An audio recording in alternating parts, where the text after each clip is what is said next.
What a finish! What a man! The drum roll finishes, and the target is hit. And it comes on finals night, and it's a knockout players. Dirty Harrison! Van Velzen!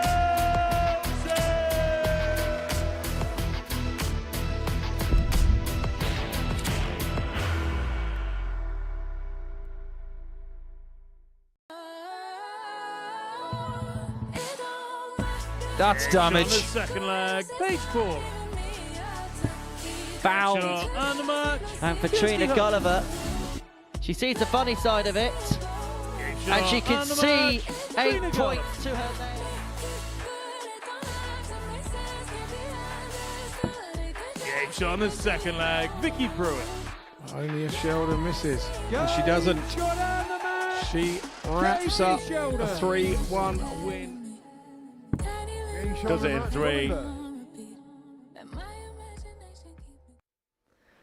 Hello, good afternoon. Welcome along to the Modus Super Series from the live lounge here in Portsmouth, where the weather has got warmer and the action hots up here at Women's Week 3. 2 double session days over the next couple of days will determine the 6 players that will make it through to finals night. The defending champion, Kirsty will be in action later on this evening.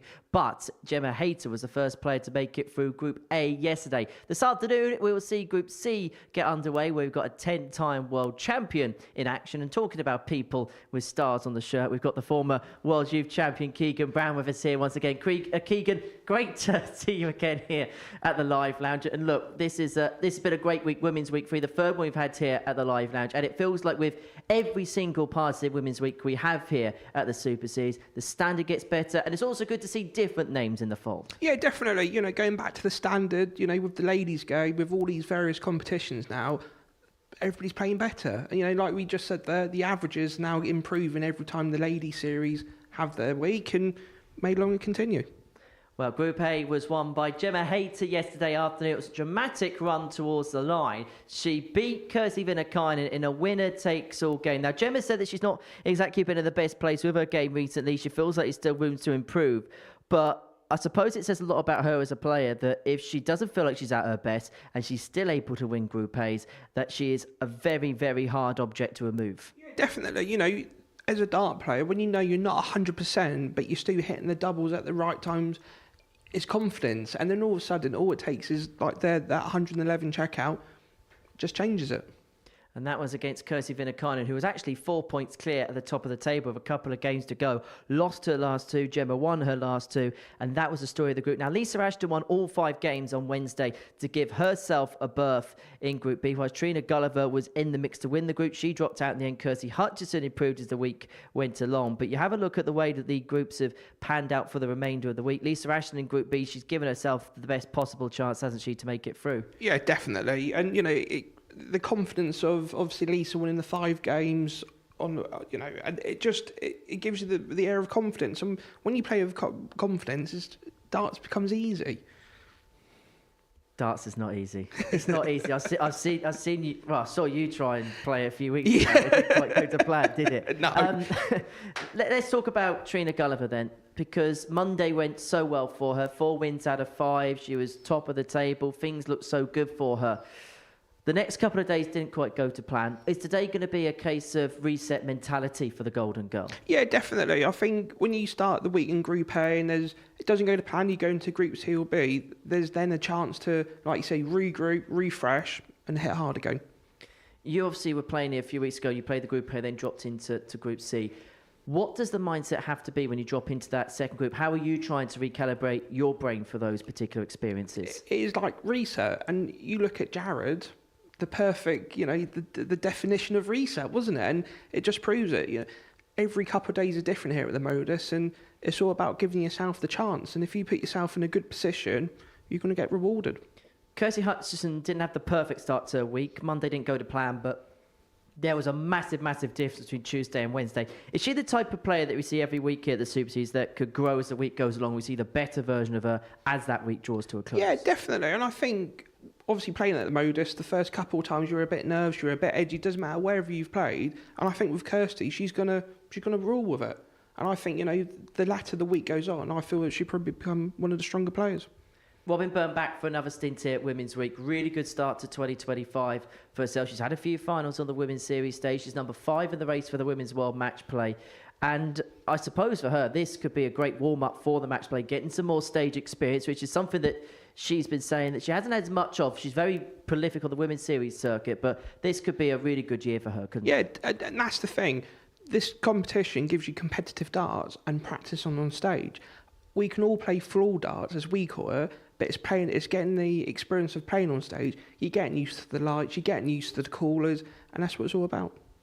Talking about people with experience, that's exactly what Vicky Pruim's got. I know probably somebody that you know from your days playing county, somebody that's been at the top of the game for 25 years or more now. Yeah, definitely, and you can't knock the experience. With her and Trina, they're probably raring to go and roll back the years, as they say. But yeah, I think today's going to be a good day of darts. Let's have a look at the odds and see what the bookmakers think. They have Robin Byrne and Vicky Pruim as joint favourites at 11-5. Now, Robin's played some really good stuff on the Women's Series circuit this year, but Kirsty Hutchinson, shall I say, at 9-2. Could she be the value play when you consider the way that she played on Tuesday and Wednesday? Yeah, definitely. And to be fair, it's, looking at the betting right now, I would say there's actually more price than the last 4 rather than the top 2. Not saying the top 2 couldn't win it, but I'm saying if you're going to have a punt, don't always look at the top 2.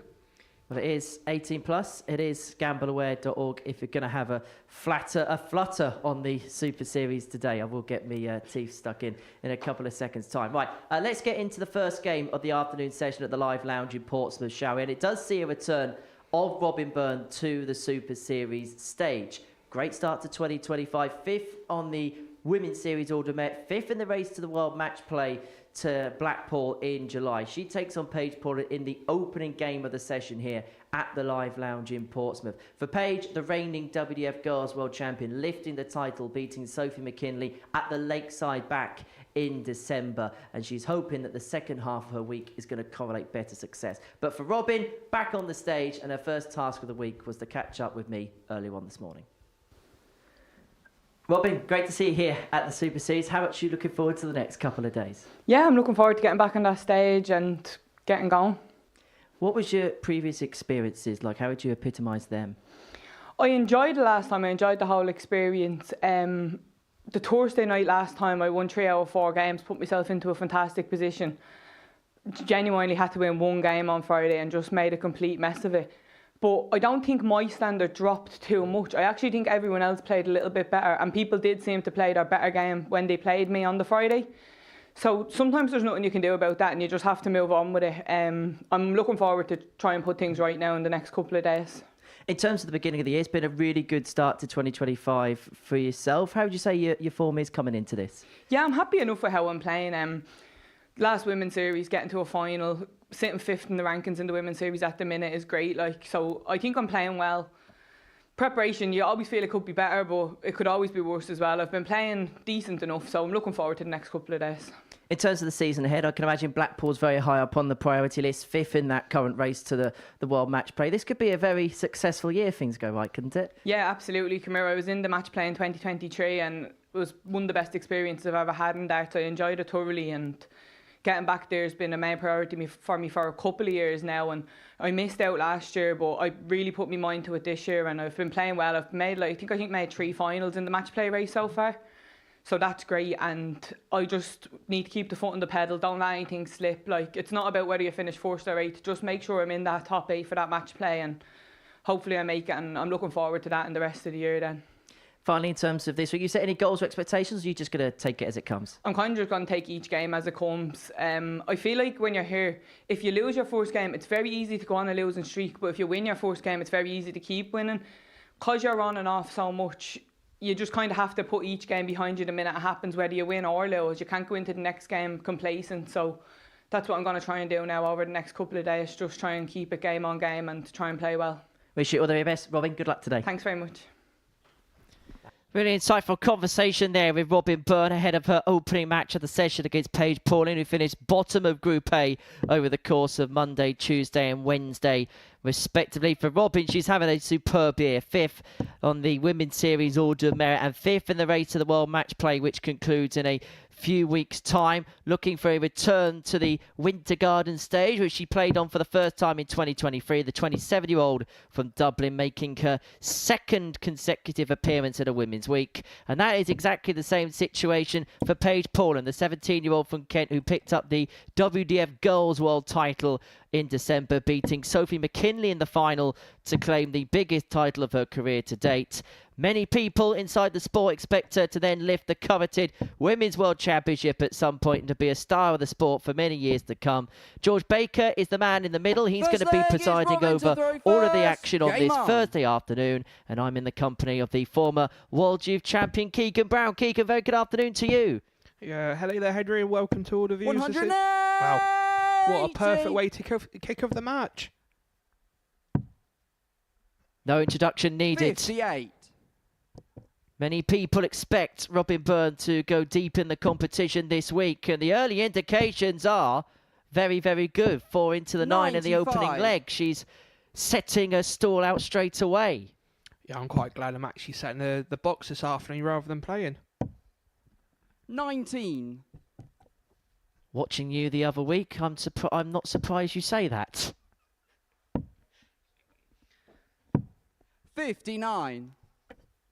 But what a start this is for Robin Byrne, leaving herself on a finish after just 9 darts in this opening leg. And if Paige Pauling was hoping that Group C was going to give her a little bit of respite, well, it's a case of thinking again, because Robin Byrne has got out the traps and got out the traps superbly. 43. And she's got plenty of daylight here to win this opening leg on the throw. Remember, if you have joined us for the first time this week, it's a truncated format, best of 5, first to 3, as opposed to the best of 7, first to 4 format that we usually see here during regulation weeks at the Live Lounge. Which means that losing that first leg adds extra air of pressure on the player that loses 85. It. Definitely. You know, that's the beauty of the Modus. If you want to lose a game, lose with the maximum legs that you can. And it sounds daft because the amount of times we've 53. seen on the groups throughout the years when it all comes down to leg difference. You know, you would always want to win 4-0, but if you're going to, well, and in this case, this week 3-0. Robin, you require 32. You know, if you're going to lose, make sure it's 3-2. And Robin Byrne looking at double 16 to take out the opening leg and take it out quite comprehensively. 8. Not to be, but she's got plenty of time on her side. See how much pressure Paige is going to put Robin under, and she has. 137. Robin, you require 24. So Robin at double 12. Should kiss it off the dart, and she's throwing the big 9. 12. Paige, you require 40. Well, this could be a pinch for Paige if she can find double 10. Comprehensively outscored in this leg 30. and has missed 3 Robin, darts herself 12. to move into a 1-0 lead, and so Robin Byrne will get a reprieve. 5 darts missed to the double to take leg 1. Double 3. 6. Paige, you require 10. Opportunity for Paige to take. And Game she does. shot in the first leg. Paige Pauling. Well, what's the old adage that Bobby George would say? Scores for show, doubles for dough. Second Robin leg is Byrne Paige got to off to a throw blistering first. Game start. on. 4 perfect darts at the beginning of the opening leg. But 8 missed opportunities at the 58. outer ring were squandered. And Paige Pauling has punished as a result. She's got the break of throw, and we talk about the truncated format. Any break counts pretty much for double when it's best of 5. 140. Yeah, definitely. And to be fair to Paige, you know, she did well to win that leg, considering you know, Robin had 4 perfect darts. Yeah, so, you know, full credit to her. Well, there's absolutely no denying that Robin Byrne's got her scoring boots on at the very beginning of 60. proceedings. You know, that's the thing. You know, you always have to give yourself 45. the chance to have the chance, if that makes sense. And, you know, to be fair to Paige, you know, where she's only, you know, 17 years of age, she's playing, obviously this week, she's playing against players that have got 10 years plus of experience on her. So full credit for her to be able to hold her nerve 100. to win the first leg this afternoon. Well, Robin's last game of the women's series saw her average 100.2 in the... Sorry, saw her lose to Beau Greaves, averaging 100.2 in the final. 5-0 defeat. One of a couple of finals that she's 83. had on the women's series circuit in this 12-month period, which leads to the race towards the World Match Play. 60. Got Paige to the require 160. final of event 12, got to the semi-final of event 11, where she would lose out to Lisa Ashton, beat a couple of Robin players in require this group en route, 170. Kirsty Hutchinson and Katie Sheldon. So she's very much trending in the right direction. Does have a win to her name against Beau Greaves this season. 28. Both Paige her defeats require have been 60. to Beau in events this season, as Pauline looks at top, so a 2-0 lead. 40. Robin, you Not require to be, 142. and perhaps it'd be quite ironic if, after missing 8 darts at a double in the first leg, Robin Byrne was to take out a 142 at the end of leg 2, and so Pauline back 30. for double Paige 10 required to double her 20. advantage. So Paige looking at double 5. 15. Robin, you require 112. So an outside chance here for Robin. Looking at treble 20s first.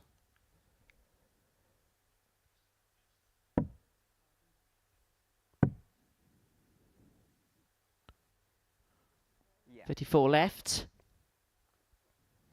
72. Paige, you require 5.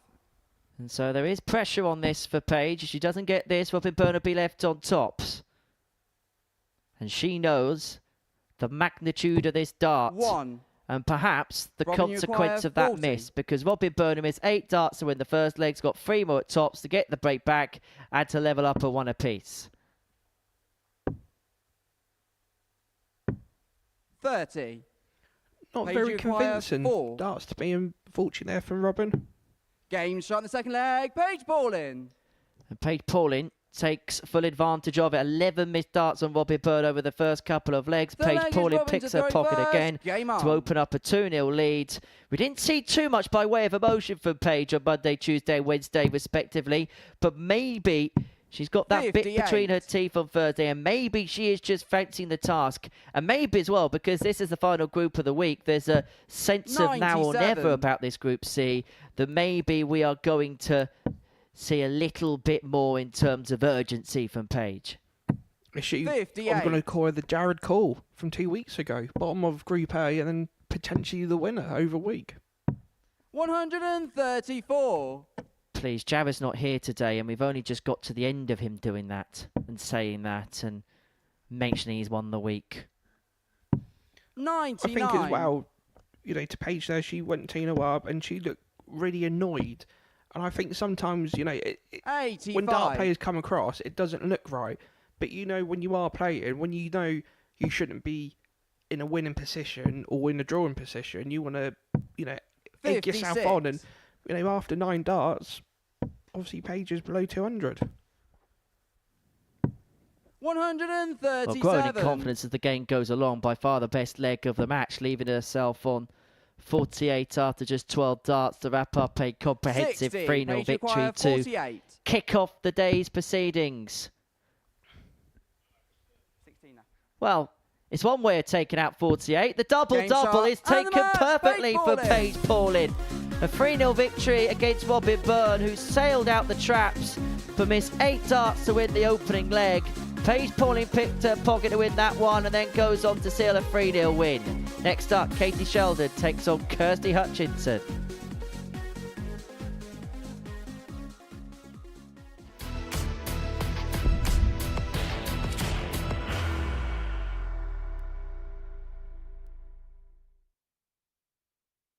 Are you ready to lift that trophy, Darius? Yes. Let's do it then. Ladies and gentlemen, your Modus Super Series 9 champion is Lucky D, Darius Labanowski!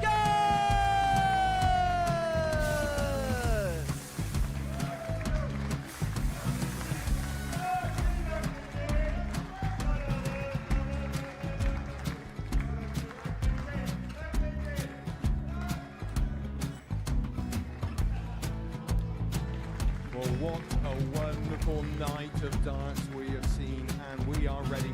Our champion is ready, and it's trophy time.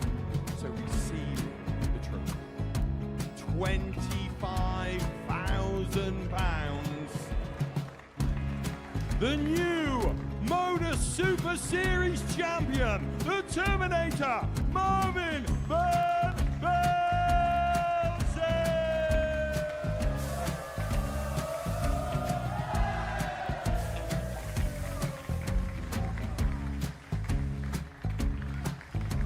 And one more time, the 8th Modus Super Series champion, the Terminator, Marvin Van Velzen.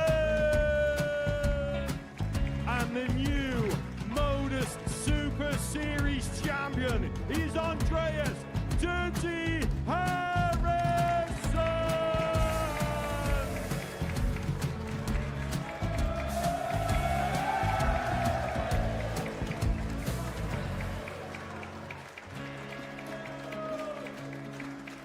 And one more time, the 7th Modus Super Series champion. Give it up for Andreas Dirty Harrison. The moment we've all been waiting for. Would you please show your appreciation for your Series 6 Modus Super Series champion, Scott Taylor?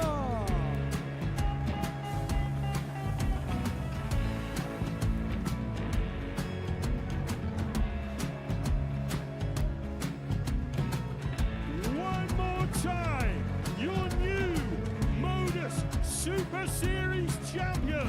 He is Chucky. He is Jim McEwen.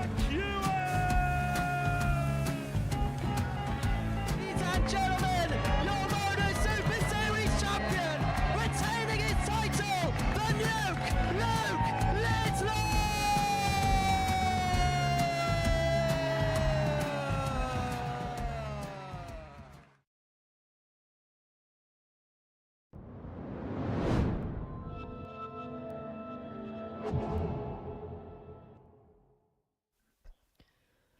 Welcome back to the Modus Super Series. Before the break, Paige Pauling got her day off to the perfect start, getting the better of Robin Bird by 3-0. Our second game is a meeting between Katie Sheldon and Kirsty Hutchinson. Kirsty has been the biggest improver over the course of the week so far. Just 2 points to her name on Monday morning, but a much improved Tuesday and Wednesday sees her in very good stead. As for Katie Sheldon, she's appeared in all 3 of the Women's Weeks here at the Super Series.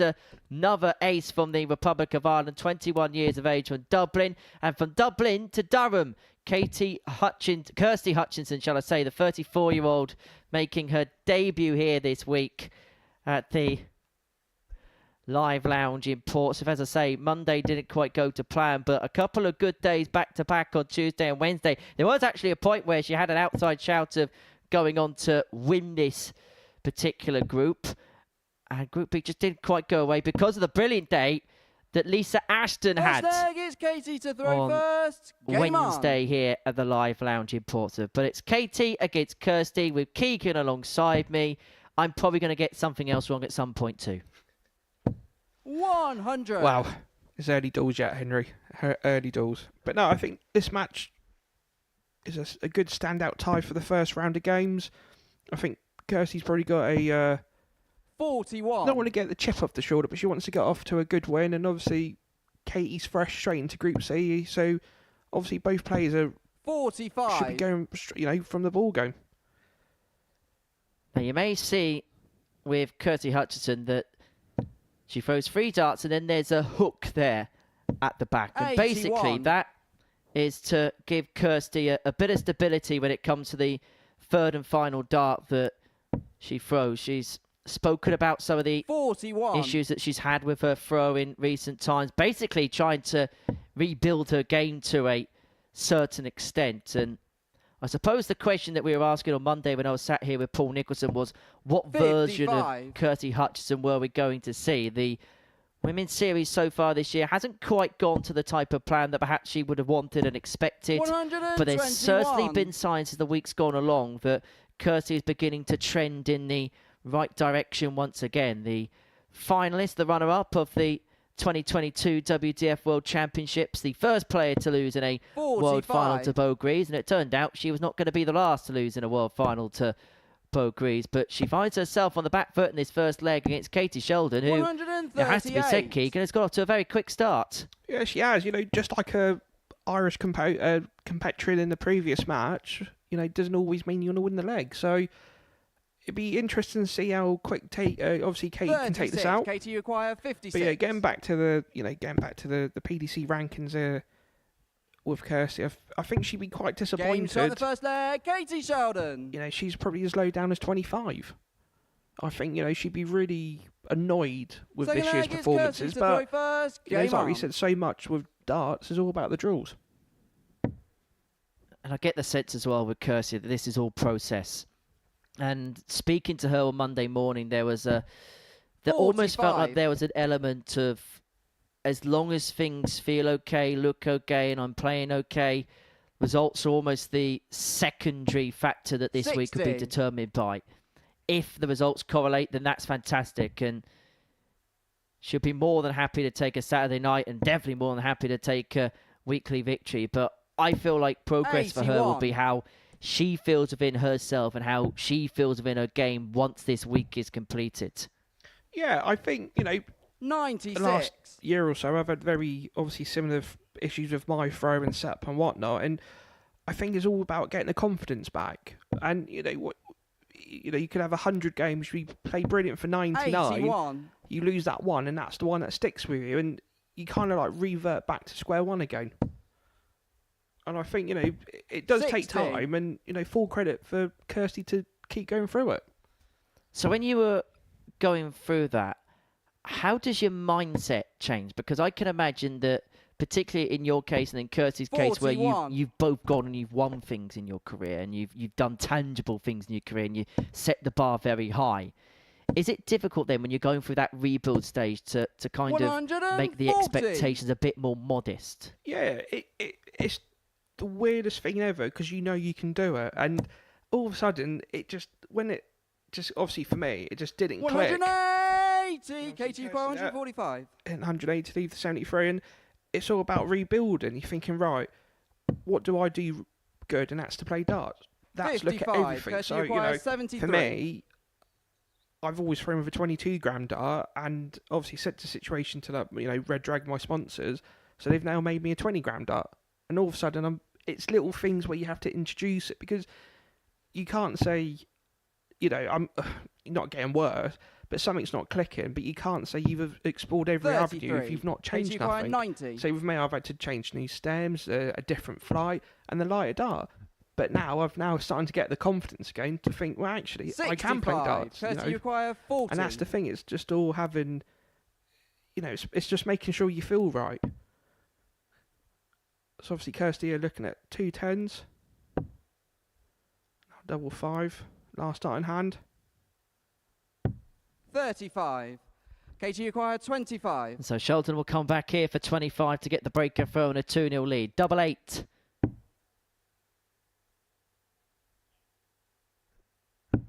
Nine. Kirsty, you acquire to 5. be, and so Hutchinson will get another opportunity here to square the match up at 1 apiece. 2 in hand at double 2. Game shot in the And second it goes, leg. Kirsty, and level we Hutchinson. are, 1 apiece. Third leg is Katie to throw first. Game on. That's the thing with darts. It's a sport or a game or a pastime, whatever 41. people want to say it. You have to be very mentally strong to play it. Sometimes there's nothing worse when you are a bit too harsh on yourself and you think, well, actually, worst case 45. scenario, what's going to actually happen to you if you lose a game of darts? You lose a game of darts, and it's having that expectation of knowing what you can do 81. to the current state of, right, what can I actually do right this time? Because darts is all in real time rather than past time. I suppose it's about being proactive about situations and not 60. being reactive to situations. Yeah, definitely. For me, I struggled. And then I think obviously after I lost card at Q School, 100. I thought, right, this is not hit rock bottom, but how does the Phoenix rise again? So literally just practice and practice and practice. Played a lot more competitions this year, and obviously playing things like the ADC vaults help because you're always playing competitive darts. And I think for me 82. at the moment as a dart player, and probably the same as Kirsty, it's just getting the match practice and having the confidence to know what you can do.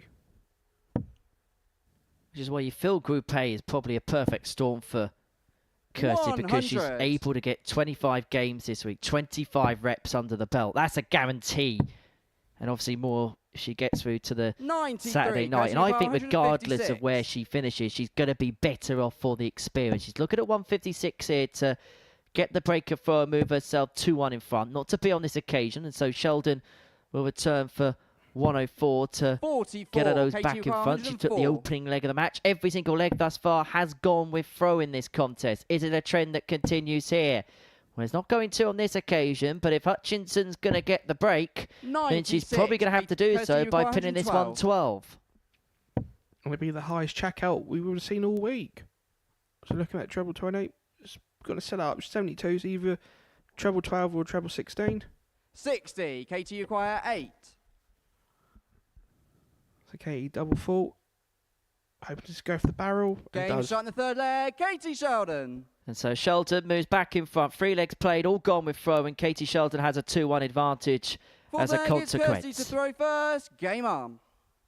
Yeah, it's weird because when you see obviously Kirsty's left hand with the fake dart, as I call it, you usually see it associated with people that are going through 100. dartitis. The feeling of the miss in the last dart and whatnot. So yeah, it's weird to see somebody that hasn't got dartitis. 85. Obviously, and that's the thing. It's to go in that stage knowing you're not 100% right takes a lot of character. I find a lot of character. 81. Well, one thing that she said on her social media before the week got underway was she wants to embrace these opportunities. She wants to make the most of 100. these chances that are being afforded to her that is coming her way. And she's very much coming into this tournament with a attitude where the glass is half full, where she wants to look at the 140. positive side of things. And there's been more positive signs in this leg as she tries to work her way towards a last leg 45. decider in this second game of the session. That's the thing. When you look at the score line, she's below 200 after 9 darts. So she's thrown over 100 per throw this leg. 100. So full credit knowing that she has to win this leg, and she is producing the goods when needed. So Hutchinson back for 80 to square this game up at 98. 2-2 and to give us a 80. first last leg decider of the session. Single 20 leaves tops. Well, the double top, please, double 10. Happy accident? Absolutely. There, Kirsty Hutchinson. And we go all the way. And for Katie Sheldon, Fifth and she'll be final leg hoping is that Katie the to throw first. pattern of Game this on. match continues. There's been 4 holes of throw so far. And if that's 5 on the spin, then it will see Sheldon win. 41. Well, that's I always say it's always a hard one. Would you rather throw first or throw second in the last leg shoot? Would you rather be hitting the ball hard, or would you want to try to a game of high 100. score to beat the opponent just so you know what they've hit? Come on, Keegan, you played on the big stage. What would you rather have, pal? I don't know. I've done both, and I've done 56. rubbish in both of them, so I can't really mind. No, on a serious note, I think depends how the match has gone. I think if it's like a seesaw, I'd always prefer to throw second. But if I know I've had chances and missed, 95. and it's in that sort of situation, I'd rather be the trendsetter as such in the last leg. So there's always, we alluded to earlier with darts, it's all mental, and 41. it literally is how you're feeling on that day. How sharp are those splinters on the fence? Very sharp. So sharp that it was a plastic fence. 81. Well, so far, Kirsty Hutchinson has taken the darts in this deciding leg. Sheldon needing to find a couple of triples you sense here. Definitely needs one. 60. And it's full advantage to the ace from Durham against the ace from Dublin. If obviously Kirsty can get across the line in this one. I think she'll take a lot of confidence from this. 45. Because there's nothing worse when you've played well in Group A and then kind of semi-stuck in Group C. And 27. I think sometimes, like we said too early, it's all about resetting and how can you reset yourself quick enough to forget what's happened in the previous 3 days. 6 darts on 180 to get the job done. 60. It's just a 60, but it's only really going to be punished if Katie can find something tangible with this visit. Needs a couple of trebles just to leave herself on a finish. And so it's another 6 here 60. from 120 for Hutchinson to complete a 3-2 victory. At no point in this match has she been in front, but she is hoping to hit it for the first time at the finishing line. You know, to be fair to Katie, she obviously had darts to go 2-0 up.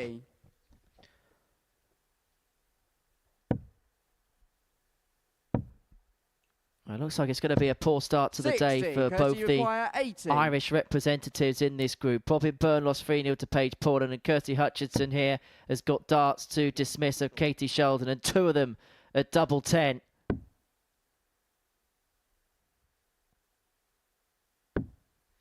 Doesn't go. Sheldon's got an opportunity, but it's a big chance. That's unlucky first up. Hoping to hit 100 now. 60. That's a really unlucky throw of 60 there for Katie. But Kirsty, she's got the game in her hand at the moment. Literally, she does. And the match, Kirsty Hutchinson. And for Kirsty Hutchinson, it's a comeback victory to kickstart her campaign in this Group C. She gets the better of Katie Sheldon by 3 legs to 2. And she really is beginning to get better as the week goes along. That's the tail of the tape from our second match of the session here for the Live Lounge in Portsmouth. Next up, we see 2 legends of the game go head-to-head as the 10-time world champion Trina Gulliver takes on the multiple world championship semi-finalist Vicky Pruim.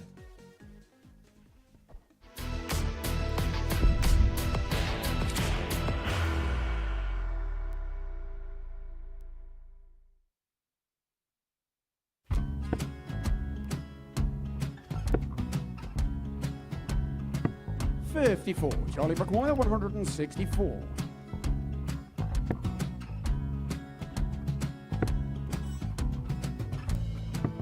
$44.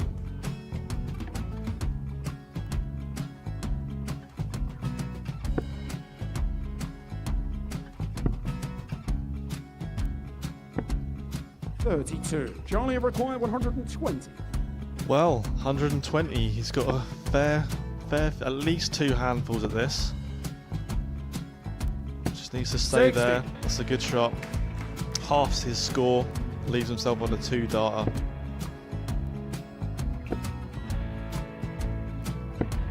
$26. Charlie Time on his required side 60.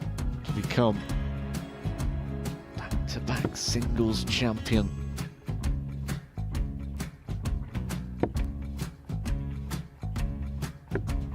$40. Definitely a couple of nerves in those last 2 darts. But he'll be coming back. The moment he's been in before this situation. Standing at the back of the stage, Charlie approaching the required Yoki with 20. a chance to win the title.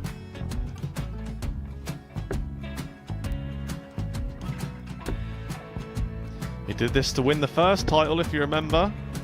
11. I think he's gone. I think he's gone to bust it, maybe. The first title he won, he wanted 20. He went 6-7-7 to win it. He had a chance to replicate it again. Yeah, I get the feeling that was for a bust. And 39. on that situation there, George Gage wasn't even able to take it out going to the 18s on that switch. Yeah, I think he just panicked a bit, but he's done well to get that big one. Sometimes can be the hardest part. Georgia requires This is it. 79. It's got to be 19s. It's got to be 19s for this shot. Big 20 and a double. He's got the first one. He's going to get a match dart here.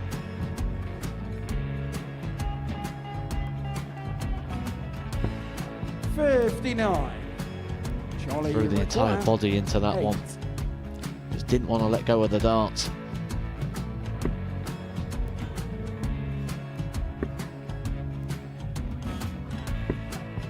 No score. He's given George a chance. Georgia require I 20. think George has been quite good on double 10 today.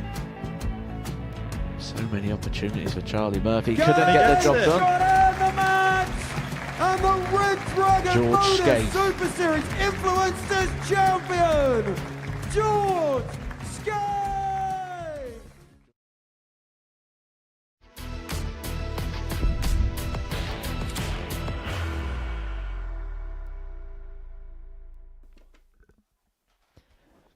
Welcome back to Pluto TV's continuing coverage of the Modus Super Series. We're into Group C here at Women's Week 3, and we've seen 2 games already in this afternoon session. Before the break, Kirsty Hutchinson got the better of Katie Sheldon by 3 legs to 2.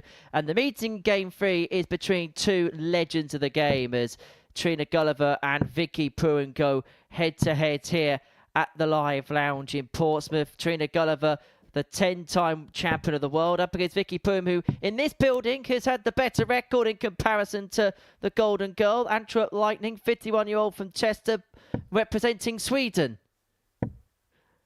Twice a finalist here. She's picked up titles as well on the ADC circuit over the last year or so. She could be one of the dangerous commodities when it comes to this particular group. I'm watching all of the darts in the company of Keegan Brown on this Thursday afternoon, and these 2 have history which date back to 2002 and the Lakeside Country Club, the second year of the Women's World Championship. Trina Gulliver defending the title that she won the year prior, and these 2 met in the semi-finals. At that time, Vicky was representing Belgium. She got the better of Jan Robbins of Wales by 2-0 in the opening round, whilst Trina Gulliver beat Mandy Solomons by that same scoreline. The pair would then meet in the semi-finals, which would go all the way to a last set decider, shall I say. Trina winning out by 2-1 to progress through to the final, where she would get the better of Frances Huntzeler to pick up her second World Championship title of 10. So these 2 know each other's games inside and out, and incredibly, that fixture was played 23.5 years ago. 45. Making me feel very old now, because I probably can remember watching it when I was out 9 years old. But yeah, this would be an interesting tie because obviously Vicky's 85. not new to the system, but she's new to the group today. And obviously Trina, I felt Trina was a bit unlucky the last couple of days, and she probably feel like she could have got into Group B or better. So I think obviously both players would be ready to knock the other one out. Not literally, but, you know, just on the dartboard. I know exactly what you mean. These 2 have a rivalry which extend a number of years. But as I say, Vicky's had some real success on the ADC circuit over the last few years or so. She finished 3rd on the Order of Merit in the Tour Championship in 2024. She would make it to the Tour Finals, which we covered. Lost out 4-1 to Steph Clark in the quarterfinals of that particular event. She picked up 60. 2 titles in 2024, beating Eleanor Cairns and Natalie Gilbert to pick up those particular trophies. And she's got off to the stronger start here against Trina Gulliver, 91 points away from a comfortable opening leg hold. 15 scored. See, that's what I like to see, the old style of play when then Poland's on the finish. The game shot in the first leg. Vicky brilliant Pruim. darts there from Vicky, taking out the 91, but it's the moments where you're on between, say, 90 and 95, Trina to throw first. and a lot of game the on. younger dart players will throw for the treble. Always go for the 25 of the ball because it's the biggest target and there's more of a chance leaving something. 125. We mentioned it at the top of the programme this afternoon about the reset mentality of Trina Gulliver, because Monday was so good. Probably the best that she's played in this building for quite some time.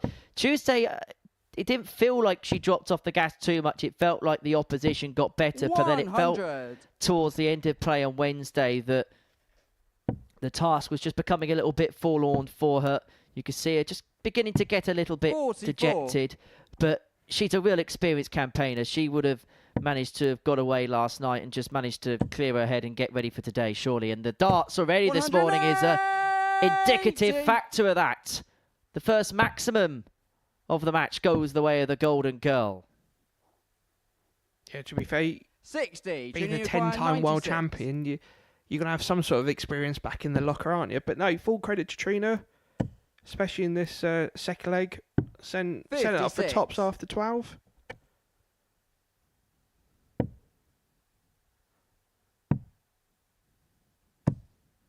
$42. Trina, you acquire 40. So Trina looking for tops for a 13 Game darter, shot, hold a throat. Trina Gulliver. So that's the shortest leg we've had so far today. I just wonder as well, Keegan, whether this is the perfect game for Trina, because she knows Vicky's game inside out. She's been a rival of hers for almost a quarter of a century. 100. And I just wonder whether, to a certain extent, this is the perfect fixture where she's been able to get a bit between the teeth and get stuck into the task right from the get-go. 100. And just like that, the Golden Girl was rolling back the years. No, I agree with you there. I think sometimes where if you've had a lot of history with players over the years, you feel like you know their game, and because you feel like you know their game, you know how to play them. And Trina, from halfway from the first leg onwards to now, 100. She's throwing brilliant stuff. She's up there averaging just shy of 95 at the moment. Imperious darts from Trina. 140. But Vicky Pruim is putting up a decent fight. And the problem Trina does have in this game is she's going to have to find a break at some point in it. That's brilliant darts there for Trina. Vicky, you require 138. So Vicky, outside chance on 138. Hoping just to set it up for a 2-darter or even the 1-dart combination. 60. Trina, you require 96. Chance for Trina, 96 and 2. So looking at 70s, probably stay there for the 60 to leave double 8. 56. Vicky, you require 78. Well, Vicky should get at least a dart at the end of the combination here. She will do so at tots, but has to shuffle across. Cannot find a way through, so Trina's got 3 at the target 40. that she's just seen her opponent miss. Could this be back-to-back 13 dart legs? Takes out 114. Trina Gulliver. This has been a really good couple of leg bursts from Trina Gulliver. 13 followed by a 14, average in excess of 92. And just like on Monday morning, the Golden Girl is rediscovering that touch. 100. And there's been times this week where I think Trina's played the best darts that she's played in this building for a long, long time. The Legends League didn't quite go to plan for her. She was the first to admit that. But it's clear to see that she's been putting the hours in. Yeah, definitely. 81. One thing I've noticed about Trina the last couple of years that she's obviously played a lot of the senior tools and even the WADC Ellsbury. The fluency of her throws coming back to what it was 15, 20 years ago. So, that gives you a confidence 62. As a player. And, Trina, at the moment, faultless at the moment. And rhythm is the key component as well behind 45. Trina's action. Yeah, 100%. When she won all them 10 world champions and numerous world masters, she has such a smooth, fast throw, if that makes sense. 41. And it was, like we say, it was like cut and butter. That sort of such a silk action. And I think, this last week, Trina's 60. really, like you said, she's put the hard work in and is paying off dividends at the moment. Well, she got the break in the previous leg, and now she's got 6 darts on this 217 to get the job done. But Vicky Pruim is very much hot on her tail. 35 scored here. Should be looking at the 18s. Should. Or is she going to go for the 25 option?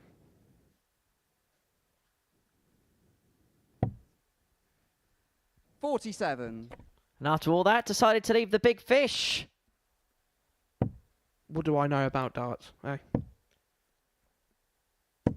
125. Trina And she may have to take it out because Pruim Kirsty, well, that previous visit has left herself at a 2-darter, and that's just drifted wide to the left.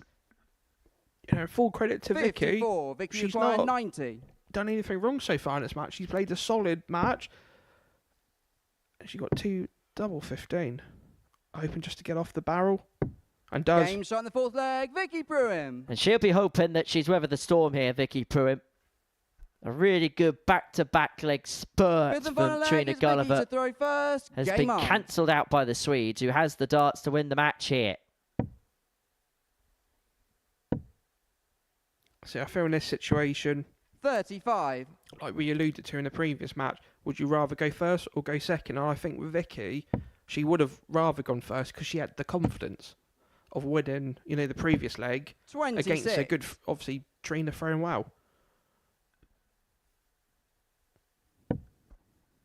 And in case you're wondering, I'm only going to be saying nice things about Trina all day because I've got to sit in a commentary box with her tonight. I don't want to say anything out of turn. What, Henry out of term? Never. 60. Always nice me, you know that.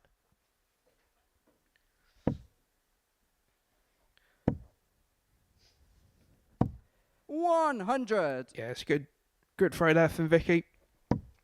Just above 200 after 9 darts thrown. 60. So I don't even, you know, like I said to you earlier, where she had that such a smooth action, it's kind of seizing up in the last leg, you know, and it's just maybe a millisecond, but it's that millisecond where you don't want it so much in the hand. 187.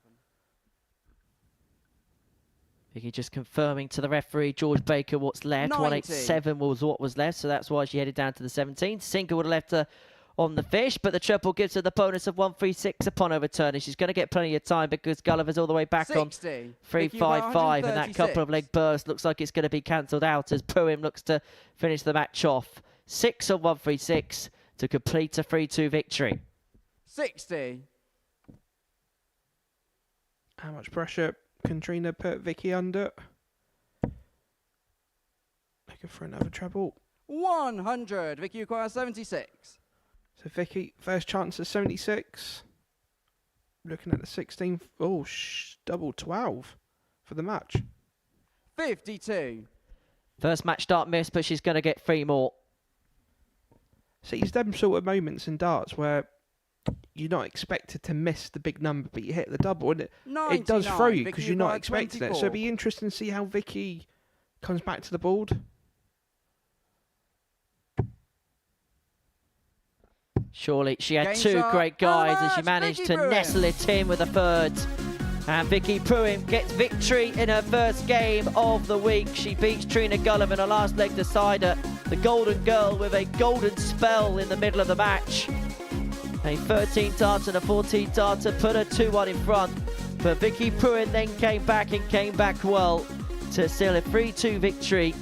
That's the first round of matches done and dusted. When we return, we're going to see 2 of the young stars of the game go head-to-head as Paige Paulin takes on Katie Sheldon.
Welcome back to the live lounge in Portsmouth, draped in pink this week for Women's Week 3. We've seen the first round of fixtures on this Thursday afternoon come to a close. Before the break, we saw Vicky Pruim get the better Trina Gulliver by 3 legs to 2. The Golden Girl went 2-up, courtesy of 13 and 14 dart legs, but Pruim was able just to keep that little bit more consistency over the full course and the full duration to pick up her first prize. Next up for us, it is Paige and Katie Sheldon going head-to-head. And, well, this is an incredible stat for you, Keegan. A combined age on the hockey of 38 between the two of them. First, game on.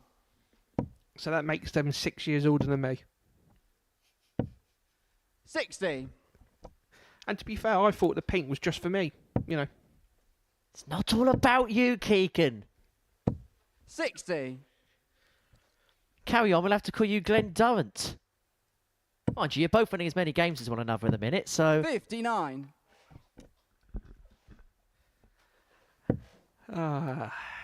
Cheeky Henry, hey? Cheeky Henry.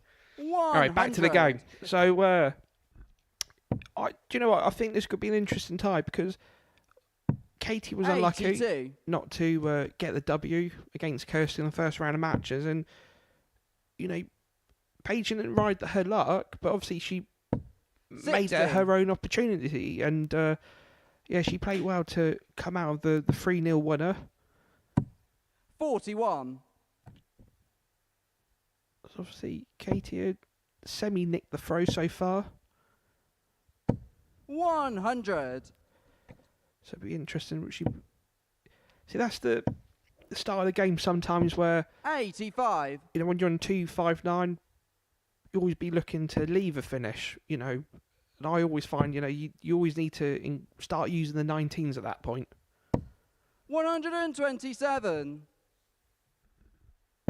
Well, good start this from Katie, who lost out 3-2 to Kirsty Hutchinson in her opening game. Missed darts with 2-0 lead in that particular contest. And she has a dart here, a double top to take the opener of her leg. Doesn't go, and so Pauline should get the bullseye or get a dart at the bullseye, provided you stay straight here. The bullet is 65. the ball, which was scared. Katie acquired 20. It's 2 10s here for Katie. When she does. Game shot in the first leg, Katie Sheldon.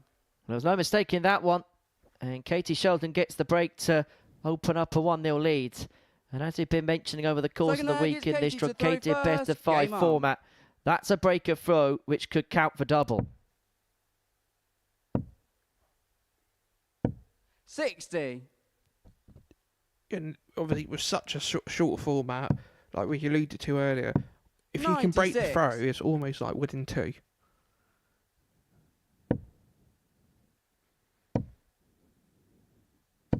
$60. It'd be interesting to see what Paige can do in a situation. 66.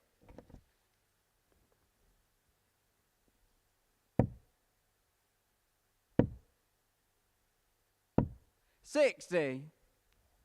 I think all the games so far, they've been very good ties, and I can't see round 2 being any different. 58. Well, the fact of the matter is you'd expect the players to warm into the task as well. So you kind of tend to see round 2, round 3, the players kind of peak in terms of performances. And maybe round 4, round 5 as the day draws on. You might see a little bit of fatigue kick in, particularly 100. the players that are less experienced in terms of playing this particular format.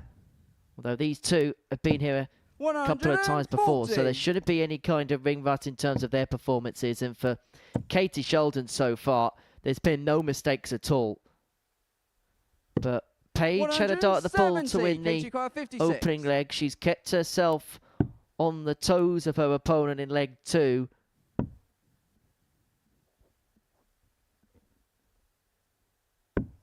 $36. Paige Unable to find either tops or 10, so Pauline back for 11. Double 4, the target. Oh, how close were they? 3. And how have they not found a way in? Katie acquired 20. It's almost as close as you being at the bar without buying a round. That is fake news, by the way. No score. Paige acquired 8. I'll show you my receipts. Game start the second leg. Anyway, Paige Pauling. Pauling levels up with a breaker throw. 1-1, double 4, found with a plum. Third leg is Paige to throw first. Game on. Yeah, after 2 legs now, 41. both plays almost averaging the same as one another. 85. In terms of Katie, 10th in the 59. Women's Series Order of Merit as we head towards the midway point of the year. In terms of the race for the World Match Play, the projections 60. have a 12th in that particular race. Remember, the top 8 will get into the Winter Gardens 140. come July.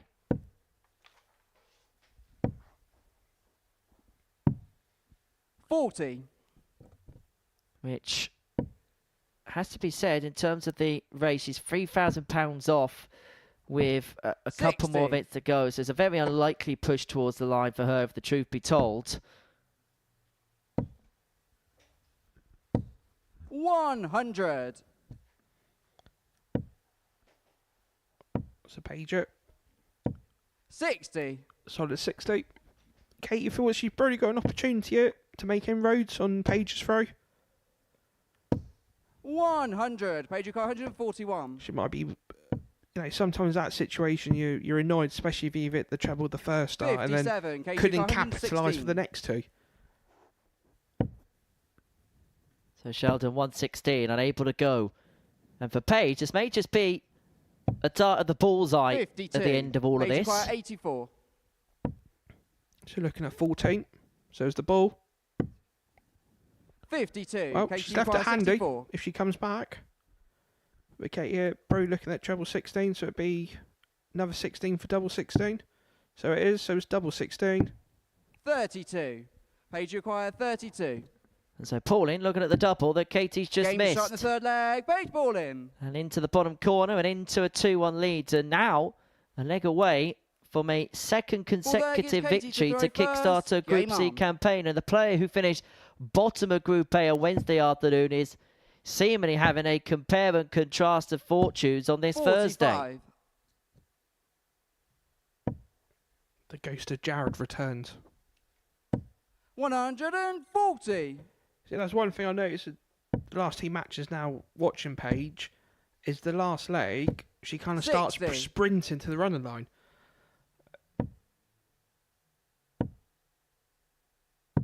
$97.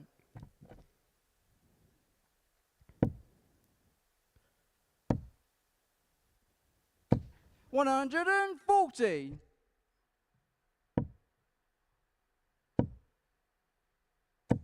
$100.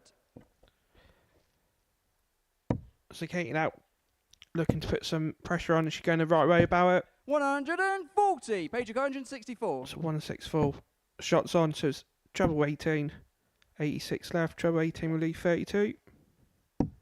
96. K2 car 116. So this is a must go. 60. Paige car 68. I always say with them sort of bulbous darts, once you get one in the perfect way,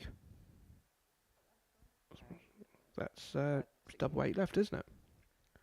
It's not the first time she's gone for this double-double, but 52. unlike last Katie time where car she 56. she was unable to apply the finishing touches. And so Sheldon here to level up at 2-2, looks at double 10, gets double 10. Game shot in the fourth leg. Katie Well, Sheldon. we thought this was going to be a very tight group on paper, and of the first 4 games that we've seen so far, 3 of Fifth them and final leg have is gone Paige all to the throw way first. to a Game last on. leg decider. 93. The ladies are definitely bringing their A game today. It's been a competitive afternoon thus far. 100. The only game that hasn't gone to a last leg scoreline was Paige Pauling's 3-0 success 58. against Robin Byrne in the opener.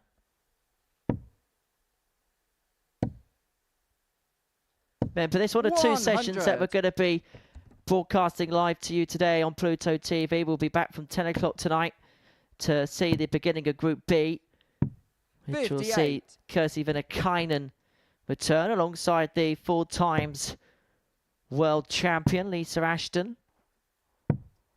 41.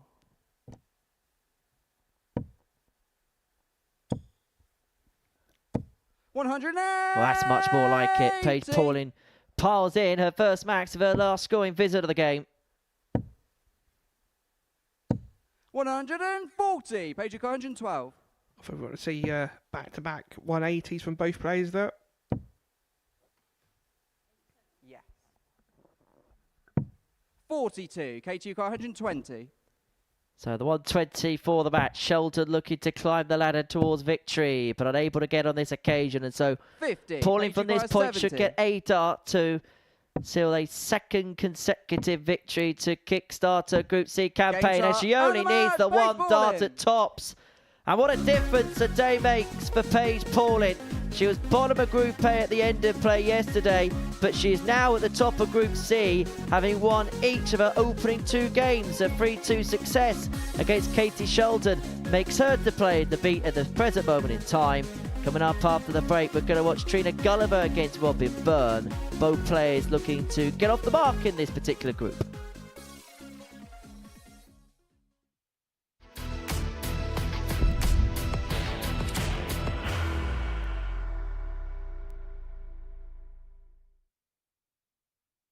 Are you ready to lift that trophy, Darius?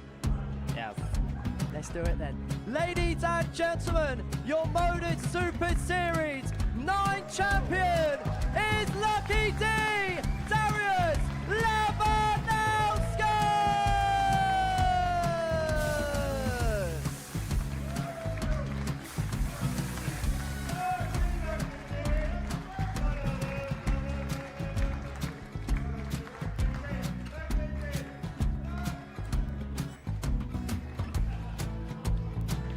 Well, what a wonderful night of darts we have seen, and we are ready. Our champion is ready, and it's trophy time. So receive the trophy. £25,000. The new Modus Super Series champion, the Terminator, Marvin Van Velzen.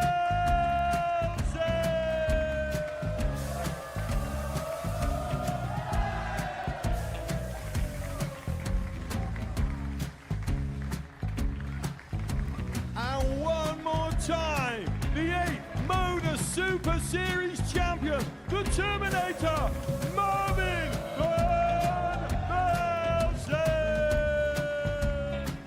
And the new Modus Super Series champion is Andreas Dirty Harrison.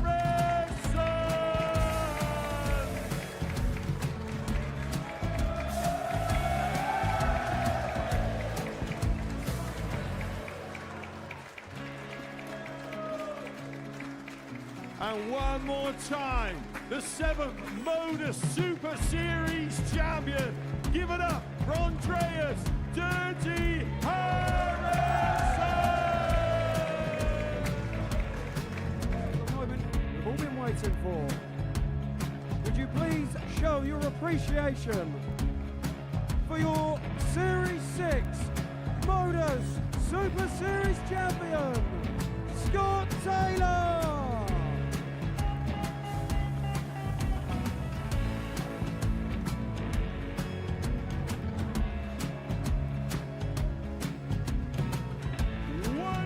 Time, your new Modus Super Series champion. He is Chucky. He is Jim McEwen. Ladies and gentlemen, your Modus Super Series champion, retaining his title, the Nuke, Luke Lidlow.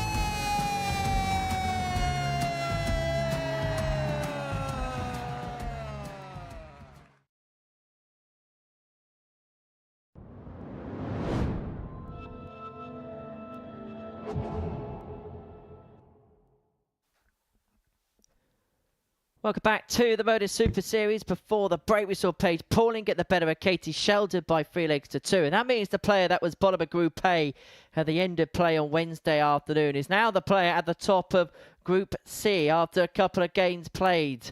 how the week can change very quickly for players here in the live lounge in Portsmouth. Vicky Pruim and Kirsty Hutchinson, the other two winners so far on this Thursday afternoon, whilst Trina Gulliver, Katie Sheldon and Robin Byrne looking to get off the mark. One of them will do in this game as Trina and Robin go head-to-head. There was a real burst in the middle of Trina's match against Vicky Pruim where she found 13 and 14 data to move herself 2-1 in front, but was unable to keep her foot off the gas, and Vicky Pruim, as a consequence, was able to run out a 3-2 winner. As for Robin Byrne, well, she came out the tracks flying, went 4 into the 9 in the opening leg, but then missed 8 darts at a double to win the opener. She'd lose out 3-0 to Paige, having missed 11 darts at a double over the course of the match. But if Trina Gulliver can find that spell that she had in the middle of her contests against Vicky Pruim on a more consistent basis, you get the sense that she'll have too much, not just of Robin Byrne, but anybody else in this particular Trina group. to throw first. Game on. And and that's the thing. Experience comes in, and we saw Trina absolutely lightning. When she took the 13 and the 14. And to be fair, when she played Vicky didn't cave in, did she? She played well to keep up with Trina, and she put herself into a winning position at the end.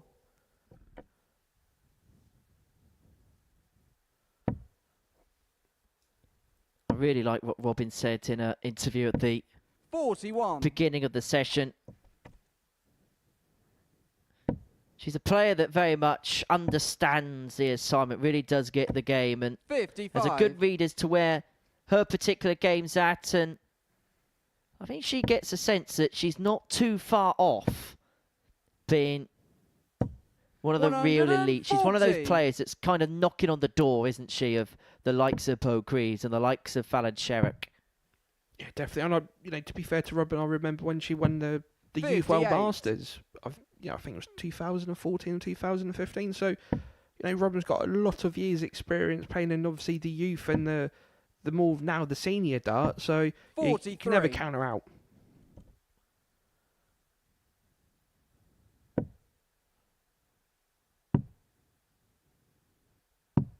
$58. Yeah, this present moment in time, Robin's got more 5s than stars on a Gordon Ramsay dish on Hell's Kitchen. 5th on the Women's Series Order of Merit, 5th in the race to the match play. And that just shows you how well consistently she has played over the last 12 months, and thoroughly deserved the accolades that could come with it. Well, interestingly, if the seeds stayed as they are for the match play, or at least the current projections stayed as they are, she'd actually take on Lisa Ashton in the first round of that particular tournament, and that would be quite the opening round time. Remember, that's only played over best of 7, that particular game, so that really could go in any which direction. Lisa will be in action tonight in Group B, but Gulliver looking to take out the opening leg of this one, looking to find what would be the day's first tub plus checkout. She can find double 18. Her combination finishing this week has been really good, but she's unable to find a real big one there. Robin Hood looking just to set it up. Treble 20 for tops. 58. Trina, you require 18. So Trina with a nice little settler in the first leg. Looking at the big one. And then it's double full. Game shot in the first leg. Trina Gulliver. It's been that type of finishing. The pops, last dart in hand that Trina Gulliver has been so proficient at. In terms of her week so far, 29% on the doubling, which has been illustrated with the case that it's either been really hit or really missed for her. 27% was her finishing stats for the year coming into proceedings. And on Monday, she was finishing around those numbers. In fact, she was finishing bang on those numbers at 27%. But the biggest difference from day 1 to day 2, she was able to up those stats to in and around 34%. And you just get the sense that in this group, if she can keep her finishing to in and around the 1 in 3 range, then with the scoring that she's been able to apply thus far, she should give herself plenty of opportunities, and she should be able to pick apart the legs that she needs to put herself in a good position overnight. 40.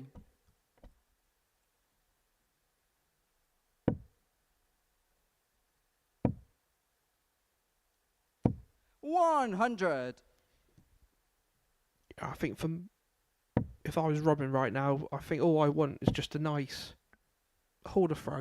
It doesn't matter 60. if it's a 9 dart leg or a 45 dart leg, as long as you hold your throw just to get the confidence going. Because, you know, like we saw it obviously earlier with Paige, we saw it with Kirsty.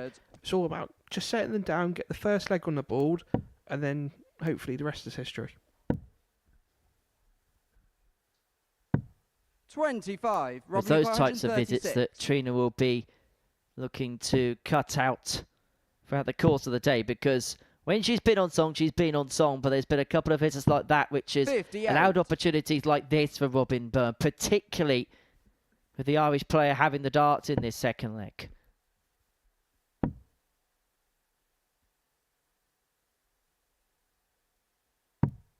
$40. Robin requires 78.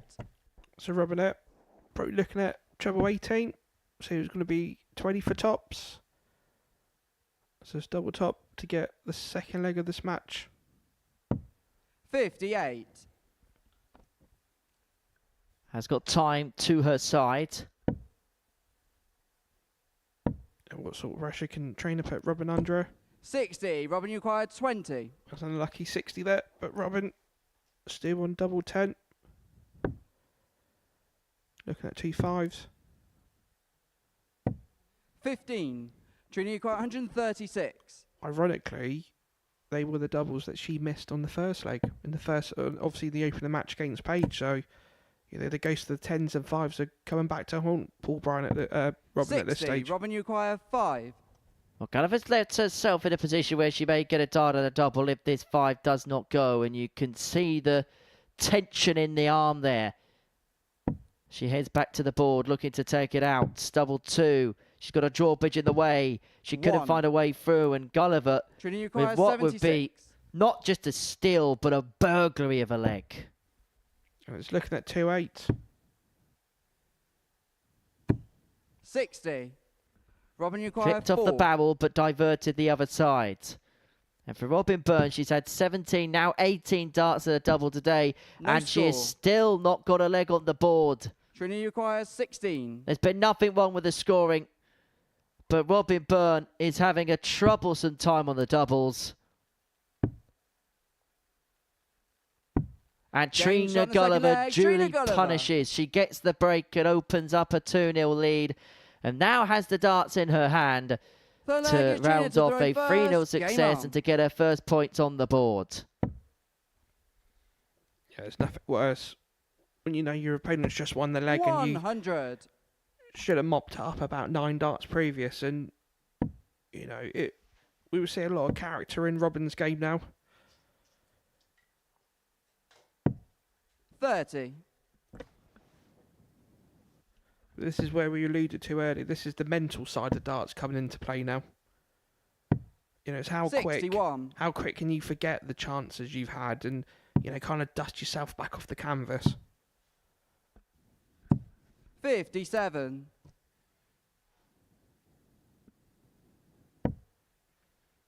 That first start is the first start for Trina. The biggest to the point was she was unable to follow it up 81. with dart 2.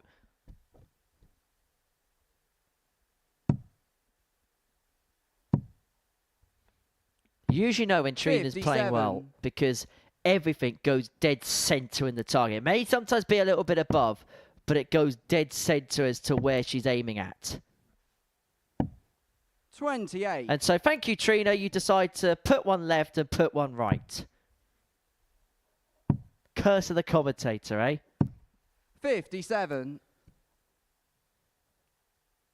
Is that what you call yourself?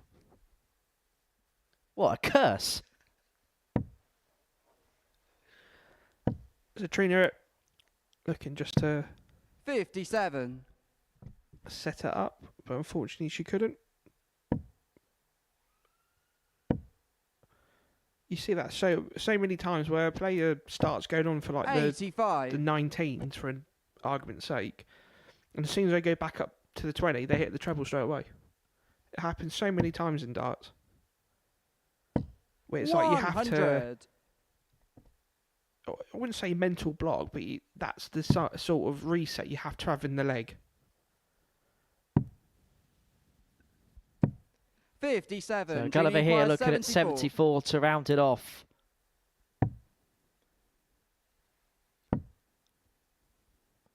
Double top. 54. Doesn't go. Robin Byrne has an opportunity to save the match, but to do so, she'd have to take out the biggest finish so far this week, the 158, not to be on this 46. occasion. And so Trina Gulliver 20. back for double 10 to get it done, to get it won.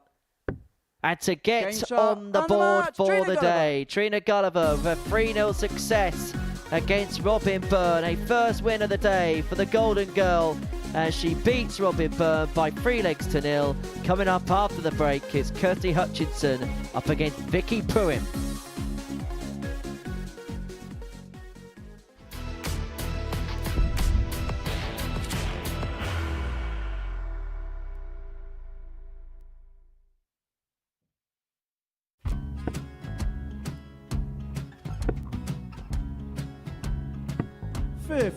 Charlie McGuire, 164.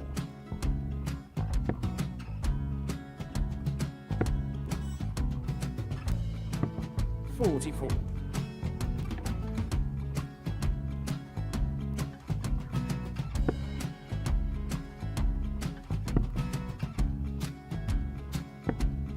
32. Charlie required 120. Well, 120. He's got a fair, at least 2 handfuls at this. Just needs to stay 60. there. That's a good shot. Halves his score. Leaves himself on a 2-darter.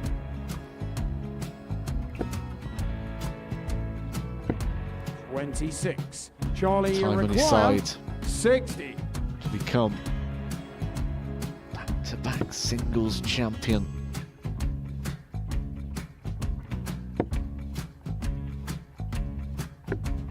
$40. Definitely a couple of nerves in those last 2 darts, but he'll be coming back. It's a moment he's been in before this situation. Standing at the back of the stage, Charlie approaching the required hockey with a 20. chance to win the title.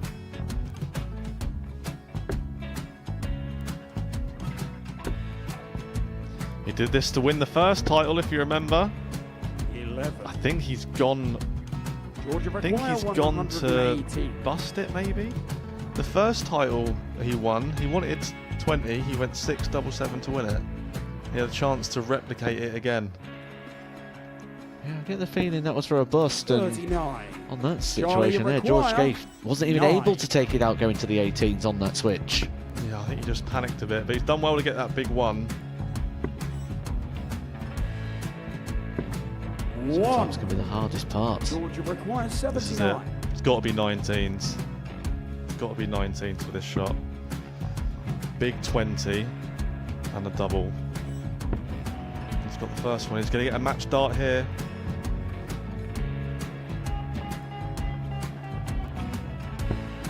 $59. Charlie Threw the entire required body into that 8. one. Just didn't want to let go of the dart.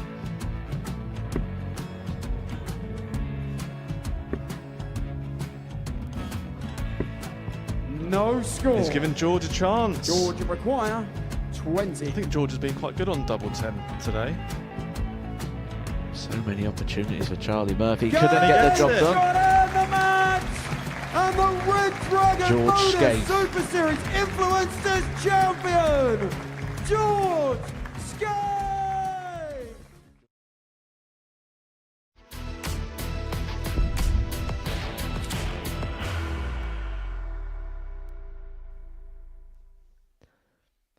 Welcome back to the Modus Super Series. Before the break, Trina Gulliver got the better of Robin Byrne by 3 legs to 0. Our 6th game of the session is a meeting between Kirsty Hutchinson and Vicky Pruim, 2 players who already tasted success on this Thursday afternoon. And the winner will join Paige Paulin on 4 points at the top of the pile. Kirsty Hutchinson got the better of Katie Sheldon by 3 legs to 2 in her opening game of the day, whilst Vicky Pruim got the better of Trina Gulliver also in a last leg decider. 3 of our 5 games have gone the distance so far on this Thursday afternoon. It's only Robin Byrne who hasn't picked up a leg yet that hasn't been involved in a last leg decider. It's Kirsty Hutchinson to get us underway here. And these two, well, they should be well versed because these are two players that have plied their trade on the 100. WDF circuit for a number of years now. So there shouldn't really be anything alien at all about one another's game. No, definitely not. And 30. I found, they played two different contrasts to game compared to each other, where I found Vicky didn't do nothing wrong against Trina when Trina had a purple patch 60. and just kept the same momentum to win the match, and yet Kirsty played herself in to win the match. I think they're coming from two different backgrounds into this 55. match. It'd be interesting to see how they both get along against each other.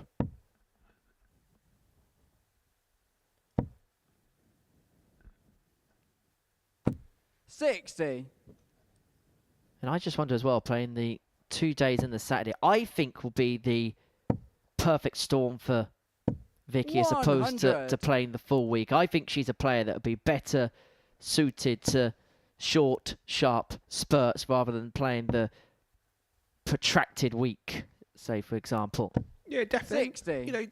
With Vicky, she's played a lot of days on the BJO, obviously now the WDF, so she's used to going to places for 2 or 3 days, playing the 60. An event on the Friday and then playing the final for that event on the Sunday. So, yeah, like you said there, I think this could be the perfect storm for her.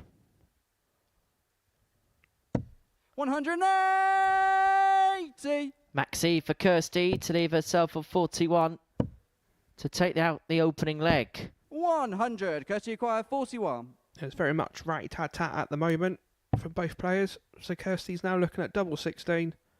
First point on the board.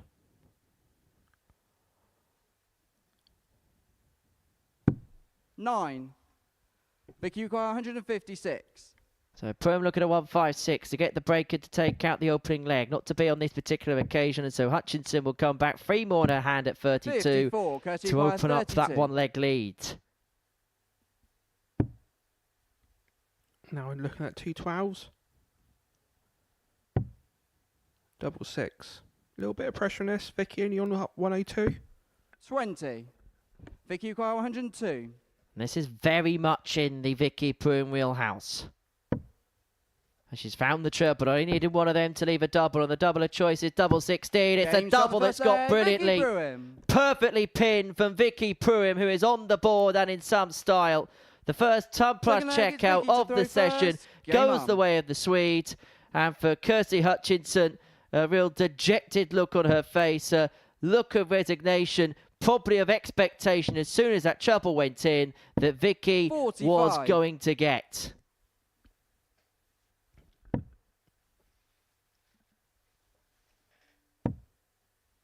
To be fair to Vicky, she's followed 36. on from a obviously previous match against Trina. And it's weird because obviously this, that last leg there, sorry, that would have been one of the only few opportunities where Kirsty actually had the leg in her hand, literally, and unfortunately just couldn't get the double. 85.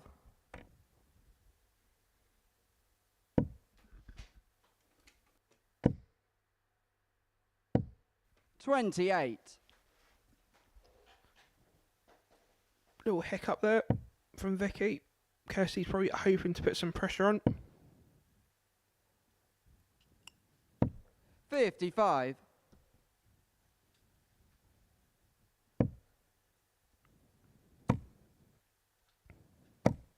$60. That's on the lucky 60 there.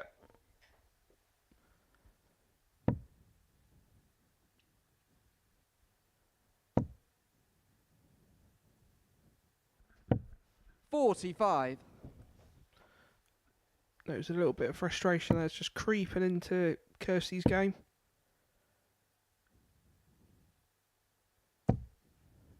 $36.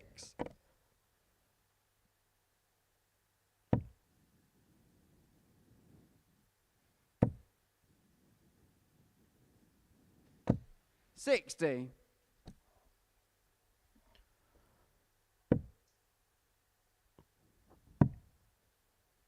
Good treble 19 there. 115. Good visit from 115 to leave 117. Kirsty back on 220. Open to leave a finish. 100. Vicky, you acquire That's good darts. 117. Only 3 points between both players at the moment. Can Vicky get another ton plus checkout? And she can. So it's double top. 77. Kirsty, you acquire 120. Now Kirsty's got her own opportunity of potentially hitting the highest check of the week. So she wants a big 20. And then double top. 100. Just dropped Vicky, low. you And acquire so 40. Pruim will be back for double top to double her lead. She's got a good guide. She's got a couple of good guides. Game shot in the And second she leg. eventually Vicky Pruim. utilises them to open up a 2-love lead in this match. She got the break in leg 1. She's doubled up in Third leg it's Kirsty 2. to throw And is first. now Game one on. away from a second consecutive victory, which would put her tied at the top alongside Paige Pauling. 100. Remember, top 2 from this Group C make it into Saturday night's finale here at the Live Lounge in Portsmouth. Then tonight in Group B will be 3 players from 5 that 85. make it through to Saturday's showpiece, which will be live here on Pluto TV from 7:30 p.m. 180. Second 180 for Kirsty in this match. You know, there's nothing worse. 140. You know, I know it was only the one chance Kirsty had in the previous leg, but she must be feeling she should be 2-0 up. 81. Small chances, and chances which haven't been taken, but she's going to get more in this leg. But Vicky Pruim here, with that 140, Kirsty, 140. has put herself right on the tail. And she's going to get a look at the 136, having already taken out the 102 in this match to get the job done and to seal a second consecutive win. 92. Vicky, Needs 136. herself on 48 does Hutchinson. Should she return, and she will return. I think Kirsty might have miscounted there. 36. Kirsty, acquire If she 48. hit that treble 17, it would have left double 7. She's never mind. Now looking at 2 16s. 16. Vicky, acquire 100. It'd be ironic in this match if Vicky takes out the 100. She go double tops. 60. Kirsty, acquire 32. And so Hutchinson will get 3 more at double 16. Now looking at double 8. Game Gets shot the in the third double 8 leg. and Kirsty gets herself Hutchinson. back into the match and forces Vicky Pruim here to serve it out. Fourth leg is Vicky to throw first. Game on. Kirsty showing a lot of character there to take that out on 17, but Vicky, 140. I find she plays darts like a train. You know, when she's got the momentum, she's very hard not being a front runner as such. 100. Yeah, she's one of those players that's very, very difficult to beat. You kind of know, roughly, game in, game out, what kind of level Vicky's going to play at. 140. Which might make it easy for you in your mind to think to the level you've got to play it. But to get to that level is harder than thinking about it on paper. Yeah, definitely. Definitely. 85. So 6 darts here from 2-2-1 to get the job done. 55. Surprised there she stayed up on that last throw. Surprised she didn't go down to the 19 option. Because it put some pressure on. 83. Yeah, it's lucky not to hit more than 83. But Vicky, hoping to leave a 2 darter or better option. 60. So there's an outside chance here for Kirsty. Put some pressure on. And potentially leave a finish.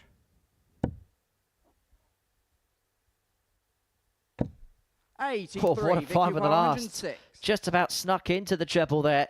But Vicky Pruim took out a similar finish a couple of legs ago, but she's not going to add the 106 to the 102 that she got Kirsty early on in the 150. contest. But she is going to leave herself on double 4, and she's going to get a look at it for a 3-1 victory, her second consecutive success at the beginning of the session.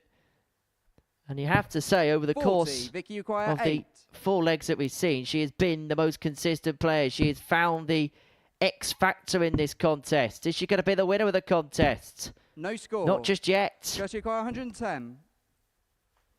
So Kirsty known this as a good opportunity to go 2-2. She's found a treble. Is it going to be 18 or 10?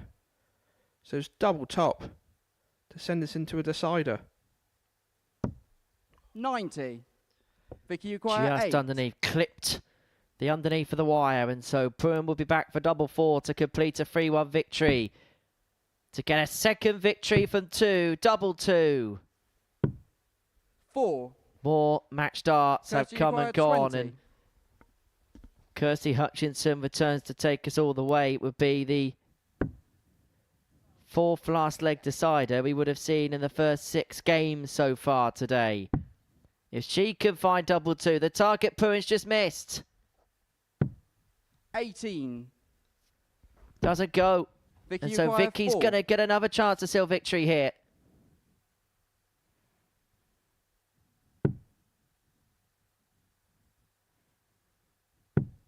No score. Kirsty, you acquire 2. But she's drifted wide and has presented Hutchinson with another opportunity. Game shot the 4th leg. And Kirsty she Hutchinson. takes the double 1 and takes us all the way. Well, Fifth and what we final leg is suspected Kirsty at the to beginning throw of the session first. Game on. is certainly heralding true right now. A group which is so tight to call on paper is seeing a lot of tight contests. And Kirsty Hutchinson here has the darts in her hand. Both players have had an opportunity here 81. to serve the game out. Vicky Pruim passed by her opportunity in the previous leg. Kirsty Hutchinson looking to make better use of hers here.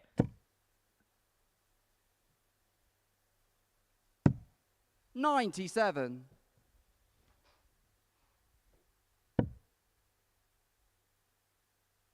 It'd be interesting to see what sort of game plans they've both got each other in this last 41. leg.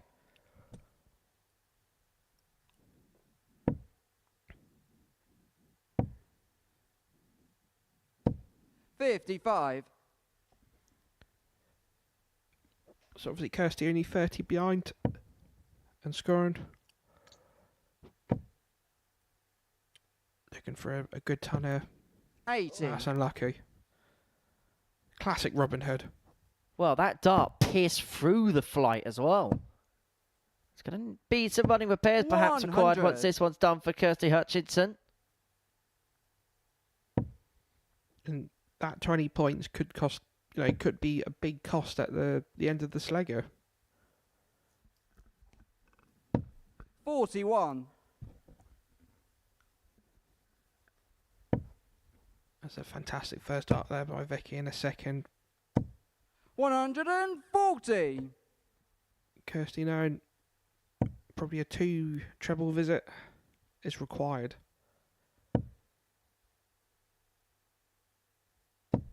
$55. Vicky, you acquire 109. So 109 for the match and 6 darts from here for Vicky Pruim. Is she going to find her second tub plus checker of the match? Yes, Game she start is. And the match, Vicky Pruim. The 102 is followed by the 109, and for Vicky Pruim, it's a perfect start to Thursday. 2 tub plus checkouts to win her second match of the day, and she is on 4 points alongside Paige Paulin at the top of the table. This is how she did it, with some swashbuckling finishing at times. A couple of tub plus checkouts, the 102 and the 109, to get the better of Kirsty Hutchinson by 3 legs to 2. Next up, Paige Paulin takes on Trina Gulliver.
International pairs begins on Monday the 5th of May, and these are the nations that are in action. Scotland with John Henderson and Robert Thornton. Belgium represented by Brian Oman and Janti van den Berg.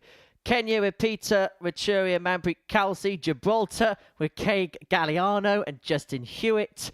England, Mervyn King and Steve West. The Netherlands, Jimmy Van Schie and Danny Van Dijk. Group B, we'll see Germany, Republic of Ireland, Wales, and actual Republic of Ireland sees Shane McGirt, the reigning WDF World Champion, with the former World Masters Champion John O'Shea. Wales represented by Richie Bennett and Kurt Parry. Poland, Northern Ireland and France are the three represented nations in Group C. The action gets underway on Monday morning from 9:30 here on Pluto TV. Right, it's Women's Week 3 this week, and this is what we've seen so far. 2 rounds of fixtures have come and gone, and before the break, Vicky Pruim sealed her second consecutive victory.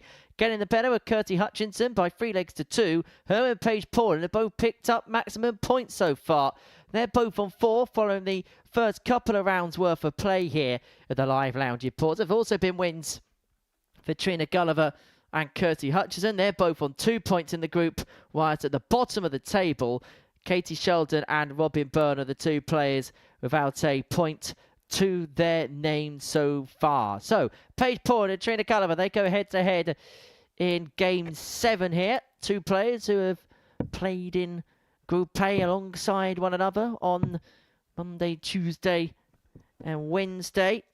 And these 2 played in the final round of fixtures on Wednesday afternoon. It was Trina Gulliver that sealed a 3-2 success to get a win to her name. It meant that she would finish 4th in the league table. Paige Paul in bottom of the Group A fold when it came to the action at the beginning of the week.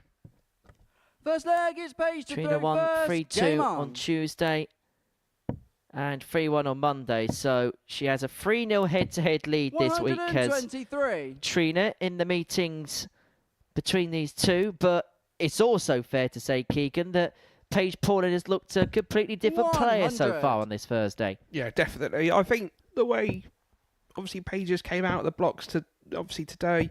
140. You know, it's hard from Trina's point of view. Obviously, she got the confidence of, you know, beating Paige this week. But I think today, it's a different Paige she's playing as such. 100. And, you know, she's came out of the blocks with a brilliant 1-2-4, a 1-2-3 and a 1-4. So clearly, she just wants to win. 80. Well, it's a good start for Paige, who has the darts in this particular contest. And I think we're such a quick, 100. both players are quick, I think it's going to work to both of their advantage. Well, Trina's kind of had this tutelage role as well for Paige this week. They spent a little bit of time practicing with each other on the stage before sessions that began this week. Trina passing on some of her experience to Paige, but the problem is when you're a 10-time world champion, you can pass off a lot of good experiences, and it may well actually be a downfall in this contest as Paige Pauling gets off and running with a 13 darter, and she just looks so much more confident today. We know the bundles of ability that she's got, and it just looks like that belief really much is installed in her today, maybe in comparison to a couple of days on 125. Group A in the opening group of the week. I found with Paige, it was going back in that first match when 123. I think when she made it 1-1 and I think when she went 1-0 up and she kind of egged herself on, and I think from that moment it was a different sort of Paige that played previous this week. 140. And, you know, both players, Trina's averaging 116 and Paige is averaging 117. So 59. Yeah, brilliant standard so far. Both players flying out of the traps. Yeah, it's like we talked about on the previous 60. leg. Where such a quick pace for both players, I think it's going to, you know, make for a good game of darts. 58. But yeah, I agree if Paige has been obviously having, you know, talks and practicing with Trina, who else is there better to learn the game off? If you're going to learn off of someone, you learn off the best in your field, and there is no one better in this field than Trina Gulliver, MBE.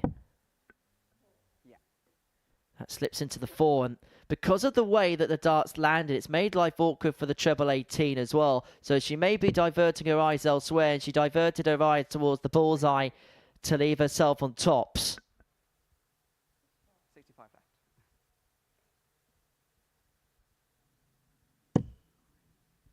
46. Able to find the Paige second 161. 25, but has left herself on 48, and she's going to get a look at it with Paul unable to take out the 161. So Gulliver with an opportunity here to level up.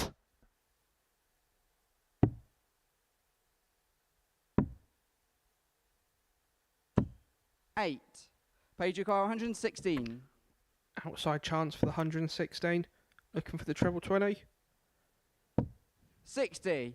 Trina require 40. So double top for Trina Gulliver to level this game up at 1-1. One more.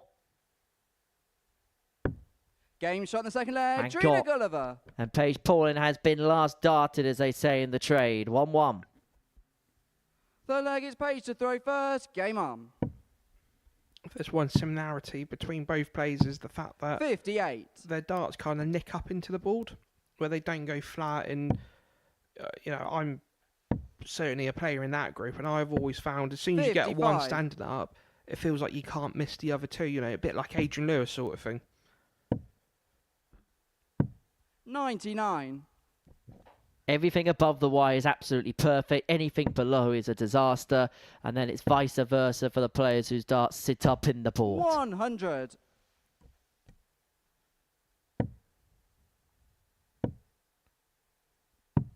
$54. It'd be interesting to see how Paige copes with not so much the pressure, but if Trina can nick this leg, it'd be interesting to see 81. how she will come out to deal with it.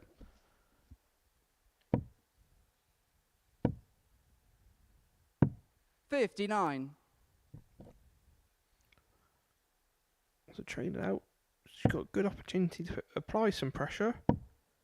That's a brilliant second up. 85.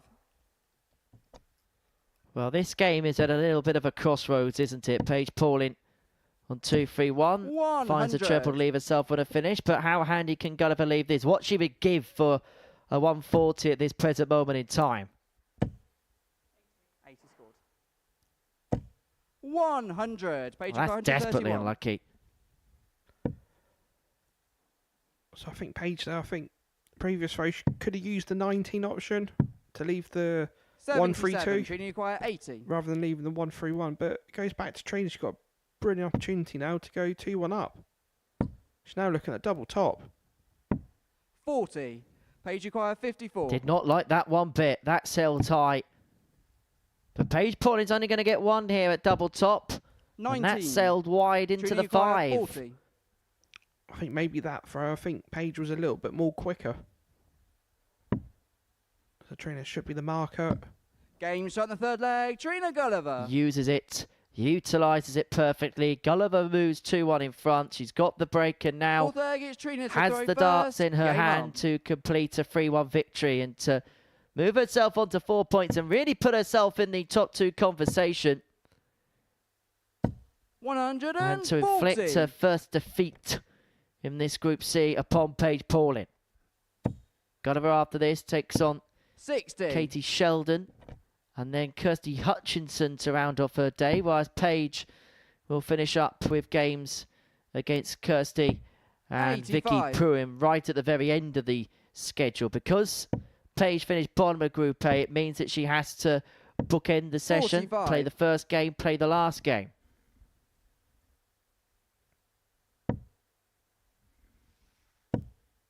Suppose it's somewhat one of the punishments of 60. being bottom of the group is you have to play the longer course. Whereas Trina, because she finished 4th, means that she's got the shorter stint. So she begins in game 3 and then she'll 42. end in game 13. Suppose dealer's choice as to whether it's preferential treatment or not. 60.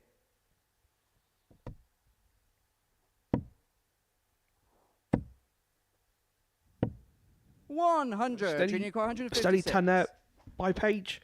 Trina on 156. Is that dart going to be a friend or a foe? That's unlucky. But she knows she's going to get at least 3 darts when she comes back for the 96. 100. Trina require 96. See, that's one thing I've noticed about Paige's game in this leg. The first 9 darts she's thrown really quick. And then the last 6, she's calmed Game down. shot and the match. Trina's showing the experience there. Gulliver showing her class and showing her experience. And that is a second win on the day for the Golden Girl. Her first defeat inflicted on Paige Paulin. And it's a 4th consecutive victory for Trina Gulliver against the reigning girls world champion. That's how she did it. A 3-1 success. And she actually moves top of the table on legs difference. Coming up after the break, Katie Sheldon takes on Vicky Pruim.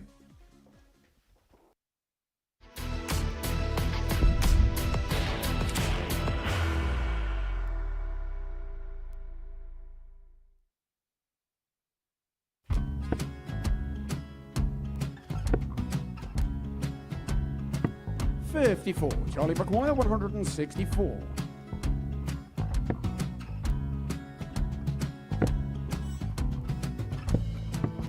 $44.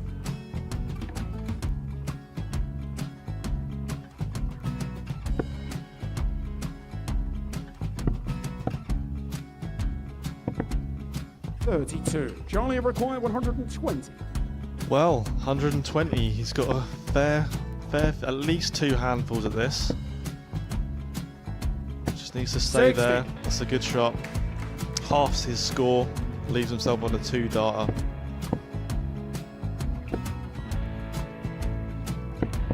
$26. Charlie Time on his required side 60. to become back-to-back singles champion.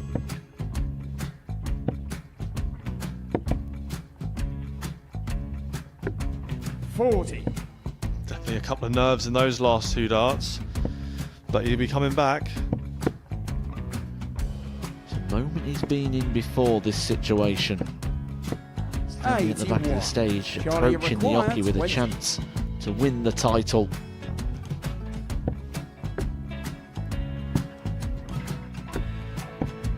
He did this to win the first title, if you remember.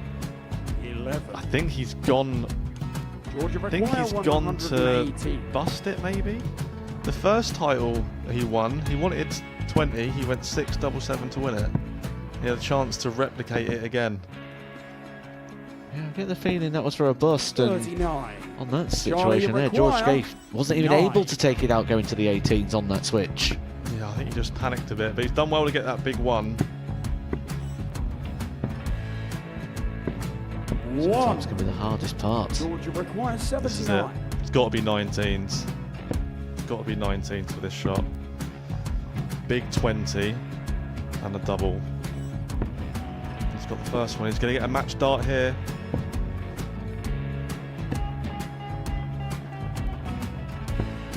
$59. Charlie Threw the entire requires body into that 8. one. Just didn't want to let go of the dart.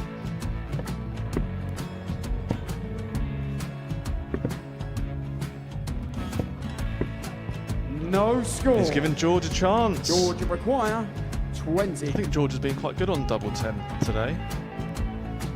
So many opportunities for Charlie Murphy. Go! Couldn't get the job it. done. Got in the match! And the Red Dragon George Modus Skate. Super Series Influencers Champion, George Skate!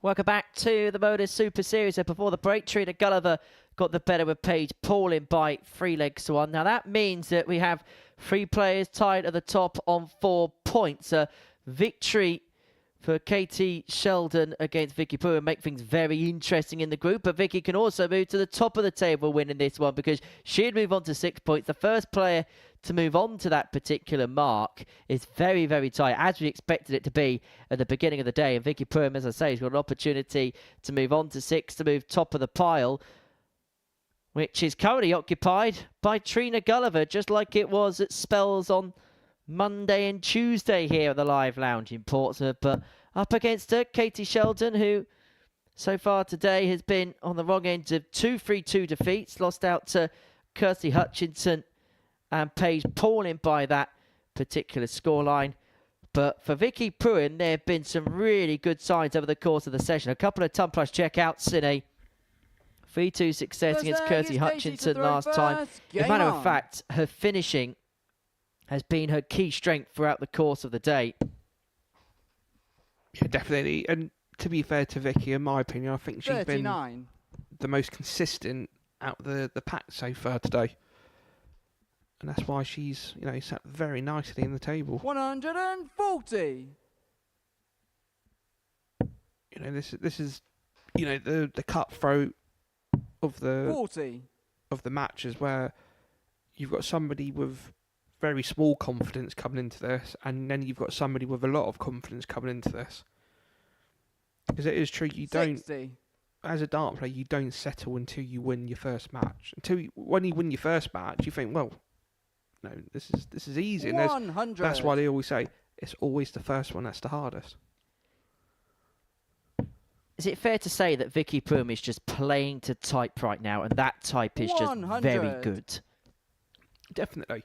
And I think, it's like Trina, like we were talking to in between the ads. 140. It's experience, and that's what it all comes down to. When we can all play well, but sometimes you do have to kind of 140. take a moment back, and the experience takes over. And Vicky and Trina's no different, are they? 45. Vicky acquires 61. Well, Kate Sheldon, for somebody her age, is very experienced, has played at the Winter Gardens in the past, has played on the big stages. And it's going to have to come back from a leg down and a breakdown to win this match, because Vicky Pruim has been dynamite on that double 16 so far today. It's hardly felt as if she's missed that target. Yeah, she definitely have not missed a lot. And obviously the 3 matches in this one that she's playing so far. But that's the thing. If you can win solid legs, 60. in 18 and minor, well, obviously 18 darts and minors, you're always going to be a strong front runner. 140. Well, this is more than good. This is special from Vicky Pruim. A real spurt, a real burst at the 60. Beginning of this contest. And is 6 darts away from going 2-0 up within the space of 3 minutes flat. Yeah, this is brilliant darts. 140. Anyone that enjoys the game of darts would definitely appreciate this. 60. Vicky, the 15 darter in the previous leg and the potential 11 in this.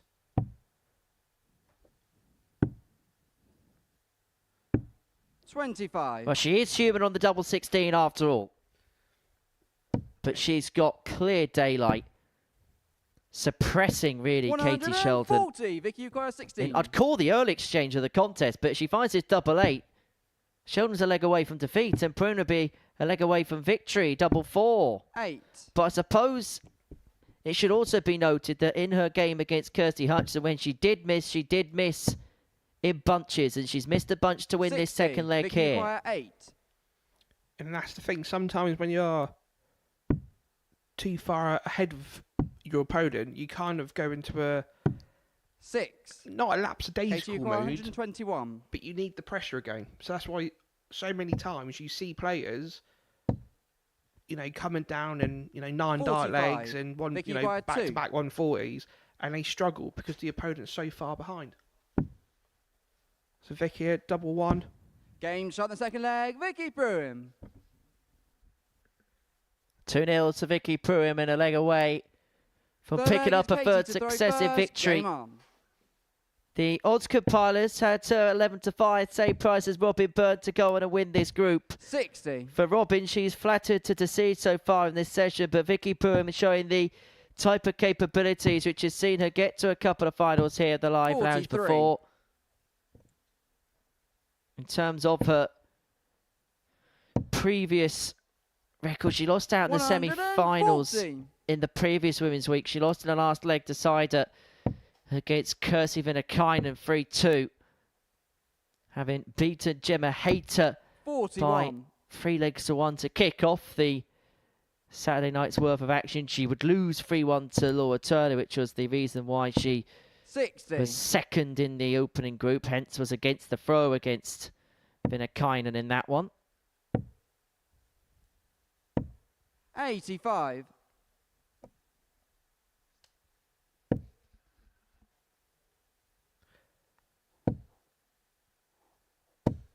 60. So I've noticed so much today of Katie's throws. They've been unlucky where she plays with the bulba style darts. When she does get the dart 43. just above the treble, they're not going underneath, and you know it's a shame really because she's played really well. The darts have been 90. very consistent, just around that treble 20 mark.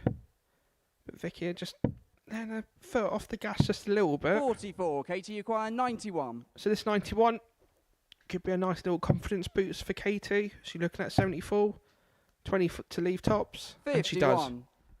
So we've not usually said this too many times today, but it looks like the opponent against Vicky's got 24. a Katie good 6 Uquire starts 40. or more. Double top. Rare off leg for Vicky Pruim, but I suppose No she has the score. insurance policies. Katie does the sensible thing there, knowing that her opponent wasn't on a finish, deciding to bust the score, then get involved in any dramatic games on double 5. But I suppose you're going to have that off 100. leg, Katie have it Uquire 40. against the throw. You've got the insurance policy in the next, and she's hoping to cash it in.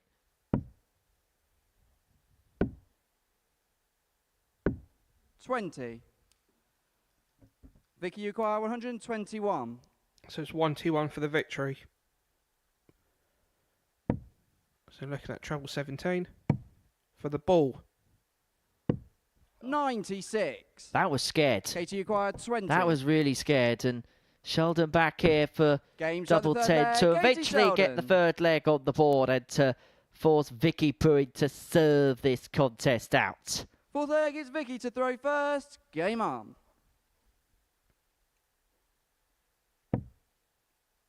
This is where obviously Vicky would need to regroup after that previous leg. 83. And obviously getting a double on that last leg for Katie, she's got to have a bit more confidence. 66. That's unlucky.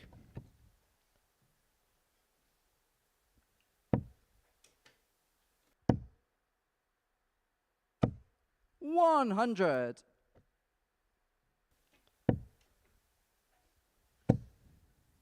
But Katie may well just be beginning to feel as if there's an opportunity 60. just beginning to arise in this game. Pruim got off to a blistering start, but has just plateaued back to type. And we see it so many times here at the Super Series, because the games that we play here are 60. such short sprints that we can see players get on these bursts of a couple of legs, but then as soon as they plateau a little bit back to an equal kilter, 11. that 2-leg burst is suddenly cancelled out, and then they're suddenly scrapping again, trying to almost find a second wind. 30. Yeah, you're trying to. Yeah, it's such a mental situation because you find you're not having enough fight with your 82. opponent. You then start thinking you're having a fight with yourself because you just can't. You think, hold on a sec, what happened here? You know, 2 legs ago I couldn't miss, and now I can 44. barely at 26. And sometimes that is the struggle with darts. It's, you know, it's like anything. You just have to forget about it as quickly as you can and move on. 100. And just like this, you know, Vicky's. I wouldn't say Vicky's throws under too much pressure. 85. But hitting the 85 to leave 99, and if Katie can hit 60 or more, she's still got a chance. 94. And she has. Vicky Uquire 99. Big last dart, that to leave herself on a 2-darter. Pruim on a 3-dart, despite it being 2 digits on the 99, but she cannot 79. find the double 10. Paige And so Uquire 88. Sheldon here should get a dart at the ball at the back of this to take us all the way to a last leg decider. Well, that's a bonus. 74. But the double 7 isn't got, and so Vicky Pruim Uquire to 20. win the game is looking at double 10 to complete a 3-1 victory. And now she's scrambling around, scrambling for double 2, 16. unable to get. Katie Uquire 14. And it looks like Katie Sheldon could well be taking us to what would be her third consecutive last leg decided today, but she can't find the 7-7. Well, what a scrappy crescendo we're getting to this one here. Sheldon missing the 7-7. Pruim looking at 2-2. Can she find a way over the top? No, she can't. And now Sheldon's looking at that target. It's Katie. Go off the ball we dart. That's unlucky. No score. Vicky, you require 4. 1 from 12 and 2 from 18 on the doubles in this contest. But it's Vicky Pruim who is looking to round it off, to cap off a third consecutive victory at the beginning of the day. 2-2 is eventually found, and Vicky Pruim is the premier player at the top of the group, the only player with an unblemished record so far in this Group C. 3 games played, 3 games won, and that the tail of the tape for what is our 8th game of the session here. Coming up on the other side of this short break, we're going to be watching Robin Byrne in action as she takes on Kirsty Hutchinson.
Welcome back to the Modus Super Series, where before the break, Vicky Pruim got the better of Katie Sheldon by 3-1. That seals Vicky's third win from 3 matches so far in this group. Our next game is a meeting between Kirsty Hutchinson and Robin Byrne. Robin went off today as the bookmaker's favourite to go on and win this particular group alongside Vicky Pruim at 11-5. But she hasn't not just won a game yet, but she hasn't won a leg yet so far over the course of this session. She's had 19 darts at a double across her 2 games against Paige Paulin and Trina Gulliver, but she's been unable to take advantage of the opportunities that have come her way. Up against Kirsty Hutchinson, who beat Katie Sheldon in her last leg decider in her opening match of the day. First Before leg then, is Robin to throw going first. down in the last leg decider against Vicky Pruim, of which 2 of the legs that Vicky won in that game were ton plus checkouts. What are we going to see from this one here, do you think, Keegan Brown? 44. Wow, it's been the tale of 2 contrasts for both of these players today. You know, I think ideally, and it sounds daft, but I think Robin just wants a win. 30. That's all she wants. She wants a nice little win just to get her going, get the confidence flowing again. And I think with Kirsty, she wants to probably bounce back from a previous match because she still had chances. And there were missed chances, but, you know, with darts, we always say you're millimetres out and you are between success and failure. And, you know, Kirsty's probably feeling a bit 45. A bit, I'm trying to think of the word. Just, you know, wanting things to go her way for a change. 135. Looking for fortunes to contrast in this particular contest against Kirsty Hutchinson, who I think will be really encouraged about the way her day has begun, the first couple of games that she has played on the stage. You know, it's like we say a lot of times, if you played 58. the Group A starting Monday, and then obviously if you, like Gemma, fantastic playing on Saturday, but if you have to go into Group B and C, I always find the players do have more of an advantage because they know what they're doing, and that's why I like today. Kirsty's played well. Paige has pulled out the running block, and then Trina's shown what the Golden Girl could do a couple of years ago. So yeah, so I think, but other than that, it's just Vicky with her experience today that's kind of shone through. And I think, unfortunately, both Robin and Katie's they've walked into the wrong party at the wrong time. And timing is so important, as you know all too well in this game. Hutchinson 85, returning for 53 to get the break and to take out the opening leg of the contest. Double top required.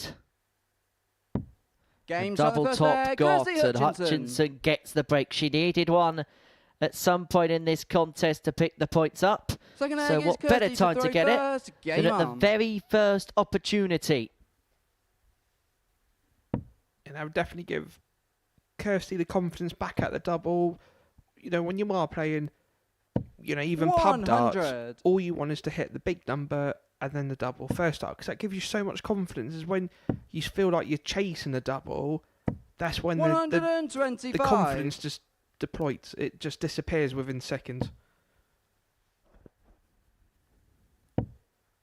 Well, it's a day that the Crucible 85. moves to a one-table setup in Sheffield, and the loser of this contest may feel like they will be requiring snookers to get themselves through to Saturday night's finale here at the Super Series. 56.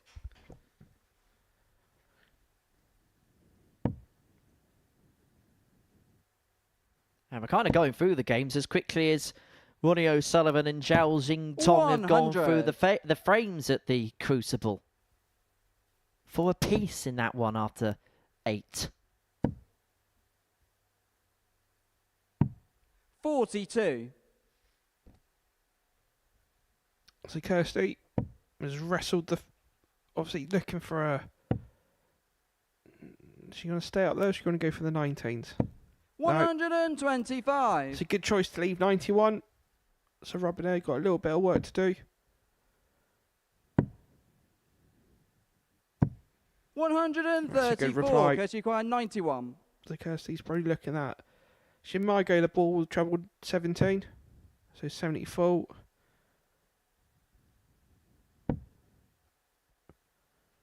So that's 56 left. Probably 16 for tops. 51. Robin, you require 144. So an outside chance for Robin, but it's a chance that she can take out, more than capable. Hoping to set it up. 96. Kirsty, a little bit of require pressure 40. on the shot for Kirsty.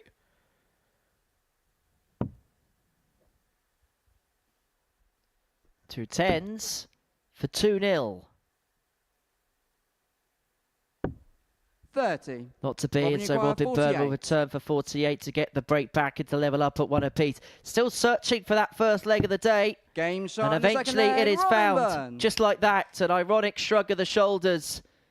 But Robin Byrne is on the board, and maybe that is just the spark. Maybe that is just the lightning of the blue touch paper for the Irish star. Yeah, little full many congratulations to Robbie there. At the end of the day, she's thrown a 17 dart leg. It's not like she's won her first leg throwing 45 darts. She's hit it 17. So that just shows you how good the standard's been today from all players. 140. However, Joe Cullen will probably tell you at the weekend, irrespective of the amount of darts thrown, they all count the same. As long as you get the leg that don't matter. 125. I think a lot of times nowadays with dart players, they're more fixated about averages and what they mean. And at the end of the day, 140. me and Paul Nichols share the same views. We'd both rather win with a 70 average than lose with a 120 average. And this is the thing, right? I speak to a lot of players doing this job, and it certainly feels that the generation that are kind of in their early to mid-20s have this absolute fixation as to how they perform. 60. And I can kind of understand why they get drawn to that particular conclusion, because you look at the world of social media and the world they would have grown up in. They were the first generation that were brought up with facts and stats and with numbers that are constantly in your face. So I can understand why they get drilled into that mentality, because it's almost brought into them because of external circumstances. But whether it's conducive to you then playing your best stuff, it's probably not.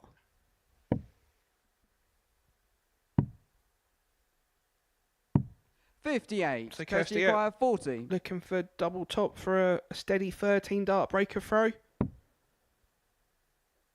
Just wants to kiss the dart underneath. Surely. Two brilliant markers. No score. Doesn't. Robin, So require 92. She stayed with Kirsty this leg. Now got the opportunity.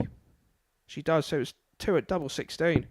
Game shot in the third leg. Robin She Byrne. only needs the one, and suddenly Robin Byrne is 2 from 2 in her doubles. She has an ironic smile Fourth leg is Kirsty because she knows that in the first couple of games she couldn't find anything, and now she's hitting everything. And for Kirsty Hutchinson, an opportunity there to put herself 2 onto the good, to then had the darts to win the match, has suddenly seesawed in the opposite direction, because now she's trying to stay in the contest, and a troublous start has opened up the door for her opponent. 91. That's the beauty of darts, isn't it? It's all in a seesaw. You know, Kirsty's missed a couple of doubles in the last 2 legs, and she should be off stage by now. But, you know, full credit, we've just had 3 brilliant darts of legs, and they've all been 17 darters. So that's how high the standard is in this one. What we say in the Super Series format, 6-visit legs will do you damage. It may not win you every single game here when people are flying at their best, but if people are resorting to B games and things along them lines, you're going to put yourself in and around things. 140. That's the thing. It's always giving yourself the opportunity. Because if you don't give yourself the opportunity, you don't have the chance to do something. 96. Kirsty got 161. So Hutchinson here with 6 darts on 161 to take us all the way to a last leg decider. Not to be on this particular occasion. 41. Robin here, you're probably thinking, you know what, if I can get a 2 treble visit, put some pressure on this. Just to know, you know, I'm on the edge of Kirsty's hill as such. 130. And she does it perfect. Kirsty got 120. So it's Shanghai for Kirsty to go 2-2.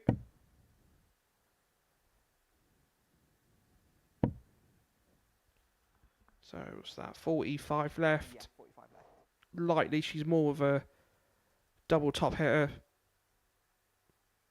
88. Robin, you got 145. Robin Byrne looking to win it in style. She's not going to find the 1-4-5, and so Hutchinson back for double 16 to level this game up at 2-2 and to take us all the way.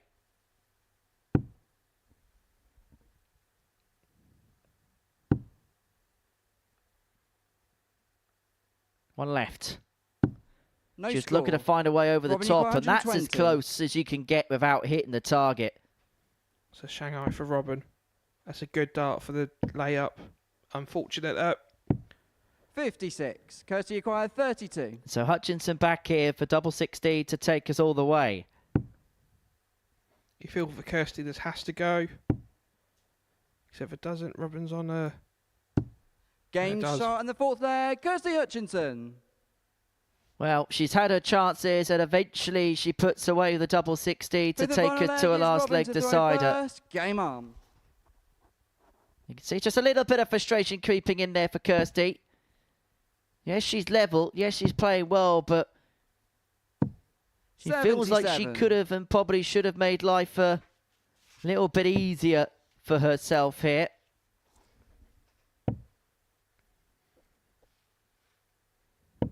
$45. To be fair, both players over the 80 average mark.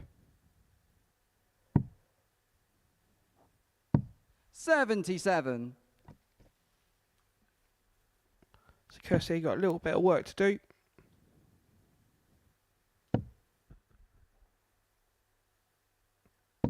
$60. It's weird to see dart players nowadays. So obviously Kirsty setup, she uses the, you know, the standard dart fly and the nylon stem. 83. But it's so weird to see somebody not using the hole punch, if that makes sense. And obviously the hole punch just locks the fly in a little bit more, where, you know, it's a bit harder for the stem to obviously break and, you know, the fly as well. But, you know, us dart players, we don't like change. Unless you're Peter Wright. And then obviously his normal is to change. 29. So that just opened up a door for Kirsty Hutchinson. That score of 29 there for Robin Byrne. And also perhaps a source of concern is she's clutching at her right shoulder, her throwing shoulder. 100. You see her just shaking it out. We saw it in a previous match against Trina Gulliver, but it's becoming just a little bit more pronounced now. 99. She has left herself first to a finish. Hutchinson needs to find a treble to do something similar herself. So Tanya will put a little bit of pressure on. 100. She does. 136. So can Robin take this out? And she can. So 76, another treble 20. So probably 16 to leave for tops. 96. Kirsty Akar, 151. She hasn't missed a dart at a double so far in this contest. Is she going to get a look at one to win the match? Yes, she is, because Hutchinson is unable to take out the 1-5-1. And so Robin Byrne, who prior to this game hadn't picked up a leg, 60. Robin is on the cusp of picking up her first points. If she can find double top. Game no shot. problem whatsoever. Robin and for Robin Byrne, what a complete contrast of fortunes. In her first two games, she missed 19 darts at a double, but she's 3 from 3 on the outer ring in that one, seeing a 3-2 success against Kirsty Hutchinson, picking up her first points of the day. Coming up after the break, it is Trina Gulliver in action against Katie Sheldon as we kick off the 4th round's worth of fixtures.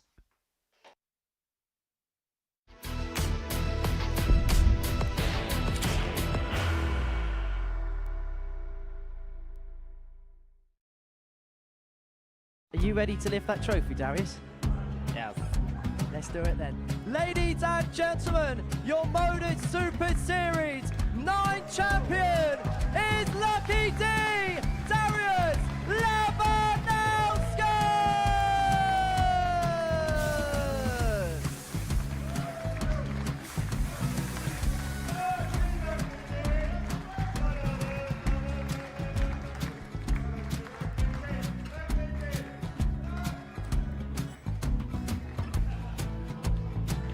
Well, what a wonderful night of darts we have seen, and we are ready. Our champion is ready, and it's trophy. So receive the trophy. £25,000. The new Modus Super Series champion, the Terminator, Marvin Van Velzen.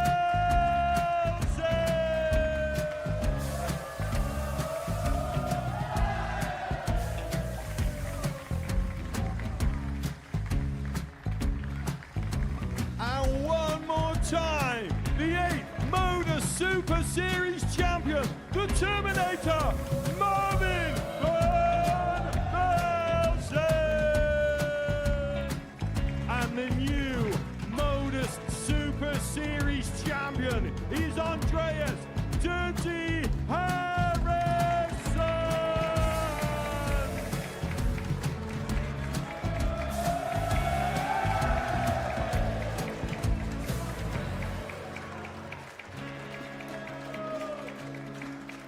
And one more time, the 7th Modus Super Series champion. Give it up for Andreas Dirty Harrison.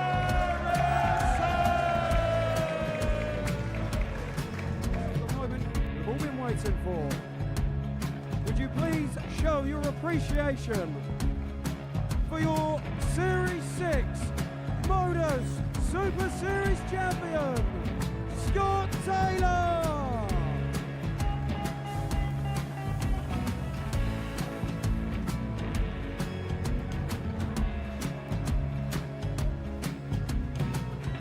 One more time, your new Modus Super Series champion. He is Chucky. He is Jim McEwen.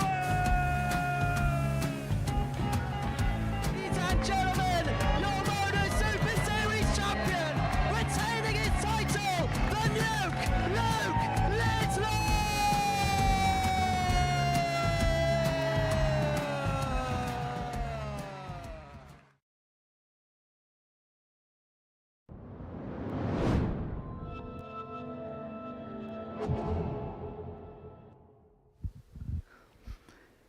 Welcome back to the Modus Super Series. We've completed 3 rounds worth of fixtures on this Thursday afternoon before the break. Robin Berg got the better of Kirsty Hutchinson by 3 legs to 2. But it's so far so good as far as Vicky Pruim is concerned. 3 games played, 3 victories for her. She is top of the Group C table. We're going to have a look at that now. Trina, Gulliver and Paige Pauling both on 4 points respectively. Kirsty Hutchinson and Robin Byrne both with 1 win to their names. Katie Sheldon, the only player yet to pick up a victory on this Thursday afternoon. Been watching all the darts today in the company of Keegan Brown. And look, Vicky Pruim, the player at the top of the group. 3 games played, 3 games won, and looking in incredible nick. Yeah, definitely. And, you know, like the old saying, having experience is it's worth a win, isn't it? And there's no doubt in Vicky's game at the moment that the experience of playing for such a long time is now coming through. What's been the key components of her game today, do you feel? You know, I find when she played Trina, it was her scoring, but then when she played Kirsty, it was a doubling. So it's having the moment of switching on one and not the other. And yeah, to be fair, are we surprised she's at the top playing like this? No, not at all. In terms of Trina Gulliver, some of the top stuff she's played has probably been as good as anybody in this group. Yeah, definitely. And, you know, I feel a bit sorry for Trina because she was unlucky not to get 3 wins. And it took a good Vicky to stop it. But so far, Trina's had 2 80-plus averages. And in terms of Trina, the really good stuff, as you mentioned, we saw the 13 and the 14 in her first game. Is it about finding that level of consistency? She can plateau at a good base. She's going to be very hard to dislodge, isn't she? Yeah, definitely. And we all know what Trina can do, but it's just doing it again. And, you know, like we alluded to in the comms, it's getting the flow of the darts going again, getting the right throw, and then all of a sudden, it's easy work again, isn't it? In terms of Paige Pauling, she finished bottom of Group A on Wednesday afternoon, but her response to that adversity so far today has to be commended. Oh, definitely. And to be fair to Paige, not too many people come into Group C with a lot of confidence, but she has turned it around like anything. And she was a bit unlucky not to get a win against Trina, but she deserves her place in the table. Is there almost a feeling of ignorance is a little bit bliss because Paige is still young, still gaining experience? The fact that she hasn't got any, I suppose, previous battle scars and things like that, has that actually helped her? Because this is just a brand new experience and she's just looking at everything with the glass half full. And do you know what? Today she's gone up there and she looks like she's just in the zone. She looks comfortable and the throw's comfortable. And she looks like she's been doing this for the last 20 years. So full credit to her. Well, let's have a look at the tournament bracket. This is the first of 2 sessions that we're going to be watching on this Thursday. Tonight, Group B will get underway. Kirsty kind of looking to bounce back from her disappointments of Group A. Alongside Lisa Ashton, then we'll see Lorraine Winstanley, Laura Turner and Rhiannon O'Sullivan enter the fray. What are you seeing in terms of that Group B that you're really looking forward to watching a little bit later on tonight? I'm going to enjoy Rhiannon coming back because she's such a lovely lady and she can throw some good darts, and it'd be good to see what she can come back here doing the Modus. Can she do the double? Well, that is exactly what she is looking to do. That is going to be live with you here from 10 o'clock on Pluto TV. And it all builds towards a crescendo on Saturday night. And a Saturday night here at the Super Series sees the doors flung open. You can watch some of the top players in action here at the Live Lounge in Portsmouth. And if you want to be here, take a look at this.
Any given Saturday, www.dartshop.tv. And whilst we talk about tickets and ticketing news, the World Seniors Championship tickets went on sale a little bit earlier on today. And the same website where you can get your tickets to the Super Series is the same website where you can get your tickets to that particular tournament in 2026. Ross Montgomery looking to defend the title that he won in Purfleet back in February, where he beat Graham Usher in the final of that particular competition. That tournament will take place in the middle of February, February 29th to the 21st. We'll be renewing the action there. And don't forget, you could be here on any given Saturday night here at the Super Series by heading to www.dartshop.tv.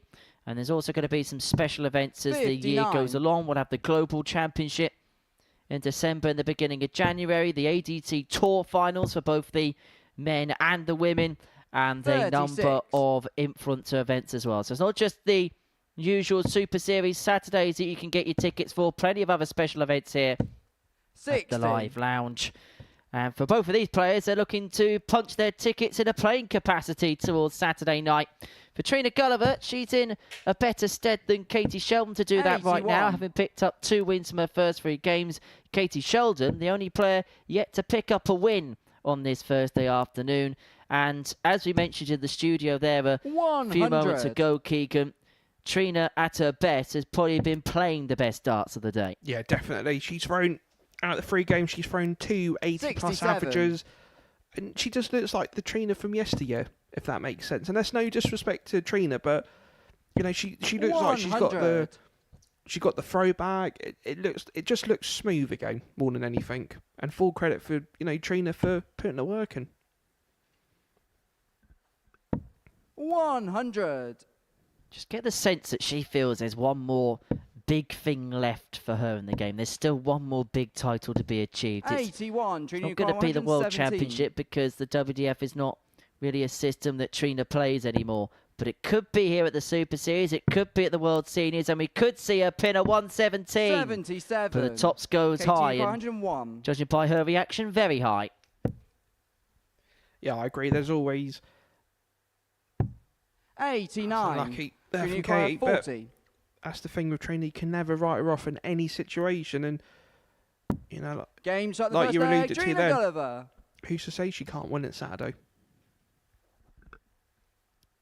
It'll be her first Second leg is real Katie to big throw title in a first. few Game years. She on. did pick up a Women's Series title a couple of years ago. Did the Golden Girl. 100. I'm sure getting that elusive World Seniors win's going to be something that's high up on her radar and her priority list as well. 121. I think when we obviously at Purfleet in February time, we was actually discussing that 60. she's actually lost to all the world champions, and every year she's played, she's lost to the eventual world champion. Obviously, two of them being 28. Robert Fulton, the other obviously Hendo, and recently Ross Montgomery. Because I think there was another 45. obviously very similar situation where if you beat Robert Fulton at the World Championships, you went on to win the World Championship. Because I think obviously Phil did, and AD did it 45. twice, and then so did Gary Anderson. So sometimes it's written in the stars before darts even thrown. What did the person that beat Keegan Brown at the World Championship get? More money than me. 81. But yeah, this has been really solid from Trina so far today. But this is a good response from Katie Sheldon in leg 2 of this particular contest. 100. Yeah, I'm really impressed. I know obviously the table, looking at the table, it doesn't look good for a couple of the players. 58. But to be fair, all 6 players today, they've shown a lot of mental strength when they've gone out there. You know, some games they've not, you know, even, you know, we talk about Vicky being 3 out of 3.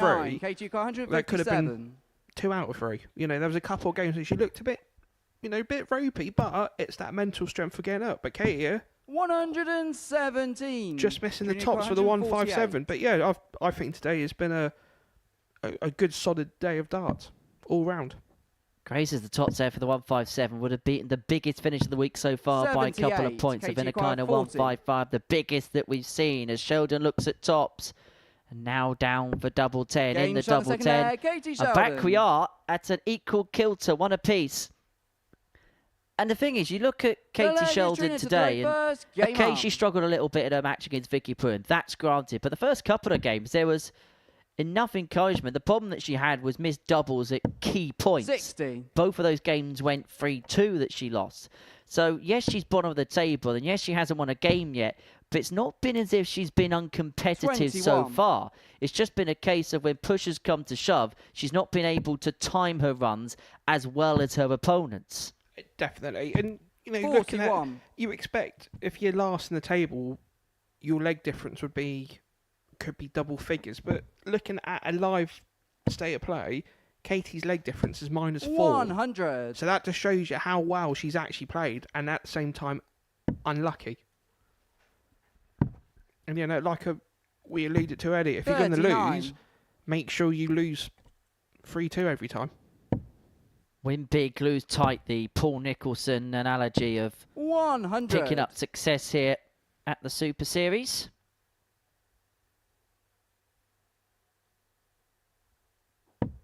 Trina, she's got a little bit of work to do here. 81. Katie will feel like she's won the throw on Trina's throw, if that makes sense. 60. You can tell she was a bit annoyed that she couldn't capitalise even further.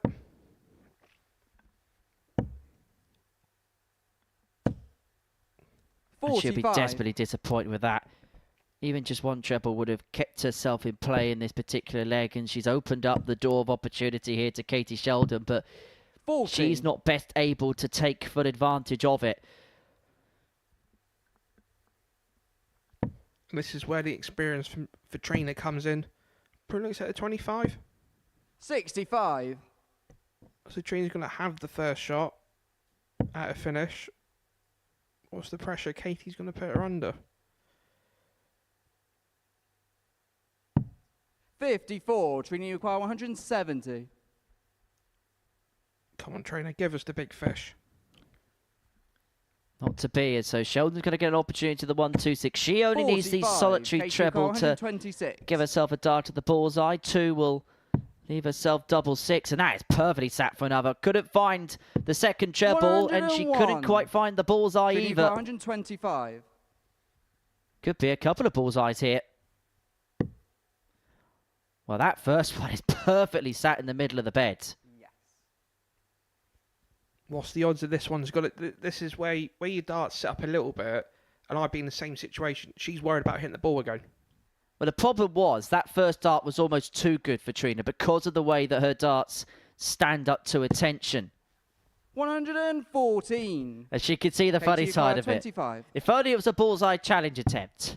As Sheldon looks at double 8 to open up a 2-1 lead and to get the breaker throw. 9. Not to be on this occasion. A little bit of shoulder. Trina, you require 11. Perhaps being indicated there by Katie Sheldon with that final dart thrown. And dare I say a bit of shoulder in that one too. You know what's going to happen here? Double 4 goes without any mistake whatsoever. 7. That's usually the script. Katie, you require 16. So Katie, you're looking at double 2-8. Game she shot does. third leg. Katie Sheldon. But, you know, to think Katie's played, you know, up to this point, 3 Fourth games. leg is Katie to throw first. But to Game keep on. losing and now put yourself in the winning position, that takes a lot. That says a lot about the dart player, that does. And for Trina, she'll be 65. thinking how such a promising position in this contest has suddenly passed her by. 1-0 up, and has to be said, she looked very comfortable in the game. 40. And now she finds herself on the back foot. A breakdown, and Sheldon thrown for the match here. And that's the thing, you know, Katie's going to have a lot of confidence now. 140. And, you know, she's a good 160 points in front, so it's going to take a good throw from Trina to get back on track. 85. She'd be disappointed after hitting the treble 20 that first start to only get the 85. But Katie wouldn't mind that. 58.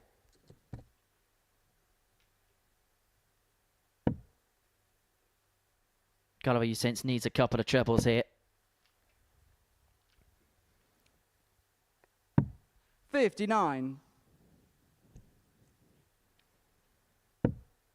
That's one thing we were saying earlier about people not changing equipment and whatnot. 81. But there's one thing I've noticed with Trina, she's tinkled a lot over the last couple of years of getting the right setup, and I think this setup at the moment she's got is definitely more consistent, as we say, 100. compared Katie to others. 157. Trying to find that winning formula. But it's Katie Sheldon that's looking to find the winning formula in this match, and she's got 6 darts and 157, and she should get 2 darts upon her return to seal a 3-1 success. And it would mean that every single player in this group would be on the board. 43. Katie require 58. And she's got plenty of time. Gulliver's just tailed off towards the line. But Katie Sheldon with a nervy match dart at tops. 26. You know, I find, obviously being an outsider today, not playing in this group, it would be nice that everybody could get a point on the board, because everybody deserved, they've all deserved a point so Katie far require today, 32. regardless of any match situation. So double 16 to seal it. It's a little bit awkward, definitely now. She got a little bit towards the bottom corner to find. It's a very small portion. No score. And she was oh so close to finding it. Trina, you require 40. That was basically a throw on muscle memory, that Game last shot start the at double fourth leg, Trina 16. Gulliver. But Trina Gulliver making no mistake on the double top, and we go all the way to a last leg decider. 2-2. Fifth and final leg is Trina to throw first. Game on. Do you know what? That double top dart was brilliant by Trina, because it just showed the composure and the experience of her going, do you know what? How many times have I hit 41. double top for a leg? not millions of times, but, you know, quite a lot, she went through the process. And, yeah, sometimes darts like that doesn't get the praise that it sometimes deserves.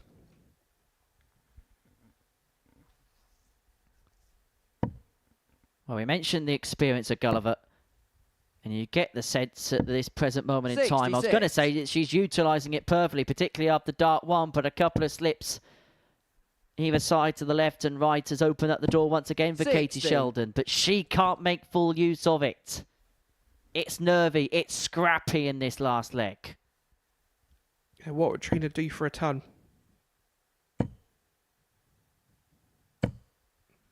$100. You know, in that sort of match situation, you know, there's always two types of legs when you play decider. Both players will go 100 high hundreds, or it'd be a lesser affair of the 85s, the 97s, and the tons. And you know that treble just, you know, 60. shrinks. It's like you're playing on the Champions Choice board. That sort of that's how it feels like. And obviously, if not too many people know what the Champions Choice board is it's a trainer dartboard where the doubles and the trebles are half the size, as well as the bullseye. So, yeah, it literally just feels like the whole world's shrinking on the board. Well, this last leg has twisted and turned one way than the other. It looked like for a moment that Trina Gulliver was in full control of it, but now Katie Sheldon has got 6 for the match from this 101. 54. She's going to leave herself on a single to double combo upon her return, but has already spurned darts to win this contest. But what a brilliant dart there from Trina. Another one relief 36. 85. Katie require 47. To get the job done. Oh, so it's the double one route. No score. Trina require 91.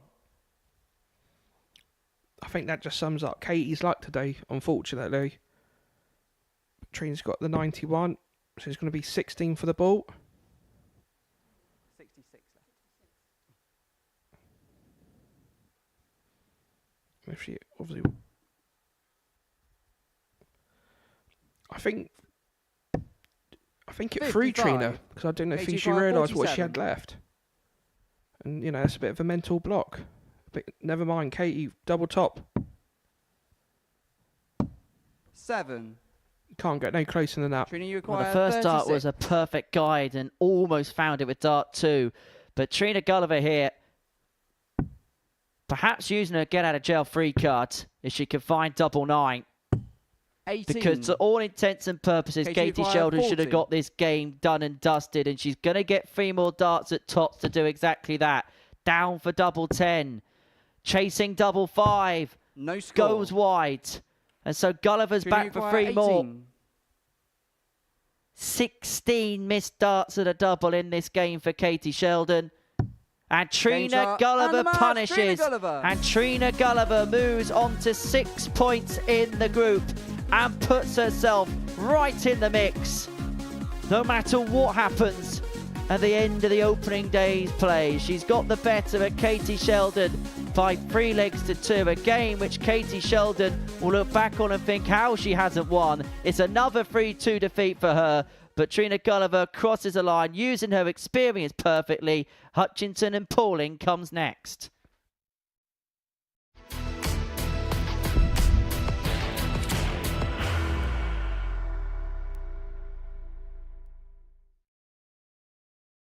Are you ready to lift that trophy, Darius? Yes.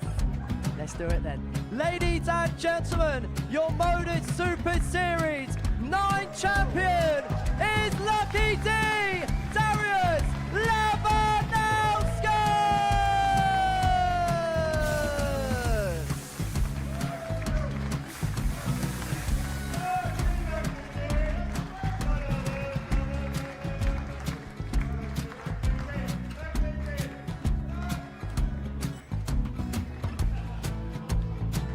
Well, what a wonderful night of darts we have seen, and we are ready. Our champion is ready, and it's trophy time. So receive the trophy. £25,000.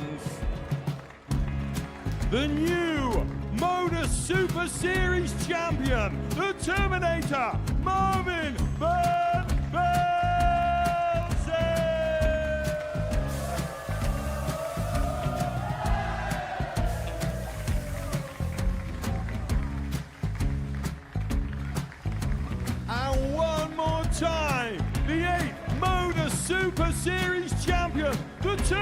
Dr.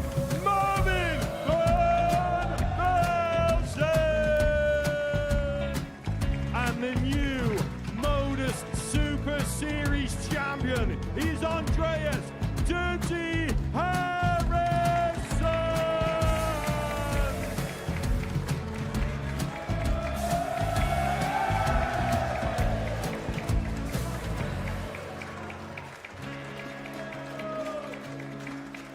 And one more time, the 7th Modus Super Series champion. Give it up for Andreas Dirty Harrison. The moment we've all been waiting for. Would you please show your appreciation for your Series 6 Modus Super Series champion, Scott Taylor?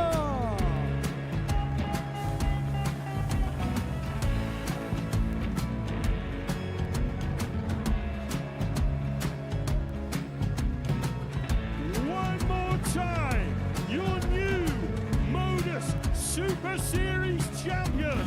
He is Chucky. He is Jim McEwen. Ladies and gentlemen, your Modus Super Series champion, retaining his title, the Nuke, Luke Lidlow.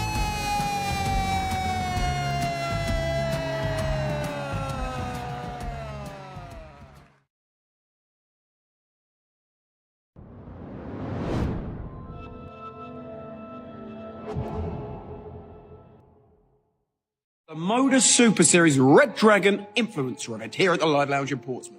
We've got the return of Jack, mate. James on the second leg! Clean as... Away Days is back. Oh, he's found it, away days. Jimmy Van Ski, one of the most popular players we've ever had here. Darts referee, never look past the darts referee. A little bit biased, of course, with the name and whatnot. Charlie Murphy, the only former winner in terms of the singles tournament here. It's Charlie Murphy! Jaden Walker, he's also a winner here. He won the doubles tournament. What a shot to stay alive this would be. We've got the legend, Peter Raturi. Game shot the second leg. He's a magician. Robert Thornton, legend. Richie Burnett, legend. This is going to be the best influencer event I've ever seen. Watch it live on Pluto TV for free. Game on! Well, that was Owen Binks' test to be a presenter. Well, I'll leave it up to you whether he passed it or not. These are the players that are in action for the 4th Red Dragon Modus Super Series Influencer Darts Showdown on Sunday the 11th of May. Peter Raturi of Kenya, he's going to be one of the headline names. Jimmy Van Schie will literally bring the roof down. We're going to see 12-year-old sensation Jaden Walker, Danny Van Tripe as well, Mervyn King. And the influencers, well, they're a mixture of people from the world of social media, TikTok, podcasters, YouTubers. You've probably watched them on the internet somewhere or another. Keegan, you're going to be here for this event. You're going to be on commentary for it. What are you looking forward to? Do you know what? I have to say it. Jaden Walker. You know, this kid is something else. Like, I always joke with his parents to go, you know what? I thought I was good at 12, but he's like a breath of fresh air. And every time he plays darts, it just makes it look too easy, especially for a 12-year-old. It's quite frightening, isn't it, when you look at some of the young talents that are coming through. And we're going to see another one here in Paige Pauling as she takes on Kirsty Hutchinson. It's game 11 of 15 that we're going to bring to you this afternoon. It's a double session day here of the Live Lounge in Portsmouth. We'll be back from 10 o'clock tonight to see the beginning of Group B, and that should be a really interesting affair. The 2 champions from the previous 2 Women's Weeks will be jousting it out. Rhiannon O'Sullivan and Kirsty Vinnicane are the 2 headline names. Lisa Ashton, Laura Turner and Owen Winstanley are also in action tonight from 10 o'clock. Game on. I think everybody's in for a treat this evening because, you know, looking at that Group B, as much as I do like sitting on the fence, I can't really split any of the players up. 60. So you're sitting on the fence? Yeah. Enjoy your splinters. Need some sandpaper, that's what I need just to smooth it down. Careful mentioning 59. sandpaper.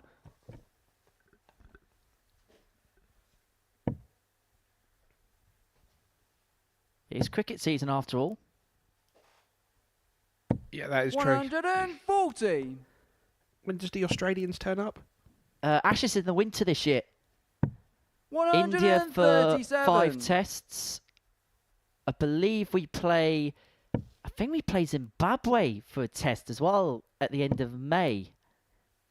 And one-day series 60. against the West Indies as well.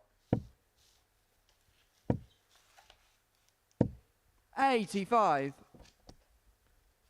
Actually got tickets for the 4th day of the test against India at Lord's.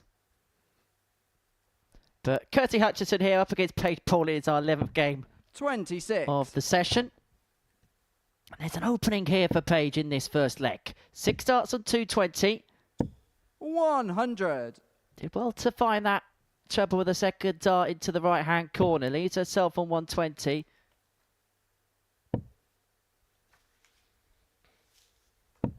$55. Paige, you got 120. So Paige with a good chance to steal the throw. That's a brave dart. She must prefer tops to 32. 48. Kirsty, you got 160. Leads herself on 72. Hutchinson isn't going to find the 160. And so Pauling's got an opportunity here to get the break of O. Lost last time 40. out for the first Paige, time you got today 72. against Trina Gulliver, looking to get straight back into the swing of things. But has to be said, making life very awkward in this first leg. 32. Kirsty, you got 120. So Kirsty, Shanghai on the 20s. Not to be. So 19 relief tops. 80. Paige, you got 40. Both players on tops, but Paige gets the first shot at the chance. So 2 10s. 20. Kirsty, you acquire 40. So Hutchinson here looking at double top to take a 1-0 lead. Down for double 10. 2 5s. 30. Just above the Paige, top you acquire wire. 20. And so Pauling's going to get 3 more opportunities at double 10. No score. And cannot find. Drifted Kirsty, low with the acquire last. 10. Yeah, unlucky darts, but Kirsty. Game shot the first start. Kirsty Hutchinson. Well, Kirsty Hutchinson may feel like that was a little bit of a steal, despite the fact she had Second the leg is darts Paige in to this throw opening first. leg. Game on. Because Paige Pauling had that double 10 surrounded, but just 135. couldn't find a way in towards the intended target. No, it's like we were alluded to when Paige played Trina earlier. When she 83. starts throwing under pressure, she throws a lot quicker, and obviously they become more erratic. And I just think couple of 55. the double chance there, she was unlucky, but I just thought she threw him a little bit more quicker than the average speed.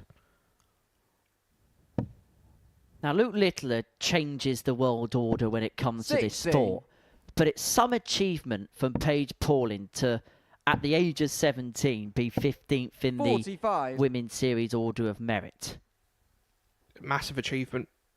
There's not, too many world rankings where there is a lot more under 20s in them. And this ain't just talking 60. about obviously the main ladies tour, or obviously in Luke Littler's case the men's tour, but obviously in the youth rankings 59. of the PDC, there's a lot more teenage dart players. Where a lot of years they were, the rankings were hammered by Dimitri, Ted, and everybody else. But there's been a real shift around darts, and it's coming 60. from the 17 to the 21-year-olds, all around darts. But yeah, to be fair to Paige, to be only 17 and 15th in the world, she's doing something good, isn't she? 28. Well, you look in the WDF system and the 13-year-old sensation, Lex Powerhouse, and Archie Self, who's been to the Live Lounge a couple of times before, sampling the atmosphere. And he actually said when he turned 16, which is the earliest eligible age 85. to play in this competition, it's actually one of his ambitions. And it is something for younger players now, which is very much a realistic 99, ambition. Kirsty, 153. A real stepping stone to get their career started. And that's the thing. You know, with top-level darts, 100. the likelihood is the 80. top-level players will only play in a stage, and this is where this environment's perfect 70. because you learn how to play on a stage. 53. You know, we all, you know, on the Pro Tools, the Challenge Tools, all them tools, there's no stages. We all play on the floor. But it always takes that little bit more special from a player to take their floor game to a stage game. And that's why, you know, things like playing county darts is good because you play, you know, you play someone at the same ability on a stage in front of a crowd. So that's how it kind of prepares you later on in life. Game shot the second leg. Paige Pauling. Well, there it is eventually. Paige Pauling gets that elusive double. And we are back level at one apiece. And you are right in what you're saying. The amount of stage time that players get now, particularly young players, is so different to as it was years ago. And I always find Chris Mason such an interesting listen. And one of the things that I remember we were talking in the commentary box once, and he was talking about the amount of time that it would have taken him to have got the TV experience that 41. Players playing this week would get now. And for him, there was a time where all you get is one best-of-5 match, maybe not even live on the BBC at the Lakeside a year. That's the only opportunity you got, where the players this week would have played more TV time than perhaps in the previous system of the BDO, where you'd have that one game on TV on the BBC every year at the Lakeside. And that's how far darts have came within the last 5 years. And, you know, funny enough, I was with Jaden Walker at the weekend playing county darts. Obviously, I play for Essex. Obviously, Jaden plays for Dorset. You know, and Jaden went up. He lost 4-0 with a 27 average. You know, a 12-year-old lose with a 27 average. And, you know, 60. My teammate, Ben Adams, you know, he threw just under a 31. And I said to Jaden, you know, players that play on stage have got 20 years on you. So I said, when you come to my age and 20 years down the line, this is going to be a doddle for you more than anything. Importantly, did Scott Mitchell turn up in his tractor? No, Scott wasn't there. No, 11. Scott wasn't there this weekend because obviously I got dropped to the B side and there was a rumour that Scott was going to play in the B side for Dorset. So it was going to be a... You know, we kind of said, it'd be good if Keegan got Scott. And then obviously Scott wasn't there this weekend, just gone. Didn't fancy another game of darts, did he? 100. Well, Hutchinson here has wrestled control of this third leg on throw. 81. It seems a bit more of a emotion in Paige's game this match. I don't know if she feels like she should be winning this a bit more comfortably, and that's why it's coming out as she's retrieving the darts as such. Just feels really cagey, this contest, doesn't it? 151. Yeah, I think, you know, it just needs something to settle both players down. Because I think obviously Kirsty's there for more of a confidence boost as such, and 60. Paige 140. You know, just wants to get over and done with, and I think is going to need something just to tick for both players. 60. Kirsty 91. Looking to pick off the treble with the last dart to leave herself on top. Hutchinson will come back here looking at 91 to open up a 2-1 lead. Treble 19 will be the location of dart 2. And the treble there would have left double 16. 51. But she has left herself on top if Pauling cannot take out the 80. 2 in hand at double 10. This was a double that cost her in leg 1. 60. And it may well cost her again in leg 3. There's a bit more negativity on the stage at the moment from both players. So Kirsty looking for double 5 again. And she does. Shot in the third leg, Kirsty Hutchinson. And she moves into a 2-1 lead. Fourth leg, it's Paige to throw first. Up after this, Vicky, Pruim and Robin Byrne will round off the 4th round of fixtures. And then the final round, 96. We'll see meetings between Kirsty Hutchinson and Trina Gulliver, Robin Byrne and Katie Sheldon, and Paige Pauling up against Vicky Pruim. 100.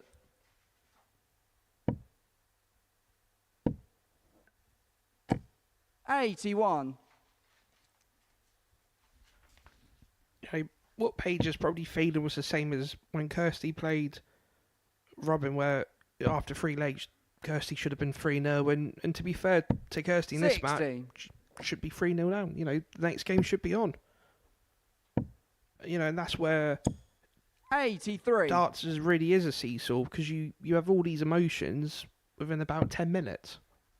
Well, I have to say that Paige is grouping the darts together very well. How many times have you heard a click of one barrel 55. onto another throughout the course of the day? Even if they're not always going in the intended targets, they're not veering far away 60. from one another. And it looks like we are set to go all the way to a last leg decider in this one.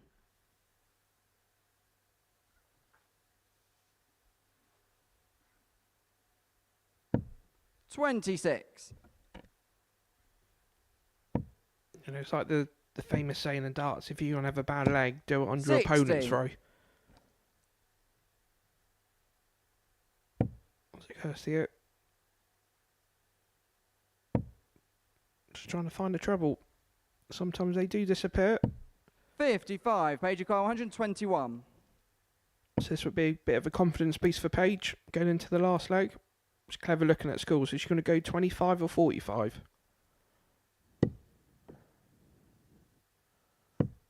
63. That's unlucky.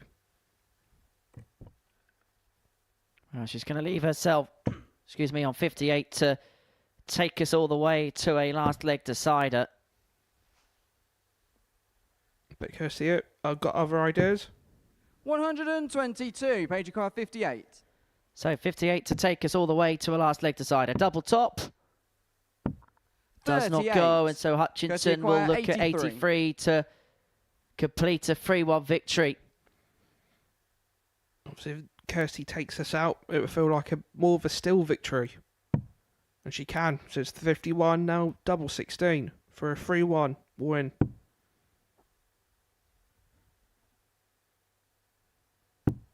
$51. Paige required 20. Not to be, but this target has troubled Paige Game Pauling total all there, game Paige long, but no Pauling. mistake on that occasion. And we go all the way. We head to a last leg decider. Fifth and final leg is Kirsty to throw first. Game on.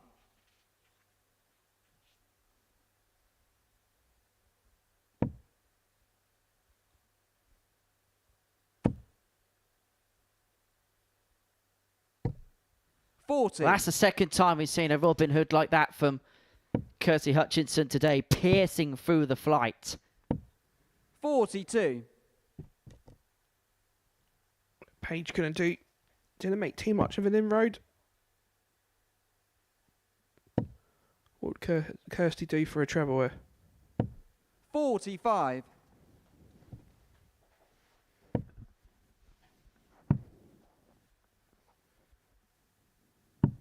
$42. It's a bit edgy in this final leg. But it's a good start there for Kirsty. Filling them up now. It's good arch. 140. And now asking the question of Paige Pauling, and that's the 140. response. That's always the way in the last leg, where two players would be literally mirroring each other. On a, you know, say average score, and then it takes somebody to hit 140, and then within the blink of an eye, 60. the other one's hit 140.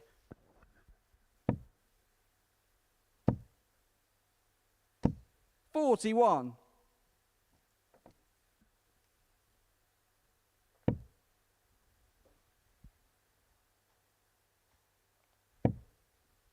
Victory for Kirsty here. We'll put her on the same amount of points as Paige. So it's 191 left. 45. Can Paige do? How much pressure is Kirsty's throw going to be on? 96.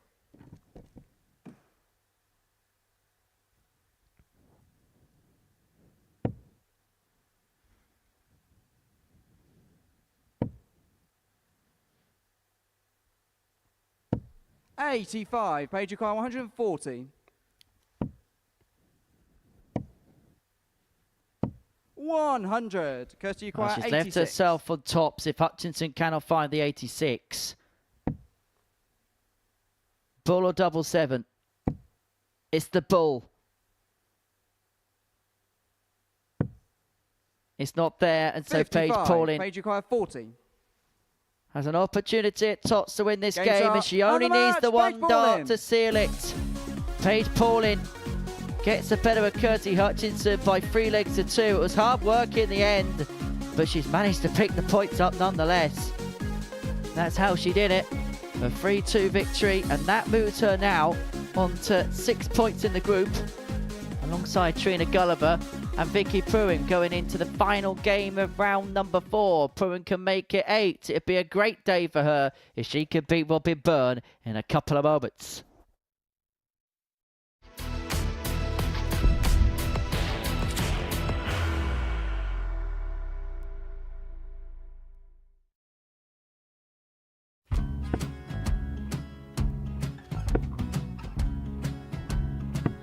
$54. Charlie McGuire, 164.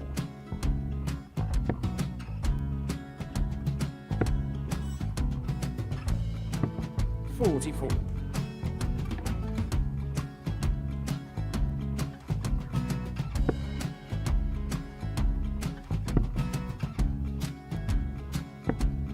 $32. Charlie require 120. Well, 120. He's got a fair, at least 2 handfuls at this. Just needs to stay 60. there. That's a good shot. Halves his score. Leaves himself on a 2-darter.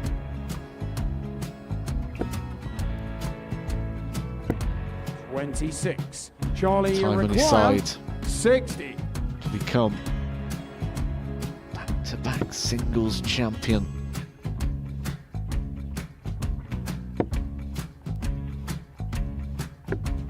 $40. Definitely a couple of nerves in those last 2 darts. But he'll be coming back. The moment he's been in before this situation. Standing at the back of the stage, Charlie approaching the require Yoki with a 20. chance to win the title.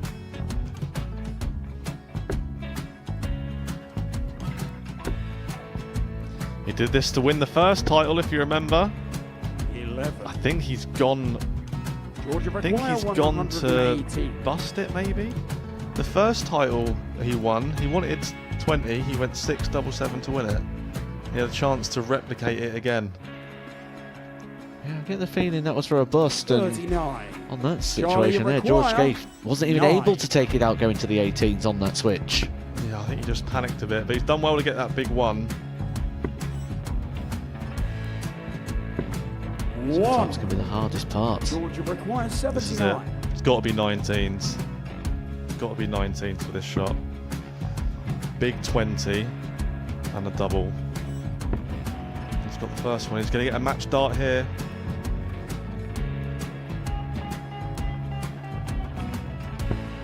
$59.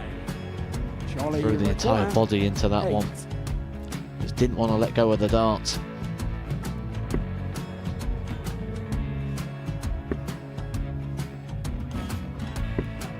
No score. He's given George a chance. Georgia require 20. I think George has been quite good on double 10 today. So many opportunities for Charlie Murphy. Go Couldn't get the gets job it. done. Got out the match! And the Red Dragon George Modus Scaife. Super Series Influencers Champion, George Scaife!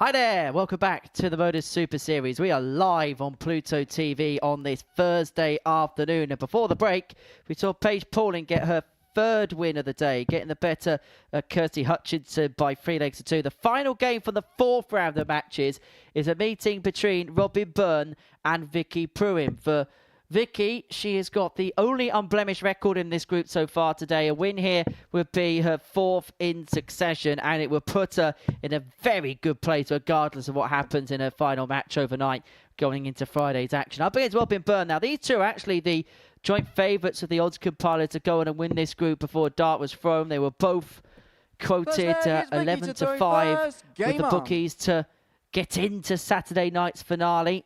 Hasn't quite gone to plan for Robin so far. However, despite defeats to 0 in her first 2 matches, 60. there were real signs of life in her last game against Kirsty Hutchinson, averaging in excess of 80, 3 from 3 on her doubles in a 3-2 success against the former world 80. finalist. And if she can rekindle, rediscover some of that form, she'll have every chance against Vicky Pruim, for whom 100. she's now kind of missing more doubles on a regular basis than perhaps she was at the beginning of the day. Yeah, definitely. And they both players, they've not just had one game break, they've had 2 or 3 game breaks. And sometimes that does affect the momentum. So like Vicky's not played for, well, 4 games now, and obviously Robin's 3. So it'd be interesting to see how both players 135. can come out dealing with it. Because, you know, when you're playing constant, it's just you're in the zone. You just, it's effortless. But when you have to kind of freeze 45 minutes an hour, it does something to your body, and it's hard to explain unless you've never done it before, if that makes sense. Is it almost that cool down and then having to get yourself going again, just as you've cooled yourself down? Yeah, 100%. 100%. Because there's that motion where you've got everything, you're up for it, you're up for the fight, 83. and then all of a sudden it's like 10 in the box, where actually you've done 4 rounds now, we're going to stop you for 45 minutes, and then you're going to, 58. go again. Robin, you quite 138. And I suppose that has an exhaustion factor of its own. When you're constantly going up and down, at some point you probably do hit that brick wall. 39. Vicky, you acquired 25. 17 double for the play. And a play that's executed perfectly from Vicky Pruim. That first dart was such an inviting marker. A kiss of the barrel and in with the final dart sees the Swede lead by a leg to 0.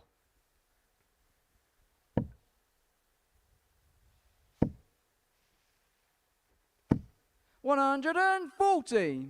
I think, Robin should be taking a lot of confidence from her previous win against Kirsty.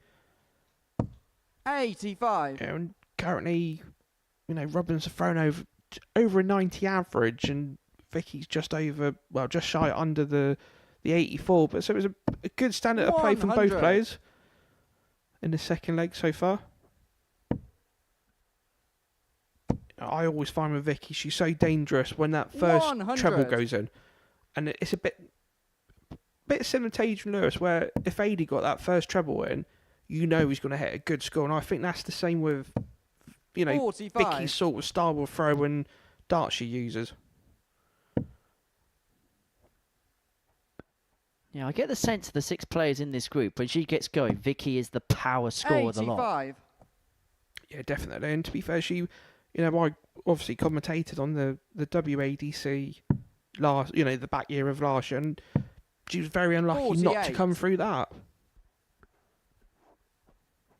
Yeah, it was Steph Clark that made play for her on that particular occasion. A title which was picked up by a player that we already know is going to be here on Saturday night. Gemma Hayter beat Fallon Sherrick by 4 legs to 0 in that particular final. First of all, big trophy that Gemma won since her return to play. Inspired by the Luke Littler effect. And let's just hope that the effect that these weeks here have on people and players. And let's hope that as we move forward with the Women's League, and I'm sure we're going to see plenty of them as the years go across, it will see more opportunities open up for players. And I suppose the natural next step as well is to see more of these players then playing in the main tournament itself. It's I suppose the natural way that the ecosystem just continues to develop as time goes along. 84. So Robin looking for the 14. 37. Vicky requires 66. So there's a steal on the cards with Vicky for the 66. So she's gone for the 45 option, so that leaves 21. So it's either going to be a 1 or a 5. So it's going to be double 8 to go Tina up. And Game does so. on the second leg, Vicky Pruim. Does so impressively. It looks like the long break's definitely not affecting The leg Vicky is so Vicky far in to this throw match. first. Game on. 2-0 to the goods and a leg away now with the darts in her hand from completing 95. a 4th consecutive victory, which would mean that her game against Paige Paulin at the end of the day would make it 5 from 5 and put her in a 96. handy position going into the final day's worth of play. Do have to ask Keegan that 80. you'll be travelling on whilst we're working tonight. You'll be heading back up to MK once this session's done. Looking forward to the weekend ahead. Yeah, 40. looking forward to the challenge tool. It's what I would call a slogfest, to say the least. I was fortunate to get into the one of the finals out in Hildesheim, and I was so much in the zone that obviously morning and afternoon that I didn't realise that we'd been playing darts for 12 hours, constant. So yeah, looking forward to it. Looking forward to doing a bit of damage again. Good to hear. 41.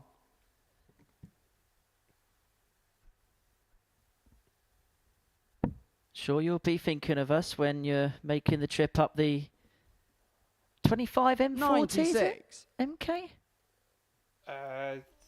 What, from Portsmouth? Yeah. So I'll probably go on the A3, then the M25, and then on the M1. 100. There we Robbie go. McQuarrie, 135. Get me wires mixed up. I'm going to say 'cause the M4, I don't want to go to Cardiff. M40 and M1 get me mixed up a lot. I can't lie. It's probably why I get lost when I travel 48. somewhere for work. I've got to be honest with you, Keeks. So there was a little device that was invented about 20 years ago. It was called the sat nav, and Don't. they're quite useful.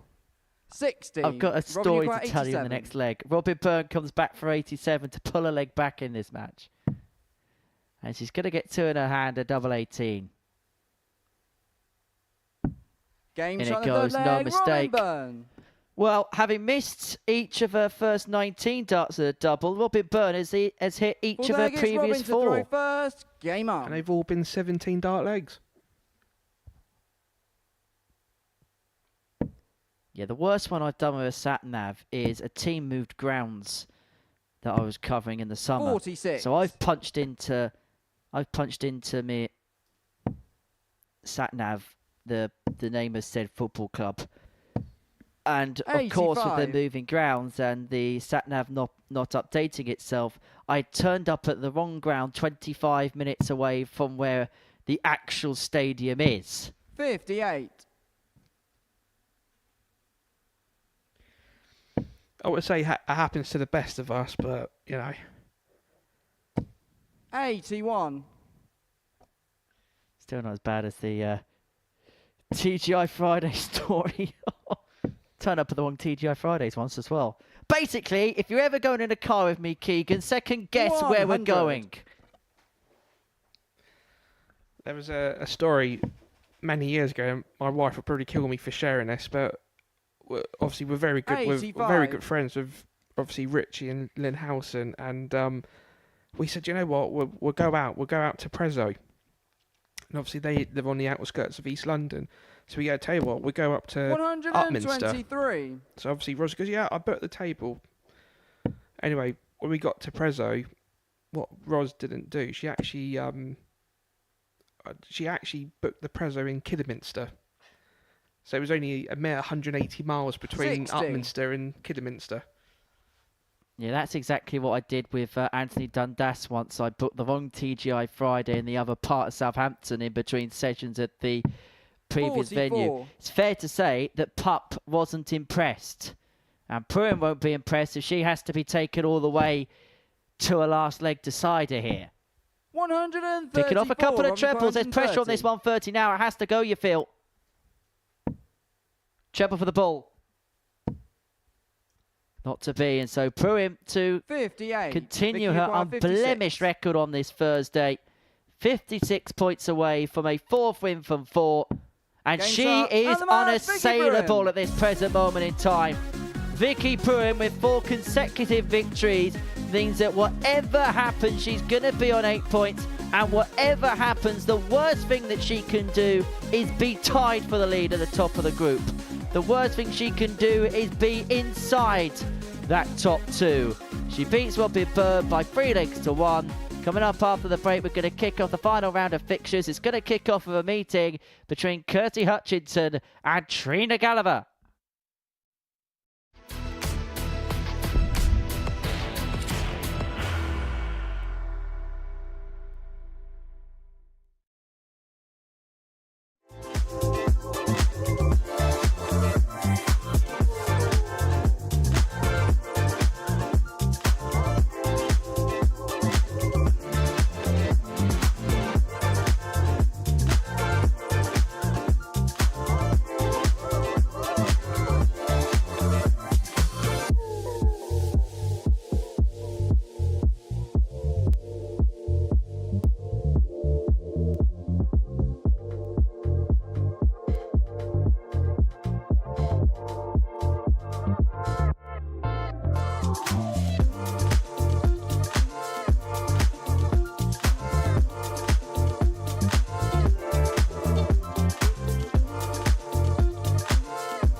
Welcome back to the Modus Super Series. One more round of fixture to go on this Thursday afternoon. And before the break, we saw Vicky Pruim get her 4th win from 4. A 3-1 success against Robin Bird means that she's at the top of the table going into the final round's worth of fixtures. We can have a look at the table now. There it is in all of its glory. And it's been glory, glory, Vicky Pruim so far. 8 points to her name, 4 wins from 4. Trina Gulliver and Paige Pauling the chasing pack. Perhaps important to note as well that Paige Pauling takes on Vicky Pruim in the final game of the session. Trina Gulliver sandwiched in the middle of them. But she can move into provisional pole in this group. Because any win here against Kirsty Hutchinson will be enough for her to leapfrog Vicky to the top of the group ahead of that final game of the session.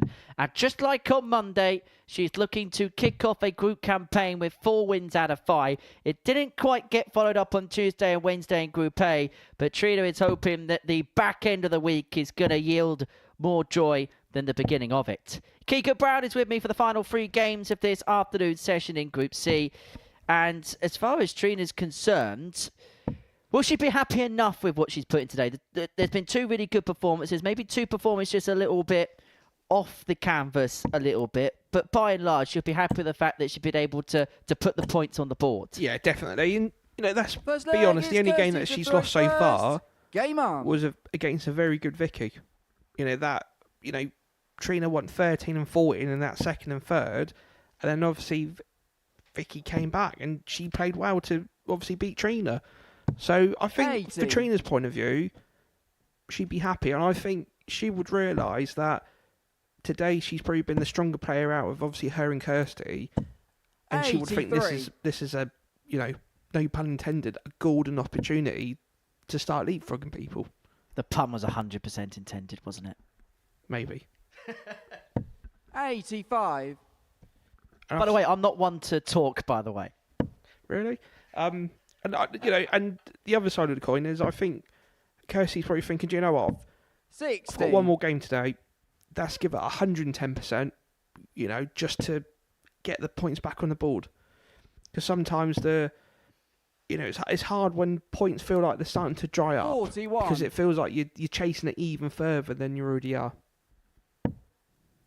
I think Kirsty would have come into this group and gone into this group with plenty of confidence with the way Tuesday and Wednesday 81. went. And I'm sure that she would have walked in here this morning with real ideas of grandeur about what she could possibly achieve. And you get the sense if she's going to stand any chance when it comes to Friday, she has to win this 100. game. 2 points when you consider that Gulliver will be on 8, Pruim's going to at least be on 8.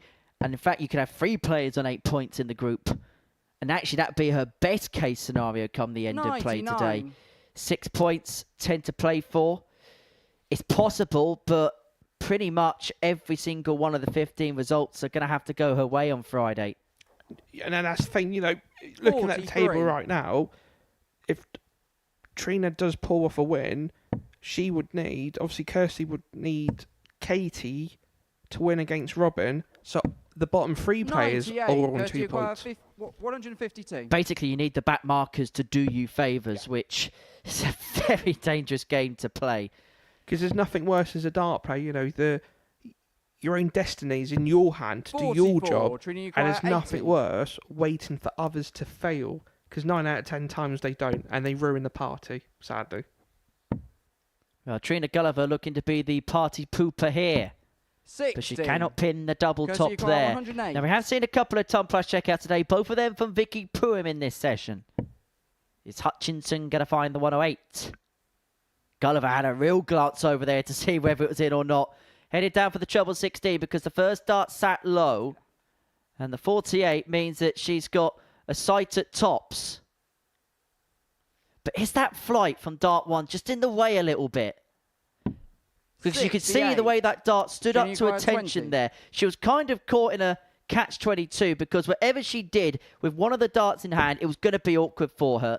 She was unable to find the tops despite the good recovery of dart 2. But can Gulliver find double 10 and herself left with an awkward lie with dart 3?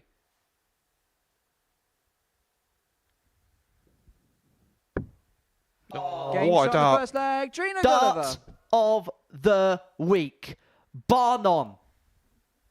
Par excellence from the Second Golden leg is Girl. Trina And to throw look at her first. walking up Game and on. down the hockey, strutting her stuff. Yeah, I'm a 10-time world champion. And I'll hit double 10s of a plum like that. And I'll hit maxis just like that. 140. I think that was 140 there, Head.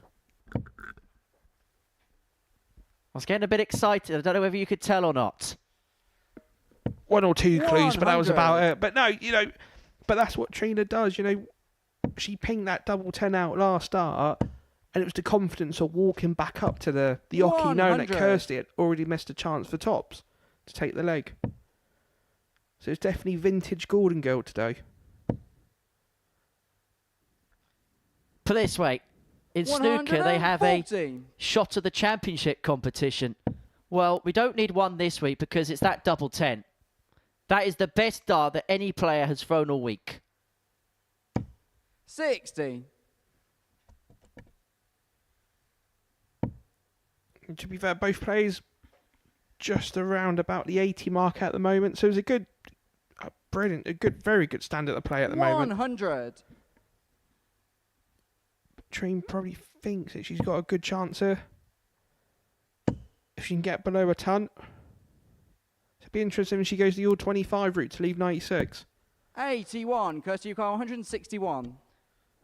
Well, it's left herself on 120 nonetheless. And she is going to get a look at it for a 2-0 lead because Hutchinson's unable to pin the 1-2-1.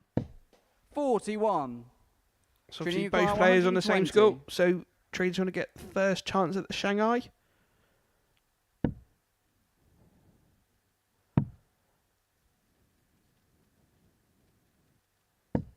$64. That's good recovery. Kirsty, you got 120. So 120.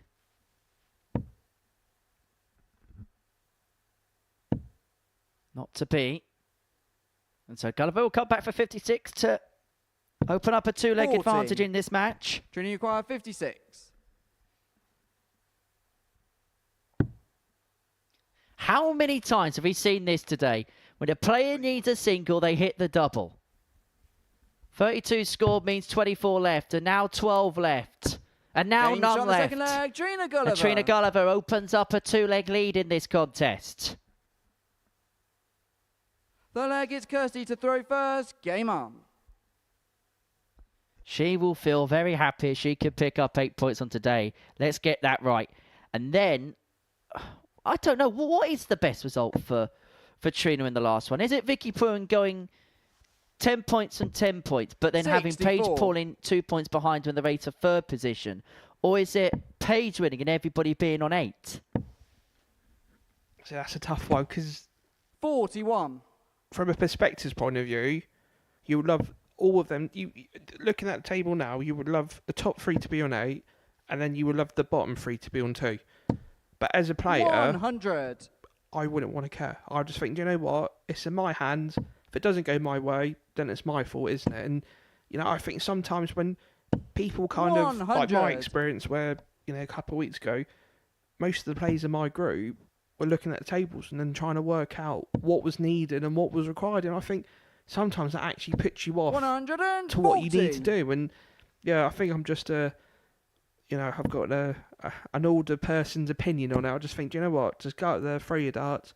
If they go in, they go in. To Vicky, you didn't need to look at the table because you were bottom of it. When was that? I think I lost. I think my Group A campaign was lost a leg difference, and I missed out by 2 points on the Group C, wasn't it? C group, yeah. You just that odd game off the pace, weren't you, from Ryan and Jared? Kirsty, you acquire 97. That was it. And obviously, besides Hendo nicking my water, but Right, tops here for Hutchinson.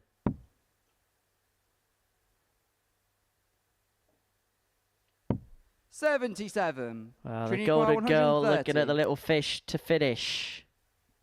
So it would be Trina-esque to take the 130 out here. She's unlucky not to do so. 58. Kirsty acquired 20. So Kirsty's got a good opportunity to bring one back, and she does. Game shot in the third leg. Kirsty Hutchinson. Into the top corner, Alexander Isak. Fourth leg is Trina to throw first. Game on. Kirsty Hutchinson, a big Newcastle United supporter, so we've been one of the happiest people in the room to have seen them pick up the Carabao Cup. 100. Alexander Isak, the Angel of the North. And you can't forget about Dan Burns either. 80. Champions League football next year? Well, being a Newcastle fan, I'll take that any day, dear. 43. And trust me, St James's Park will not be a place that some of the giants of the European game will want to go to. Europa League semi-finals tonight. United 41. are in Bilbao. Tottenham take on Bodo Glimt. And I tell you now, don't rule out Bodo Glimt in that tie. And Chelsea go to Dewgarden. Now, do you know who Dewgarden's most famous fan is? Isn't that a guard? Oh, I'm thinking of Kew Garden. No, I don't actually. Victor Tingstrom. That is a fact and a half. Mainly because he's helping me prep because I'm doing the second leg of the game next week and he's giving me pointers. I'll probably have to give him commission.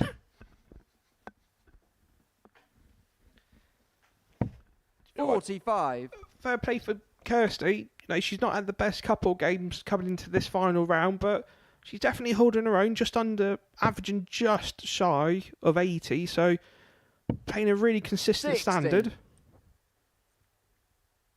Yeah, but I think as it stands, Trina's got the aces in the pack at the moment. And I think the next 3 to 5 darts from Trina is crucial to see what sort of pressure she can put on Kirsty.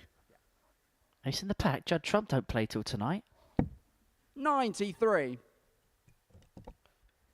Gulliver here, looking at 140 to round up and round off a 3-1 victory to finish her day in style. 43. Trina, you require 140. 6 darts then from this 140.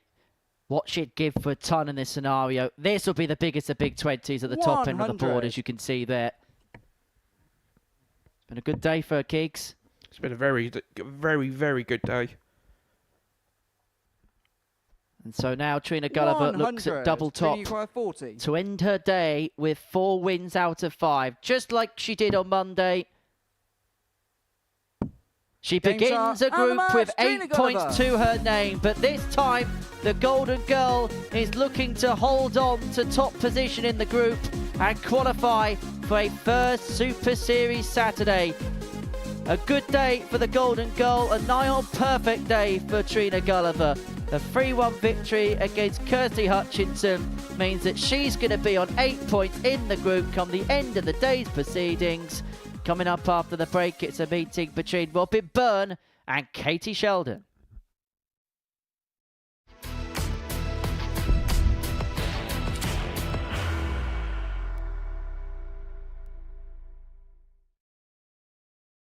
Are you ready to lift that trophy, Darius? Yes. Let's do it then. Ladies and gentlemen, your Modus Super Series 9 champion is Lucky D. Darius Labanowski!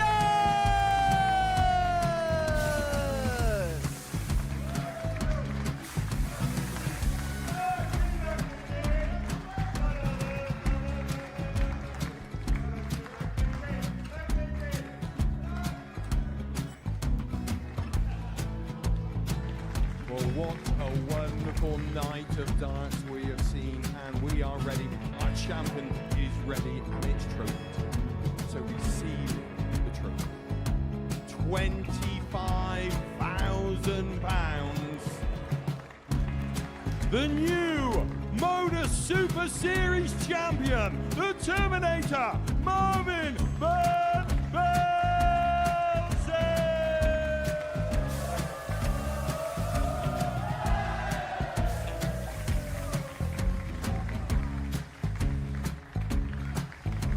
And one more time, the 8th Modus Super Series champion, the Terminator, Marvin Van Velzen. And the new Modus Super Series champion is Andreas Dirty Harrison.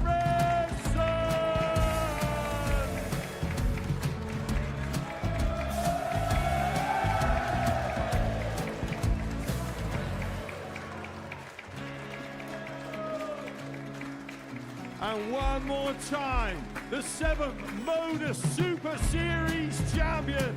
Give it up for Andreas Dirty Harrison. The moment we've all been waiting for. Would you please show your appreciation for your Series 6 Modus Super Series champion, Scott Taylor?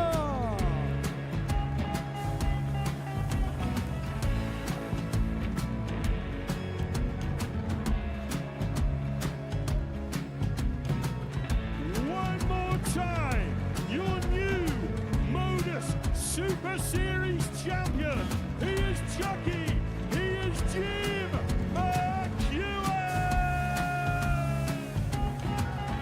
Ladies and gentlemen, your Modus Super Series champion, retaining his title, the Luke Littler!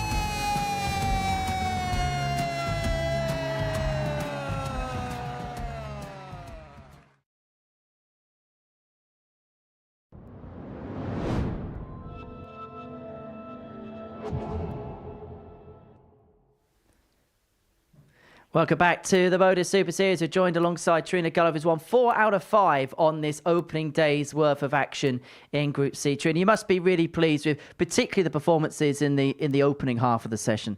Yeah, you know, the first game against Vicky was I played well, but lost the game unfortunately. So yeah, it's been quite steady today, but also there's moments of hit and miss as well. So. Is it about finding that consistency a little bit more for yourself? Yeah, it is. You know, you've got to find that consistency throughout to give yourself any chance. And at the moment, I'm just hitting it in patches. And when I am hitting it, I'm on it. But at the moment, it's a better day than yesterday anyway. Let's put it like that.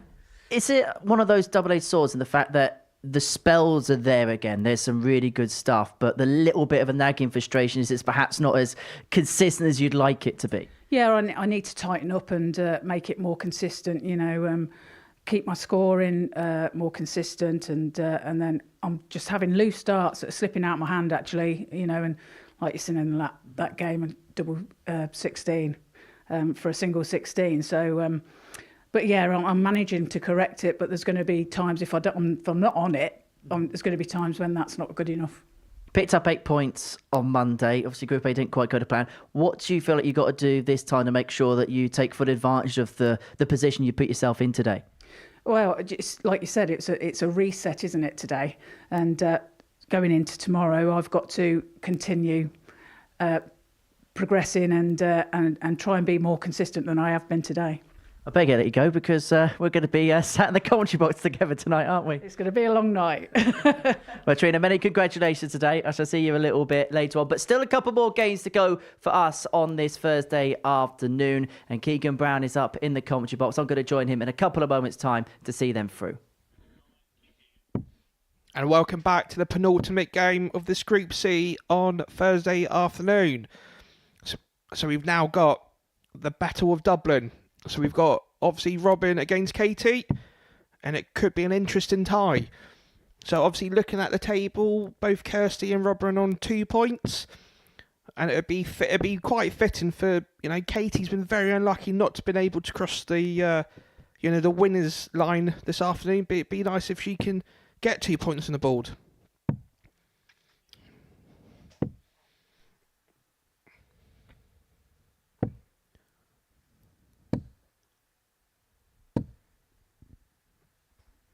So obviously both players. Robin to throw first. Obviously Robin's got the throw.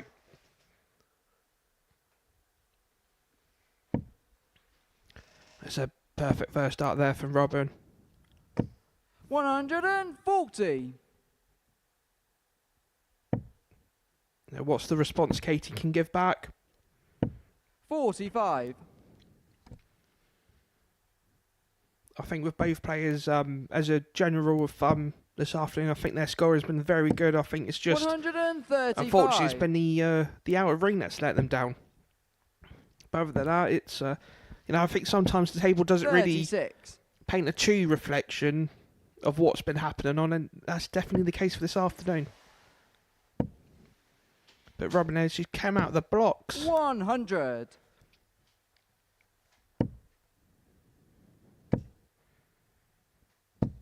$60. Robin, you've got 126. So it's 1T6 for first blood.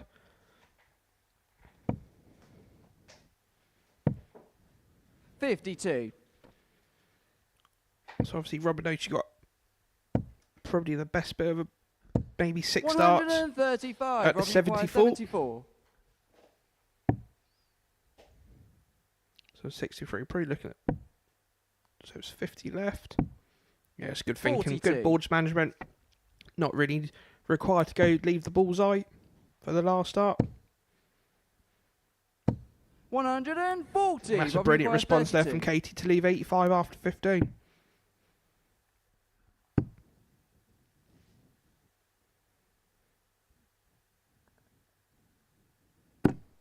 No score. It was in and out. Katie require 85. I think she's obviously hit the top wire in the double, but nevertheless, Katie needs double top. 65. Robin require 32. And I think Katie's just hit the wire. Robin's hit the wire in that previous throw, and it's costed the first leg so far. So needs to regroup.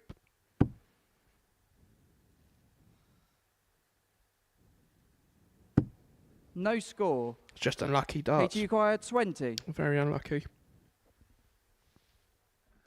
So Sheldon here Game looking shot at the first double leg, 10 and Katie gets the Sheldon. double 10 to take the opening leg with a breaker throw. Hi again, Keegan. Second leg, it's Katie to throw first. Game on. So you did say Trina's going to have a long night later on. Well, she's going to be sat in the 85. commentary box alongside me for the Group B action. I don't know what she's done wrong to deserve that, but... To be fair, I don't know what I've done wrong this afternoon either. Turning up. 60. Always good fun to be in your company, Keegan. Always good fun, my friend. Yeah, it's always... We do have good banter on here, you know. 41. If anybody else enjoys it, it's a different interpretation, but... 60.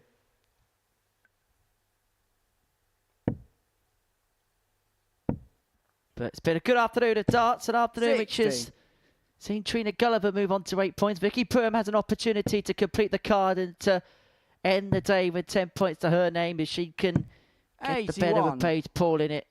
It's going to be a very tight, close-fought run towards the line when it comes to tomorrow afternoon's action here 97. on the South Coast. 2 sessions again tomorrow, just like today, at 1 o'clock.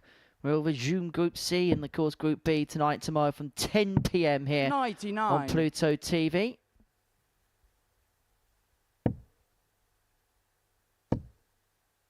You tune in from home. You can 100. tune in on the go, on the move, via your mobile phone and other connected device. And just 93. be careful if Katie you're require tuning into it 118. at work that your boss don't find out.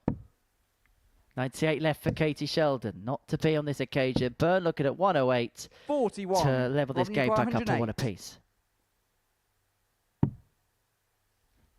Just looking at... So it's double 16. 76. Katie requires 77. So Katie, yeah, probably looking at treble 19. So it's big 18 for double top, and then it's double top to go 2-0 up. 57. Robin require 32. Not to be, and so Robin Byrne will return for 32.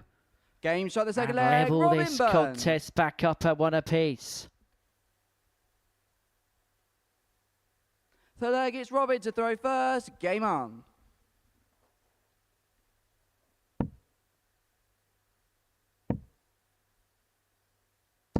$60.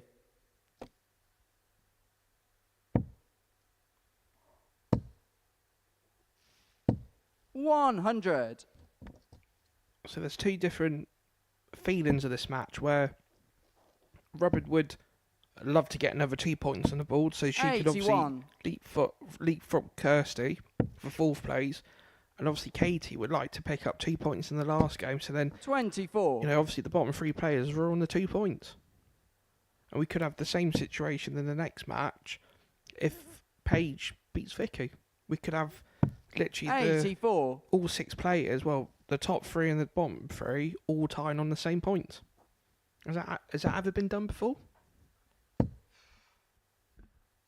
100. Oh, good question. You got me stumped on something. 120. So I can't remember. I know you've had about 4 players on the same points, but I've never known the table to be completely split. 60. No, Robin no, require no. 156. We did come close in the Group B once. I'll tell you more about that story now. There was a game between Lee Budgeon and Fallon Sherrock. 27. Where if Lee Budgeon could only win the group and finish bottom, if he won the game, everybody would have been on 8 points in the group. If he lost it, then he'd be bottom of the table. 50. Now, he lost to Robin, Fallon. you've got 129. So he was a leg away from finishing top of the group, but actually finished bottom of it. Make sense of that if you can. That's a heartbreaker. That is a heartbreaker right there. 93. Katie, you've got 167. Turned out that Lee was for budging. 40. Well, Byrne returns to double 18 to open up a 2-1 lead in this contest. Game shot And the it third leg, goes, Robin Byrne. and in she goes to a 2-1 lead. Fourth leg is Katie to throw first. Game on. I know we've obviously not talked about it too much, but international pairs. 55. Yes, really looking forward to that next week. Should be good fun. I mean, you've had a look at the lineup now, Keegan. Yeah. Is there anybody 43. in terms of a team or lineup that particularly stand out for you? For me, Scotland. You know, as much I'm an Englishman through and through, and I only want England to win, but I think if you know Hendo and Robert, they've got such a good chemistry with each other, and I think I'd be surprised 92. if they didn't win on just that factor alone, because they get they get along. They they've been, they both played for Scotland. 30. Obviously, they both played at Lakeside at the same time, and I just think it's a winning combination. And I think also teams that know each other could be a quantity which people don't talk about. 58. For example, you look at the two Gibraltar boys, Craig Galliano and Justin Hewitt. They've played at World Cups for years. They play pairs 100. back home. So they know every single microscopic nature about their game. And when push comes to shove, that could be very important. But for me, 43. If you were asking me who my favourite was to go on and win the title, the Dutch. Jimmy van Schie and Danny van Tripe. You've 100. got two proper operators there. Jimmy, one of the best players we've had here over the last couple of years. And Danny van Tripe is a player that I rate very, 95. very highly. Katie, you require 120. So I'm just looking further down the list, and do you know what? I think Team Wales. 60. I think Richie and Robin, you Kurt, require they 170. do some damage, definitely, because I think, Kurt Sirius actually balances out Richie's, personality, should we say. 39. Never has there been 60. more two contrasting characters in the same team as Richie Burnett and Kurt Parry. As Sheldon here looks at Tots to take her to a last leg decider. 20. Just pitched above Robin, the you got wire. 131. And so Byrne will be back here for 131 to win it. And she was looking at Tots as she wasn't too far away with the first attempt. 91. Katie, you require 40. So this to take us all the way. Great guide, great line. Couldn't utilise it. One left at double 10. 20. It doesn't go. Robin, you require And so 40. Robin Byrne to end her day with 4 points, having lost her first 3 games, is looking at double top. Game Double shot, top and is the match, found, and it's a Robin win for Robin Byrne to end her day. It's going to be 4 points for the group favourites going into Friday's action. Missed doubles at the beginning of the day was the real plaguing problem for Robin Byrne, but it was something that she sharpened up on as the day moved towards a close. A 3-1 victory against Katie Sheldon, who ends the day without a point to her name. Vicky Pruim's at the other side of the equation, looking to complete the card against Paige Pauling next.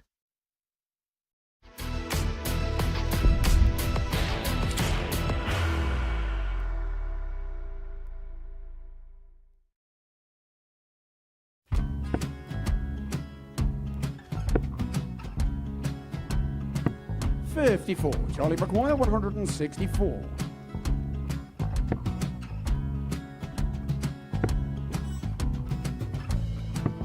$44.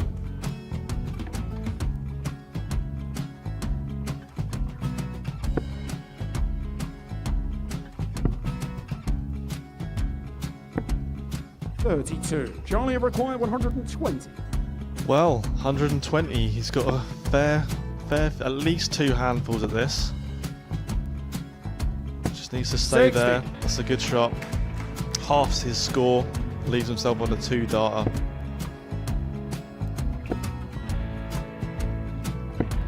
$26. Charlie Time on his required side. 60. To become back-to-back singles champion.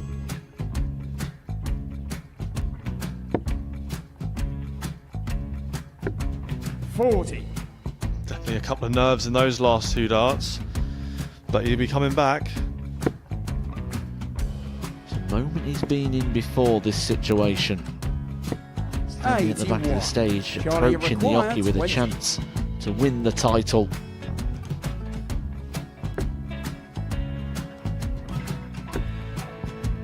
He did this to win the first title, if you remember. 11. I think he's gone.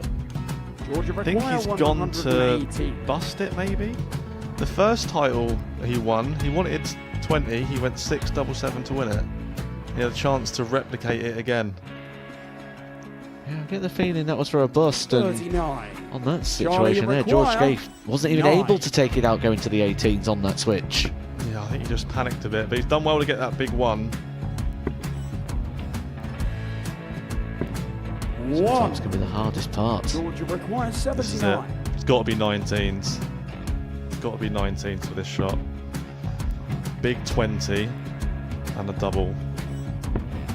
He's got the first one. He's going to get a match dart here.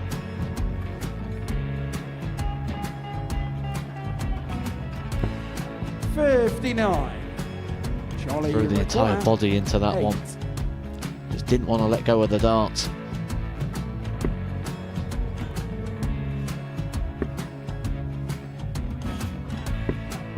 No score. He's given George a chance. Georgia require 20. I think George has been quite good on double 10 today. So many opportunities for Charlie Murphy. Go Couldn't get the job Got done. in the match! And the Red Dragon George Modus Scaife. Super Series Influencers Champion, George Scaife!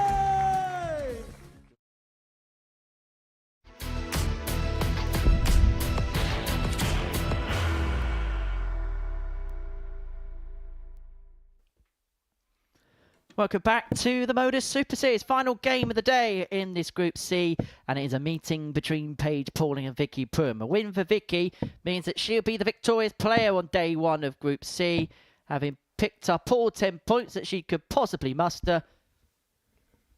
Right, so Paige Pauling, if she can win this particular tie, she'll be on 8 points, same as Vicky, and the same as Trina Gulliver. And if Paige was to win this game, irrespective of the result, Trina Gulliver would be top of the group going into Friday's action. A win for Vicky, obviously she'll be on 10 points, so she will be safely to the summit. But if Paige does win this, then we've got a little bit of carnage going into tomorrow, Keegan Brown. 62.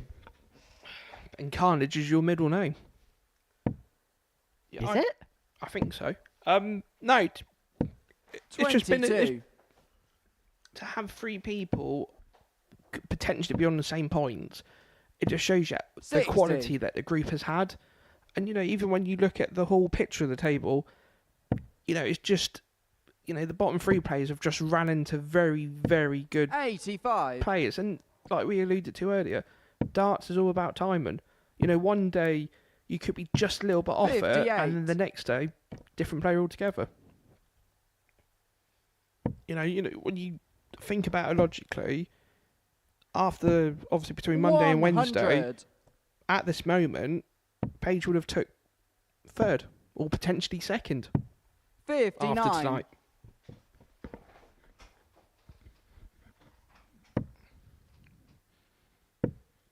Who do you think could be the happiest player at the end of all of 78. this? I think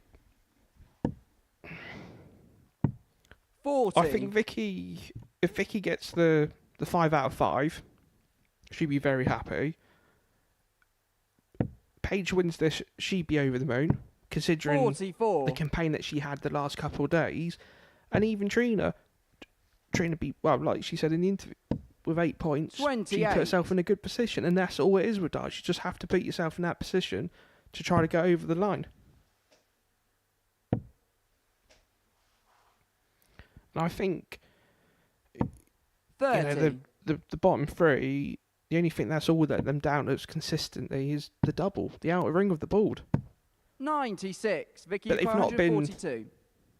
inches away, they've all been millimetres away. It's been one of them days of fine margins, hasn't it, as Pruim looks at the 142s. Look at the treble 14 there. 94. Paige required 98. Leave herself on top. Pauline looking at 78 from this point, unable to get. The treble 18 would have given her a dart at double 12. And so Pruim back here for 48 to take 40. the opener and Vicky to break the throw of 48. Pauline in this opening leg. 16 leaves the double.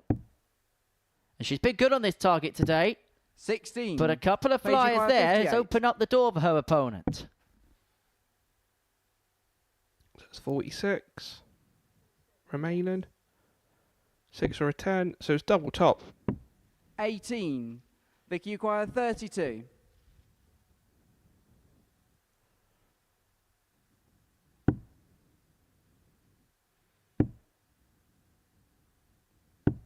$16. Paige required 40. Well, 5 opportunities for Pruim to take Game out shot the the first opening leg. leg have Paige come and Pauline. gone, and Paige Pauline pins the tops to give her 1-0 lead. Second leg, it's Vicky to throw first. Game on. That's one. If there's any young dart players out there watching and get into the game, especially today, if you can just 22. Besides that throw, but if you can watch how Trina and Vicky conducts themselves, if they had a bad 96. score, there's no emotion, and you can tell with the younger players in this group that there's a lot of emotion, there's a lot of negativity, and some people don't realise that actually that plays into the part 39 of your opponent. If I was playing somebody and they were shaking their head, I think, right, I've got you now, and then try to apply the pressure on. And I think that's one thing. 135. You can tell a youngster is watch the older generation rather than the younger generation.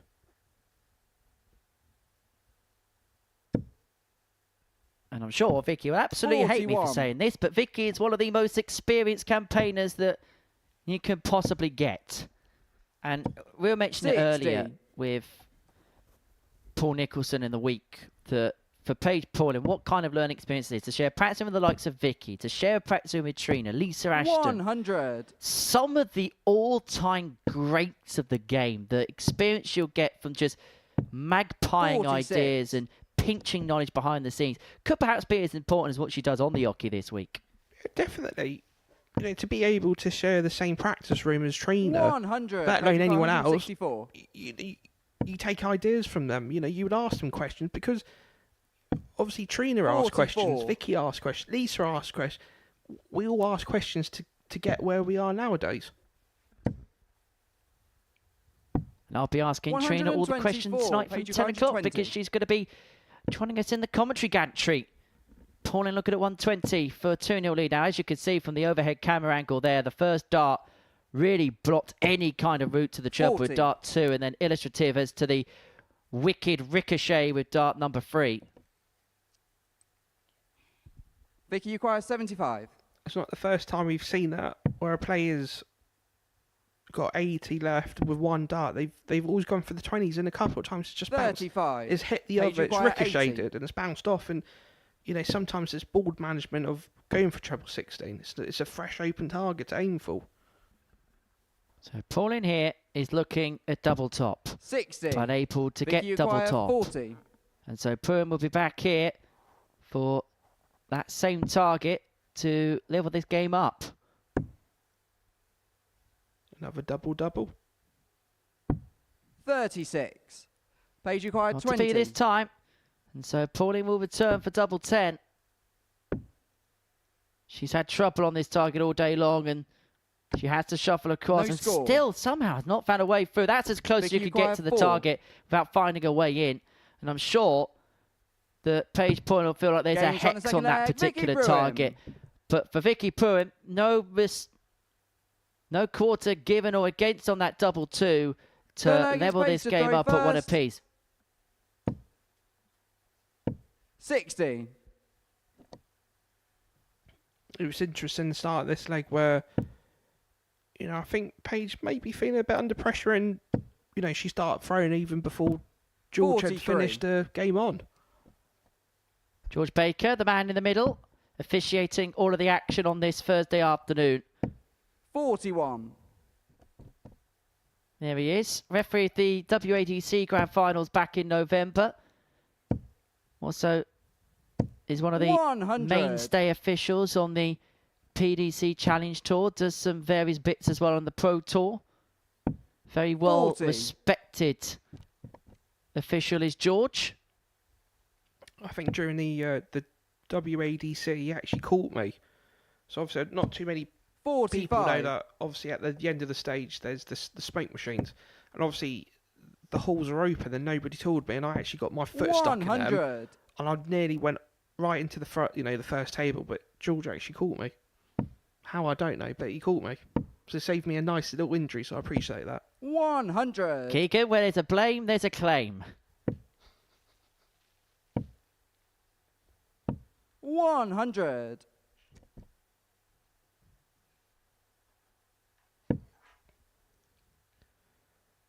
But Paige, she's thinking she's on 60. 61. And as Paige, much as you we always say, require 160. there's a dart, when a dart bounces out the opponent, we say we don't like to see it, but deep down you do. You don't want your opponent hitting the treble, do Vicky, you? require 152. Well, 152 here for Pruim to move 2-1 to the good. Perfectly sat for another. Gets it, double 16. 136. And that was nearly Paige lift requires off for 60. Vicky Pruim. Tops for 10s. Nothing in the way. But double 10 has not been a friend.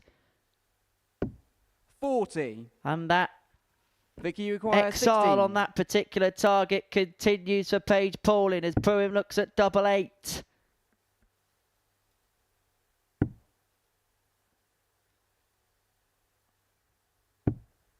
Eight. Paige require 20. It's getting nervy out there.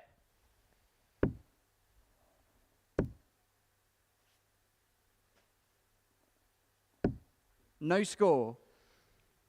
You know what? I think that's the thing. When you look Vicky, at you require 8. the top of the table, the nerves are definitely coming into this one. It was Vicky obviously wants to be clear of the pack, and obviously Paige has got the opportunity to bring everybody level. 6. And Paige required 20. All you have to do is look at the the current averages, and they're way below par to what their own average were before this match. Game shot. 2 the third leg. fives. Paige Pauling. Eventually found for Paige Pauling. Double 10 has not given her any kind of service whatsoever. Fourth But leg is Vicky a to switch throw up to the first. top Game side of the on. board has finally yielded success. She's 2-1 to the good and a minute leg now of finishing the day with 8 points to her name, meaning that 3 players will all be on that mark, and it would mean 26. that Trina Gulliver will be top of the group going into Friday's action. 59. Trina, who was quoted as 15-2 fifth favourite to go on and win this group at the beginning of the day. In fact, Paige Pauling was the outsider with a 6. 10-1 the bookmakers had on her chances of being the top 45. player at the end of 2 days' play. And they're also pretty much written off by the bookmakers for the week.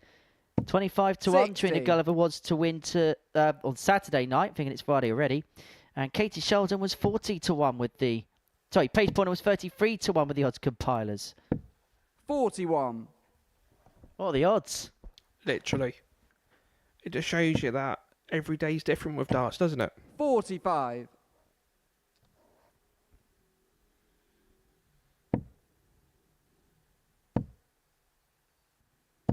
$60. So Paige got a very good opportunity to stamp her authority down. 58.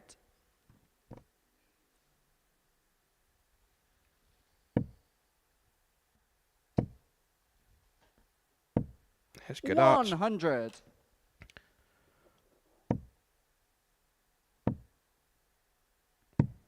$97.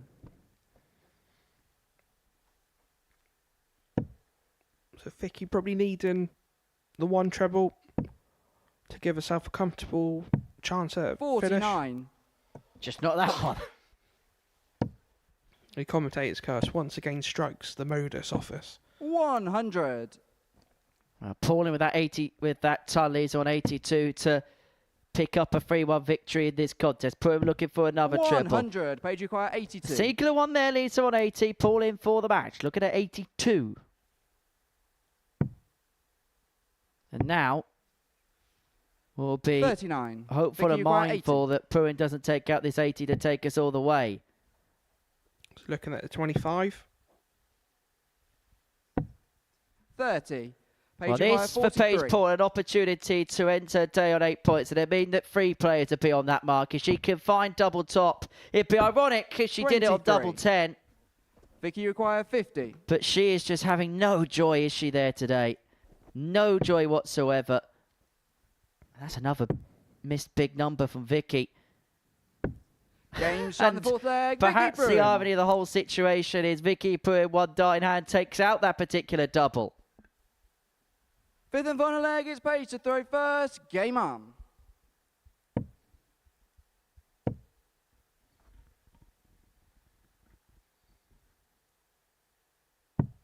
$44.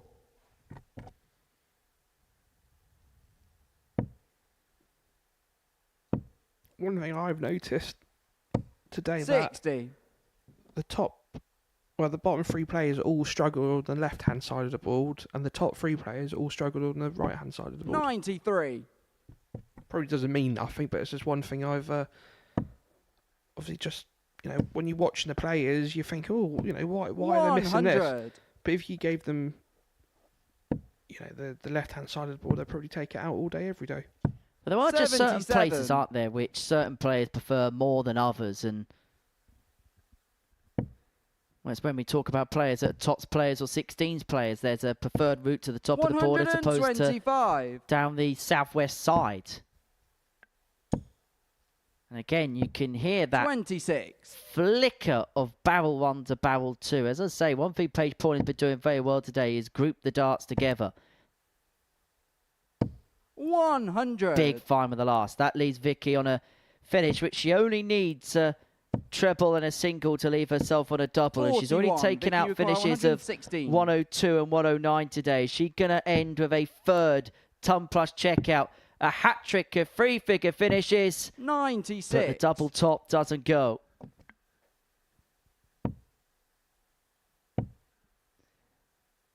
Well, double 10 has been left for 10 points in the day for Vicky Pruim. The Super Swede contemplates her options, splits it, pulling it on a finish, 12. and then wires the double 4.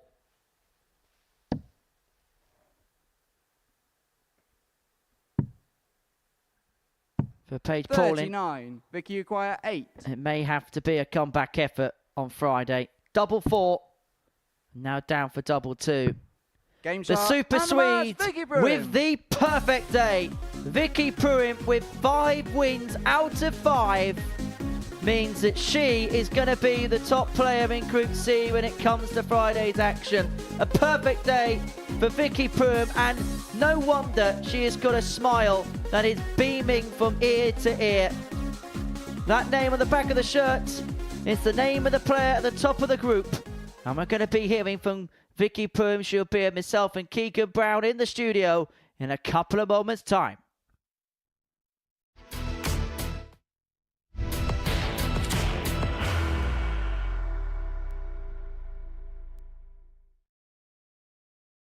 Are you ready to lift that trophy, Darius?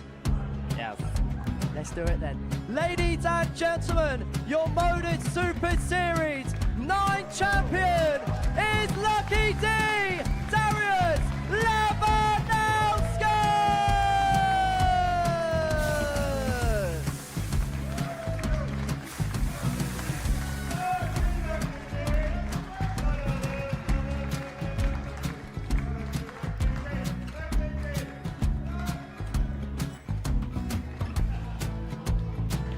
Well, what a wonderful night of darts we have seen, and we are ready.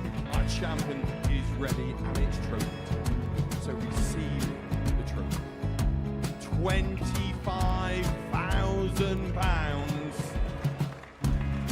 The new Modus Super Series champion, the Terminator, Marvin Van Veen!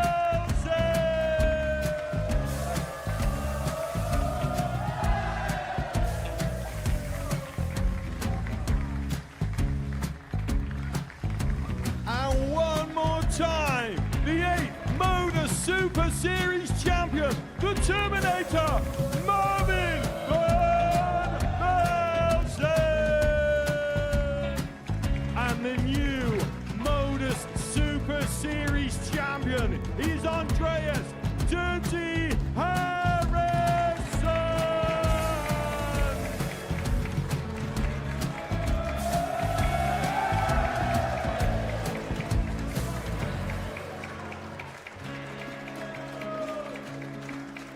And one more time, the 7th Modus Super Series champion. Give it up for Andreas Dirty Harrison. The moment we've all been waiting for. Would you please show your appreciation for your Series 6 Modus Super Series champion, Scott Taylor.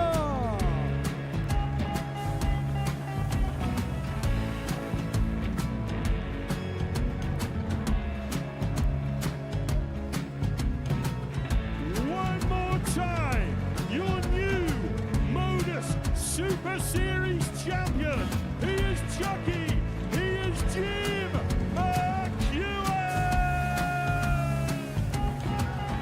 Ladies and gentlemen, your Modus Super Series champion, retaining his title, the Nuke, Luke Littler.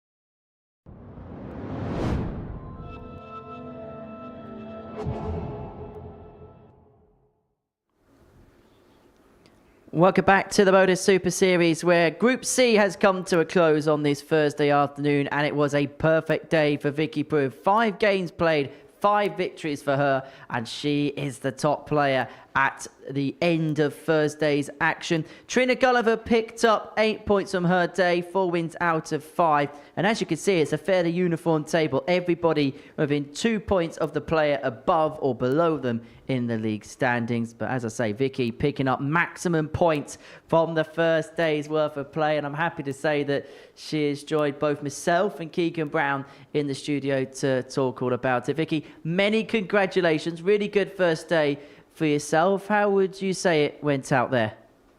I had lady luck on my side a few times. I can't deny that. I did play some good darts, but at certain moments I had lady luck on my side. Some people missed darts against me, and I took advantage of it. And in the end, that's what you need to do.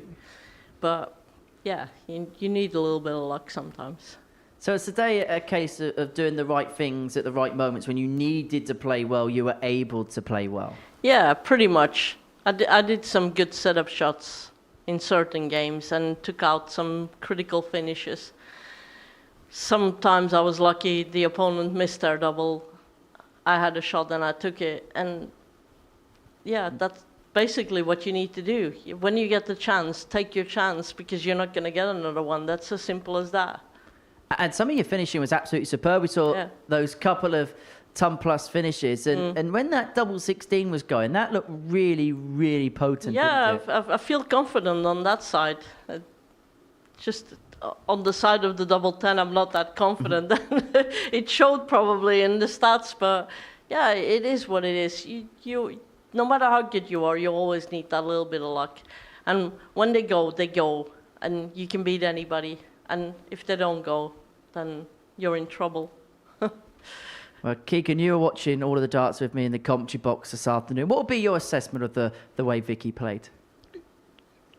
Experience. And that's what it was. You know, when she obviously played Trina, when Trina went 13 and 14, there wasn't, you know, Vicky's face was plain, and she was just like, you know what, I could do this, and she did. And like, even in the last match, it was experience that grinded out the result. And the only way you can get experience is by keep playing darts, and Vicky was the prime definition of that today. Did the first game set the tone for the day? Because Trina pulled in those couple of really good legs against you, but you're able to stand firm against that. Yeah, I won the first game, the first leg against Trina, and I thought, all right, settle down now. And then she just steamrolled me, and I went, oh, here we go. She's found her range now. And I thought, just just stick in there. Just make her work for it. You get your chance, make her work for it. And I did. And in the end, it paid off. But like I said, you need a little bit of luck in certain points. But yeah, I think that was a good start point for me to beat Trina. How nice is it to still rekindle that rivalry between yourself? Because you two have been going head-to-head on the circuits now for way in excess of 20 years. You played in a World Championship semi-final at the beginning of the decade. Is it still a pleasure and a privilege for both of you to still be playing it out on the big stages still against one another? Absolutely. I just love it.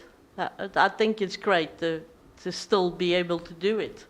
Because when I had my break, I had about 10-year break from darts, and I thought I'd come back and I see if I can still kind of give the top ladies a game. And I was. And I thought, you know what, you ain't doing too bad, so keep going. And it's good to see Trina there, because she was the first one. When I came back, I was like, I don't know this person, I don't know that person. But then I saw Trina, I was like, I know Trina, familiar face. And we go back 40-odd years at least, and we've always, I don't think we've ever had a real bad game. And it's nice to still be doing that this time. I get the sense that you two have got a real rivalry, but it's a real friendly rivalry. There's a real friendship there, but when you two go out on the hockey, you just want to knock lumps out of one another. It is like that. I don't want to lose to her. She doesn't want to lose to me, but there is always the mutual respect. I know what she can do. She knows what I can do. And it's just whose time it is in that day. Everybody who's played darts knows that it's on the day. And whoever has the little bit of luck or the darts with them, that's how it's going to go. But we've known each other since, God knows how long ago, but I'm showing my age now, so. In terms of darts then, for yourself at this present moment in time, where would you say you are with the sport? I'm kind of in a love-hate relationship with darts at the minute. It's kind of, I want to do it, but I also know that I come home from work, I'm tired. Before I could do 2 or 3 hours on the board, and at the minute I'm like, I can't do it. I have to really force myself. Come on, you got Modus, get up there, do an hour at least. And that's the difference. When I was younger, I didn't have an issue with it. I went up there, I did 3-4 hours, and it's one of those. You have to deal with it.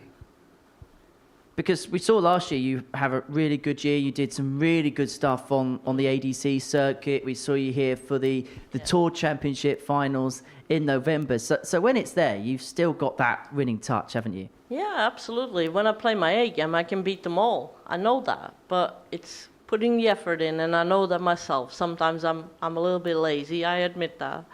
But it's also the age thing.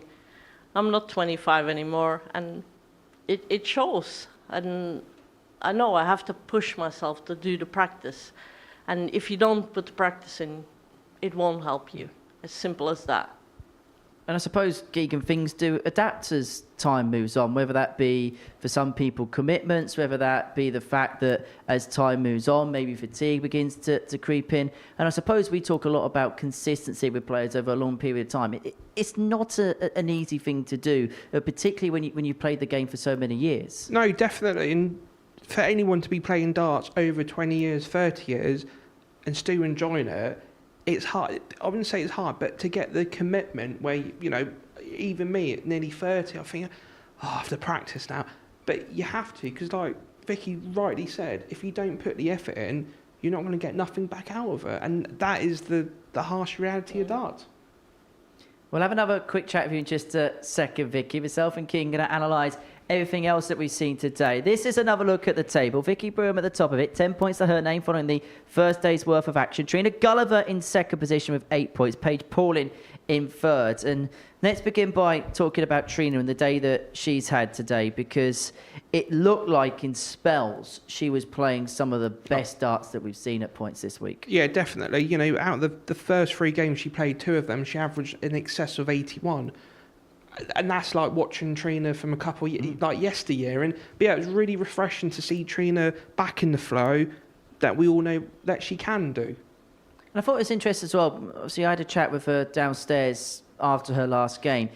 There seems to be this real bit between the teeth with Trina this week. I know that her experience the last time she played at the Legends League didn't quite go to plan. It looks like she's put the hours in on the practice board, and it just looks like she's got this fire and determination really back in the belly right now. Yeah, definitely. You know, we all do this. You know, as a dart player, if you've had a bad week, it annoys you. But because it annoys you, you want to put it right. And I think that's what Trina done. She didn't have the best of time she was here last time. She's thinking, do you know what? Put the effort in, like Vicky said. Put the practice in. Let's put some hard graft in, and it pays dividends. In terms of Paige Pruim, obviously she finished bottom of Group A on Wednesday afternoon, and it looked like Wednesday was a very tough day for her. But how much credit do we have to give her, the way that she's responded to that particular adversity? Yeah, definitely. It's the strength of having that sort of mental grit where you don't give up. And for her to be bottom and now to be in a good position in third, hats off to her. In terms of Robin Burns, she got a couple of wins towards the latter end of the session, but I'm sure she's going to be cursing a lot of missed doubles at the start. Yeah, like we alluded to in the comms, it was mainly the doubles. The scoring, you know, when she kicked off of 180, you know, you couldn't do any better. Then it was just missing the doubles at the wrong times, and you know, sometimes it does come down to experience. And it's going to be an interesting dynamic tomorrow, isn't it? Because everybody's pretty much bunched up with one another. There's a real sense that the momentum, the table and positionings could pretty much shift game on game potentially tomorrow. Yeah, definitely, and that's why the format's brilliant, because it can change within 24 hours. You know, and I think, you know, day one is all about setting the foundations, and today Vicky's done that fantastic 5 out of 5. Can ask for any more, could you? You got a very big smile on your face, and that's because you're at the top of Group C. This is how the tournament bracket looks going into tonight's Group B session. We're going to see Kirsty Vinnakainen, the defending champion, back. Lisa Ashton is going to be with us as well. Lorraine Winstanley, Laura Turner and Rhiannon O'Sullivan, the first Women's Week champion, will make their bows. That's from 10 o'clock here on Pluto TV. Now, you've actually been here, Vicky, aren't you, for all three of the Women's Weeks that we've had here. And I just want to get your perspective on how these Women's Weeks at the Super Series have progressed in your particular opinion. It's just been great. It promotes women's darts and it shows what we can do. And I know we're not at the level as the men are, but we're getting there. Slowly but surely we are getting there. And it's not about the power scoring with the women's game, but it's the intensity and you kind of don't know where it's going to go sometimes. And that's also a part of darts. People forget that sometimes because they are hung up on the 100 and plus averages. But sometimes it's the enjoyment and the intensity of the game. And I think the women are bringing that, because there are so many women that are so close in the way they play and the averages they put up. And I think the Modus series is promoting that, and it's good to see. And I love it. I love it. It's just great. And it's also important the fact that these are regular tournaments, regular events as well, because obviously back in the day when you were playing at World Championships, you probably had one game a year. They're not always live televised matches either. No. The fact that this is once every 3-6 months, how important is that to grow the sport? Very important. I mean, when I used to play 20, 30 odd years ago, we didn't have this. And you had the open tournaments, but then still you had the singles on the Saturday, you had the pairs on the Sunday, and that was it. And now you have pairs on the Friday, and then you have a singles, and they're putting more and more competitions in, but it's never been like this, not this professional. And that's what we need. This is what ladies darts needs. We need to be shown. Yeah, we're not as good as the men yet, but we're getting there, so watch out. Signs of progress. And a very good day for yourself, Vicky. Many congratulations. I'll see you again tomorrow. Keegan, really enjoyed your company today. Good luck with your exploits in Milton Keynes over the course of the weekend. We'll watch on tentatively, and we shall see you next Sunday for the Influence again. Looking forward to seeing you again. Thank you both. Plenty coming up on Pluto TV. When we're done, the latest edition of the Tungsten Talk will feature Paige Pauling, all about her success at the Lakeside in December as she became the Girls World Champion. And that will be followed up by a Tungsten talk with the 4 times World Champion Lisa Ashton, one of the real trailblazers of the sport. She'll be talking about the ups and downs of her career so far. The live darts is back from 10 o'clock this evening as we see the first session of Group B. It'll feature Laura Turner and Lorraine Winstanley in action, plus the defending champion Kirsty Vinakainen looking to make it through to yet another Saturday night. And that is where we'll be focusing our attentions on Saturday evening. Gemma Hayter is already there. Who's going to join her? We'll find out tomorrow. But we'll be back with one more session tonight from 10. But as far as we're concerned on this Thursday afternoon, it was victory for Vicky. A 5-star display from the Swedes sees her at the top of the group. Bye-bye for now. What a finish! What a man! The drum roll finishes, and the target is